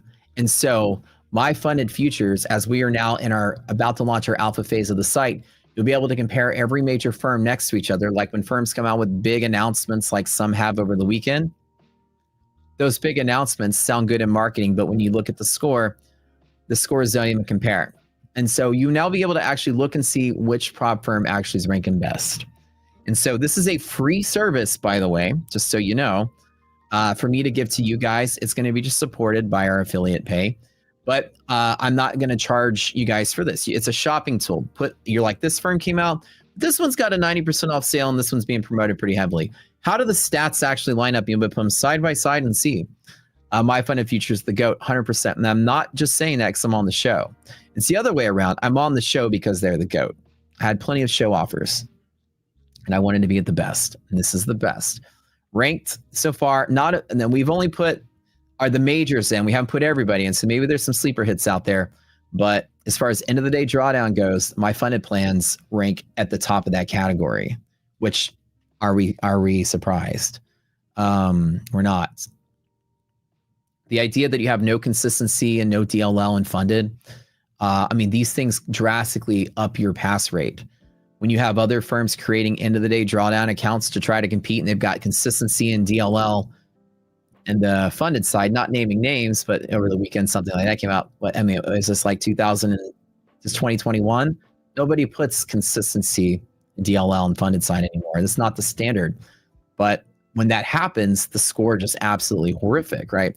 That's what you guys get to see as like traders. You don't have something visually showing you what's in the fine print and actual value there. But so that's going to be something we'll be launching very soon within the month. So excited about that. Alpha's launching out this week, which is good. So Alpha is going to be our testers and our employees playing with it. And I'll be posting some teasers online. You guys can see it. But you'll be able to come to my Twitter all the time or even use the site yourself. It's going to be free. You go in there and say, how good is this prop firm really that this guy's marketing to me? And it's great to see that, you know, I'm always trying to build something new and unique in the space. There's a lot of ranking sites out there that are mostly subjectively ranked based on who pays the affiliate more. I don't swing with that. I think that's important for a shopper to have a neutral place that's just math based, right? And so if you guys like that idea, let me know. I'm curious what y'all think about it. Are y'all excited about something like that? A smart shopping tool? This firm has a 40% off sale. This one has a 60% off sale. Which one's better this morning? This one added $1,000 to the drawdown, but this one added a day to get paid out. Which one's better? And then you have the answer based on the actual ROI potential on what you spend for that time and market.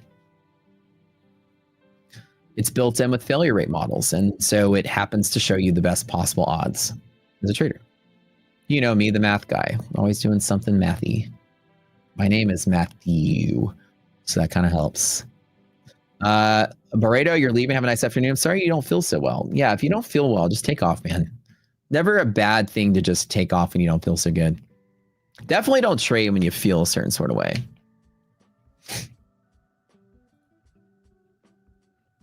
Yep, you guys, y'all aren't wrong. I'd show you the stats, but I'm not going to like make this show about that. But on my stream, I was showing off this morning. And on my Twitter, I showed off some of it as well. And I'm really excited to bring that to the table. And I'm also really excited to see that, you know, MyFundedFutures is not a product of marketing. It's actually a product of value, which is so fantastic because this is why we're all here. This is why our show's gotten so big, and this is why they've gotten so big. They actually have really good products. A lot of things being said, you'll have numbers that, you know, you're not just being like sold an idea. And when other people come out with big, mega awesome releases, everybody says the next best thing ever, we'll have the update for you in that moment. And you can say, yeah, but the score went down. It looks good here, but what's in the fine print that we didn't see? And when you dig through the fine print of certain releases, especially this weekend, there's a lot in there that nukes the score and you don't, it looks good on the surface, but you don't see it. So I'm excited to bring that to you guys. And among that, I hired a bunch of employees and we're paying them, and it's going to be a free service. So there's going to be, as much as I can make it a free service, it's going to be free. As long as it can support itself, we're not going to make you guys pay for it. So where's the line on ES? Ooh, good question. It is right where we just were at 68.93. That's it. Now ARB is dropping back down off that 100-point potential, which is good. It means some of the stocks have crossed back below half gap, and we want to see who it was. It was definitely Google. Google fighting at the half gap is causing that potential to change. And it's just one stock, so ARB isn't going negative. It's just Google. But I can tell you from the way that it looks with ARB flip-flopping is that Google is right on the edge and really is going to be one of the deciding factors on where we go. So when stocks turn to this side of the half gap, the potential is now downward. The arbitrage drops a little bit. And it's because it's market cap weighted, it basically reflects the sum of all companies very accurately and is weighted accurately to the amount of points that you have with NASDAQ and S&P, like overshooting or undershooting. So that's it. Got you, man. All right. All right, class. What do we think? Are we trading down? Are we trading up to finish out the day?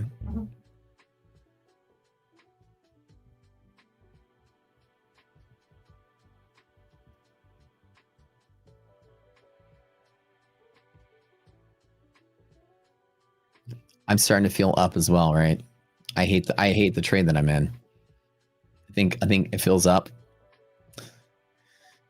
I still have that potential, but man, I'm telling you, it's not I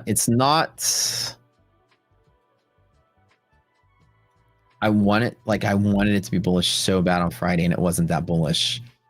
And now that things are happening the way they are, I want it to be choppy, and I want to play the range like I have. I don't want it to be bullish today. I want today to have started that sort of.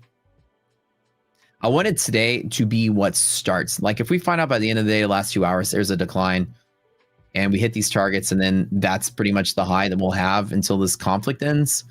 That's the potential that we are seeing, but it's not selling off. So after the initial sort of craziness, you got shorts just covering right when they open. So we don't really have a lot of liquidation going on, but the end of the day will reveal. It very much will reveal. So I'm not too worried.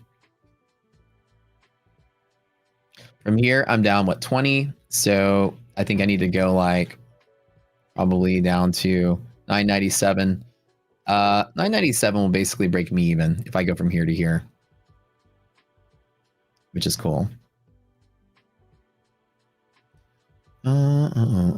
I've engaged in this trade in some of my prop accounts as well. This one made, so this one firm that I don't, so he asked me, you know, like which firms I'm trading. I don't mention them here because I've always traded, you know, this is before I started on the show. So I'm like, you know, I traded MyFunded for a while though, and went live with them. But these are other firms. So those two, one of them has a $10,000 limit of what you can make. So this account is fully capped out. And these other ones I'm trying to work towards 10,000 as well. So I've engaged in the short on these pops here and some of them, but just 3 contracts, nothing too crazy. All right, we had a second stock fall through below half gap. Google was earlier. Now it's Goog, and then Google. So we have a second stock pulling back. Again, it's Goog. It's not a second company, but we'll see. Yeah, this weekend and tonight especially, it might be very volatile. Like the market could open and just immediately start flooding down to the downside. So we'll see, right? We'll see what happens. So.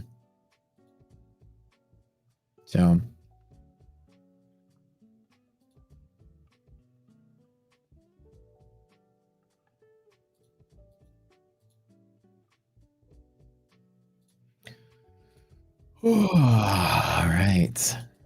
Do we get that bear zone resistance through here? Get this guy pulling back a little bit. Now that ratio has been sort of climbing a little. We started out this morning in the low 40s. I would say it even got as bad, I think, as 30, maybe like 36 right at the open. And it's slowly been climbing closer to 50, but that ratio I said is really strong.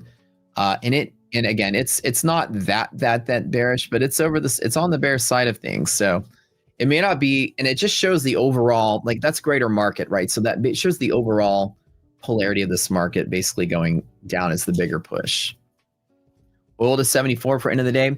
Like I talked about earlier on my stream, is that oil? I used to trade oil a long time ago. Or was I talking about that here? Boy, my memory is bad.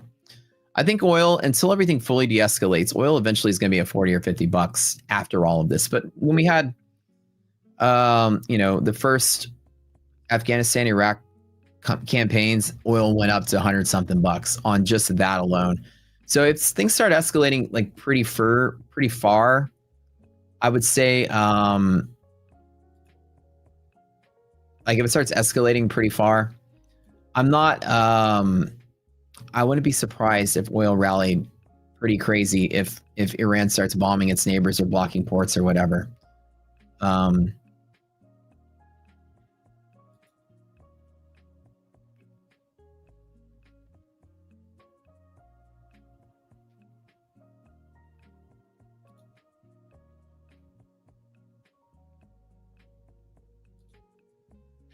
Anyways, we'll see how these little shorts here play out. Negative ARB is good. At least to 97 would be all right for me.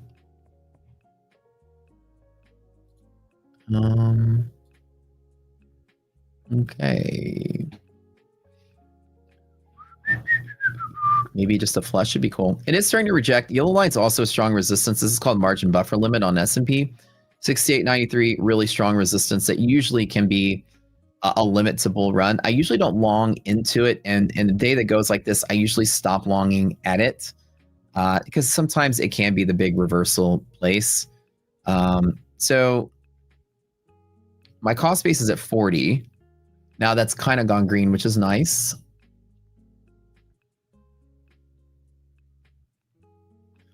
I'm watching some of these here.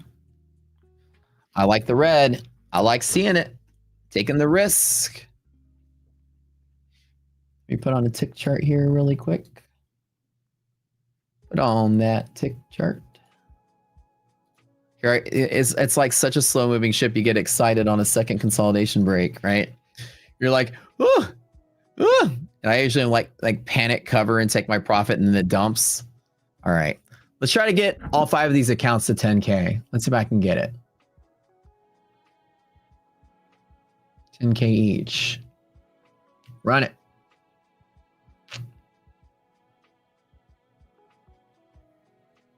Run it, run it, run it, run it.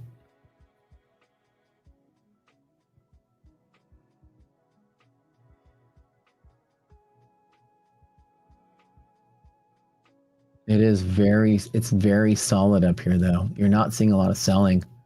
You're really not. I'm watching the stocks. Like the stocks are just barely it's just noise at this point. You're really not seeing a stock flush. I'm surprised Nvidia has just been chilling here at 182 3/4 for the last, like, I don't know how many hours. I mean, let me look at this real quick. Nvidia is comfortable. People are like, no, we're good. Like 2 hours maybe it's been here. 3 hours. Yeah, it's the same spot it's been ever. So Nvidia was like this, right? I don't think that was right now. That looks like a dark pull. Late report. Yeah, that's a late report. So ignore that 180. But yeah, Nvidia is just comfortable right here. All right, we're back to the pocket. Well, technically speaking, I should probably take a little profit here and trim off the table. On the next red candle, I'll lock in 5. I just have 20 on that one. Yo, I hear iDoc pumping iron in the other room. I can hear going, "Urgh, urgh." We got a weight bench. We got a combination workout room / TV room / arsenal over here. It's a crazy invention. You know, it's the Texas media room, I guess you'll call it. I hear a workout video going on over there, and I hear her clanking weights together.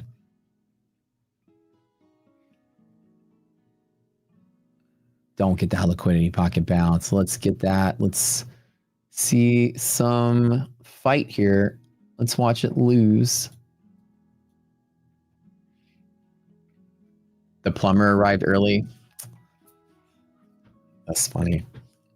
Did I hear a motorcycle downstairs? I think I did. Those aren't weights. LOL.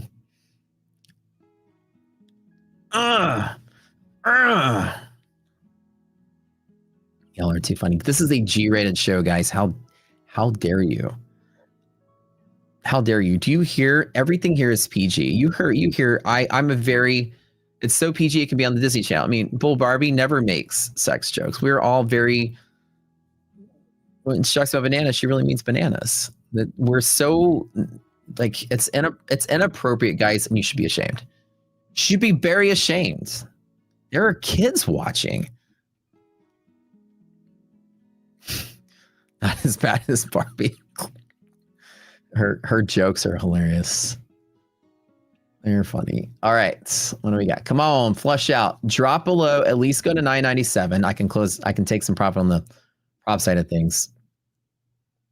Lay it a rip. Stop dancing here and trying to bounce. Just like, you know, just give us a little bit. Just a little bitty bit. Give me the overshoot. Just give me the overshoot. That would be nice. Just that's it. Right to there. Just give me that. NVIDIA has been pulling back the last 4 or 5 minutes. Actually finding lower lows for the hour, but not really by that much. Like I said, NVIDIA is just chilling at 82.5, not really moving. Today as well, like my other thesis about the liquidity crisis with gold and Bitcoin and all that stuff. Gold actually was a little volatile. It actually went up and down, then up and down, but gold is still kind of rallying up on the bigger scheme of things. And Bitcoin is up like 5% today. So whatever the thing is going on, Bitcoin loves global wars in Iran, I guess. I don't know. This is Bitcoin's biggest day in a while.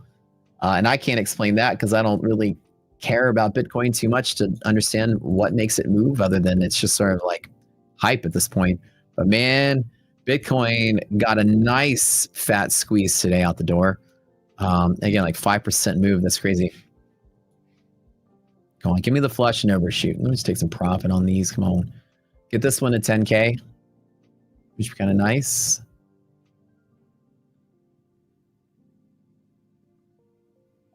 One more drop. Come on, overshoot, overshoot. Let's go, let's go, let's go. Give me the big fatty red candle. Just the plump. It just goes bloop. Close some of this out. When I get there, come on. I'm at 8,000 on this one account.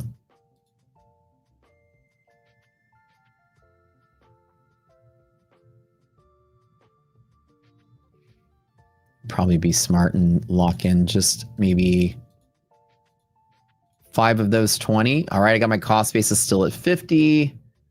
All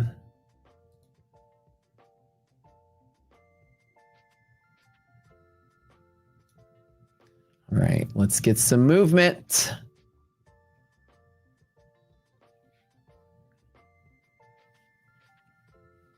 When an economy goes to shit, you feel like Bitcoin gets a pump.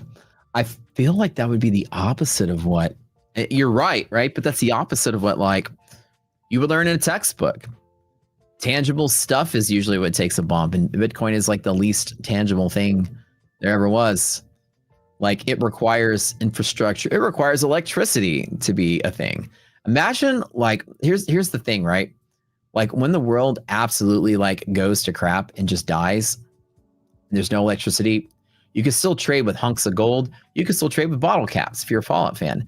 But like Bitcoin, how good is a digital wallet in the age of zombies, gas cans and chainsaws? Like, what are we going to do in that world with our Bitcoin? So I'd imagine that like the threats of like nuclear war and all this stuff, that Bitcoin would be like the thing people liquidate the most. How good is a decentralized currency when there's not a powered computer to extract it from? You need a small economy, LOL. So that was a little unusual today to see Bitcoin have such a response to what's going on around the world. You can still transfer Bitcoin without a computer. Yeah, you can take your memory stick and say, trust me, bro, there's $1 billion on it. Catch. Right? Now I'm saying like without electricity, not just without computers. I'm talking about without electricity. When the power grid goes down, how are you going to be buying toilet paper? Stockpile your toilet paper without electricity. You would think like, because like an example would be if there's war in the Middle East, then oil transfer can be interrupted, and therefore the less supply causes price to go up. So if there's possible electrical infrastructure damage, just fewer people able to use Bitcoin. So war could threaten that infrastructure the same way. Is it? Oh, he said, no, it's math. LOL. I trust you. What good is any currency in apocalypse scenario? I mean, people could choose what they want to trade at that point. Did you ever see, what was it? Waterworld with Kevin Costner? What do they call it? Chits or whatever. It was like it was like sand dollars and sand. Remember sand was like the currency from Dryland. Do you remember that movie? Waterworld was so good. I saw like 1 million times. Dennis Hopper was the bad guy, wasn't he? The smokers. Yeah. And so dirt was the currency because it was dirt. You never saw it. And he was like, yeah, the can of the jar of sand dollars. Dude, there was an era where Kevin Costner made a bunch of awesome movies. There was that and The Postman back to back, dude. He was like Mr. Post-apocalyptic for a while. There was also a movie where water was a currency. Oh, that's funny. Yeah. But anyways, I got to go, guys. So I'll see y'all later. We're running out of time here. Thanks for tuning in. I trimmed my position down from 20 to 15. I'm still kind of like engaged slightly just for the close down and maybe one more wave down, and I might kind of take profit. I'm probably call this a break-even day, which is fine. I did get the half million on the million challenge, which is cool. It took a little longer than expected. It obviously has taken since December. It's now March, and I'm halfway there. But this market has been crazy. And if you guys are having a hard time trading this market, don't feel bad. I will tell you, this is the hardest quarter I think I've ever had as far as market just frustrating the crap out of me. Like, if you say, man, Matt's having a tough time, good, I don't feel so bad, then you're good. I don't feel so bad. There's a blackout that can take control of the network. Yeah. Okay, guys, I'm out of here. Come to my channel in a little bit. We're going to be doing our afternoon stream with our boy Neon as always. I love having you guys here and supporting our community as well as supporting MyFundedFutures. Don't forget to sub to the channel on the way out. That is something that you need to do because we're almost at 60K. We'll be super excited to get there. You maybe we'll do like a big celebration or a giveaway or something like that. In the meantime, we love you all to death. Oh, thank you, Abby's posting the link. That link he's posting. The Rocket Scooter team will be live to finish out the afternoon. Don't forget to check out Stephen K later tonight in the Asia session, which is always a banger. So check it out, guys. And I love you. We'll see you later. I'm out. Bye. Have a good one.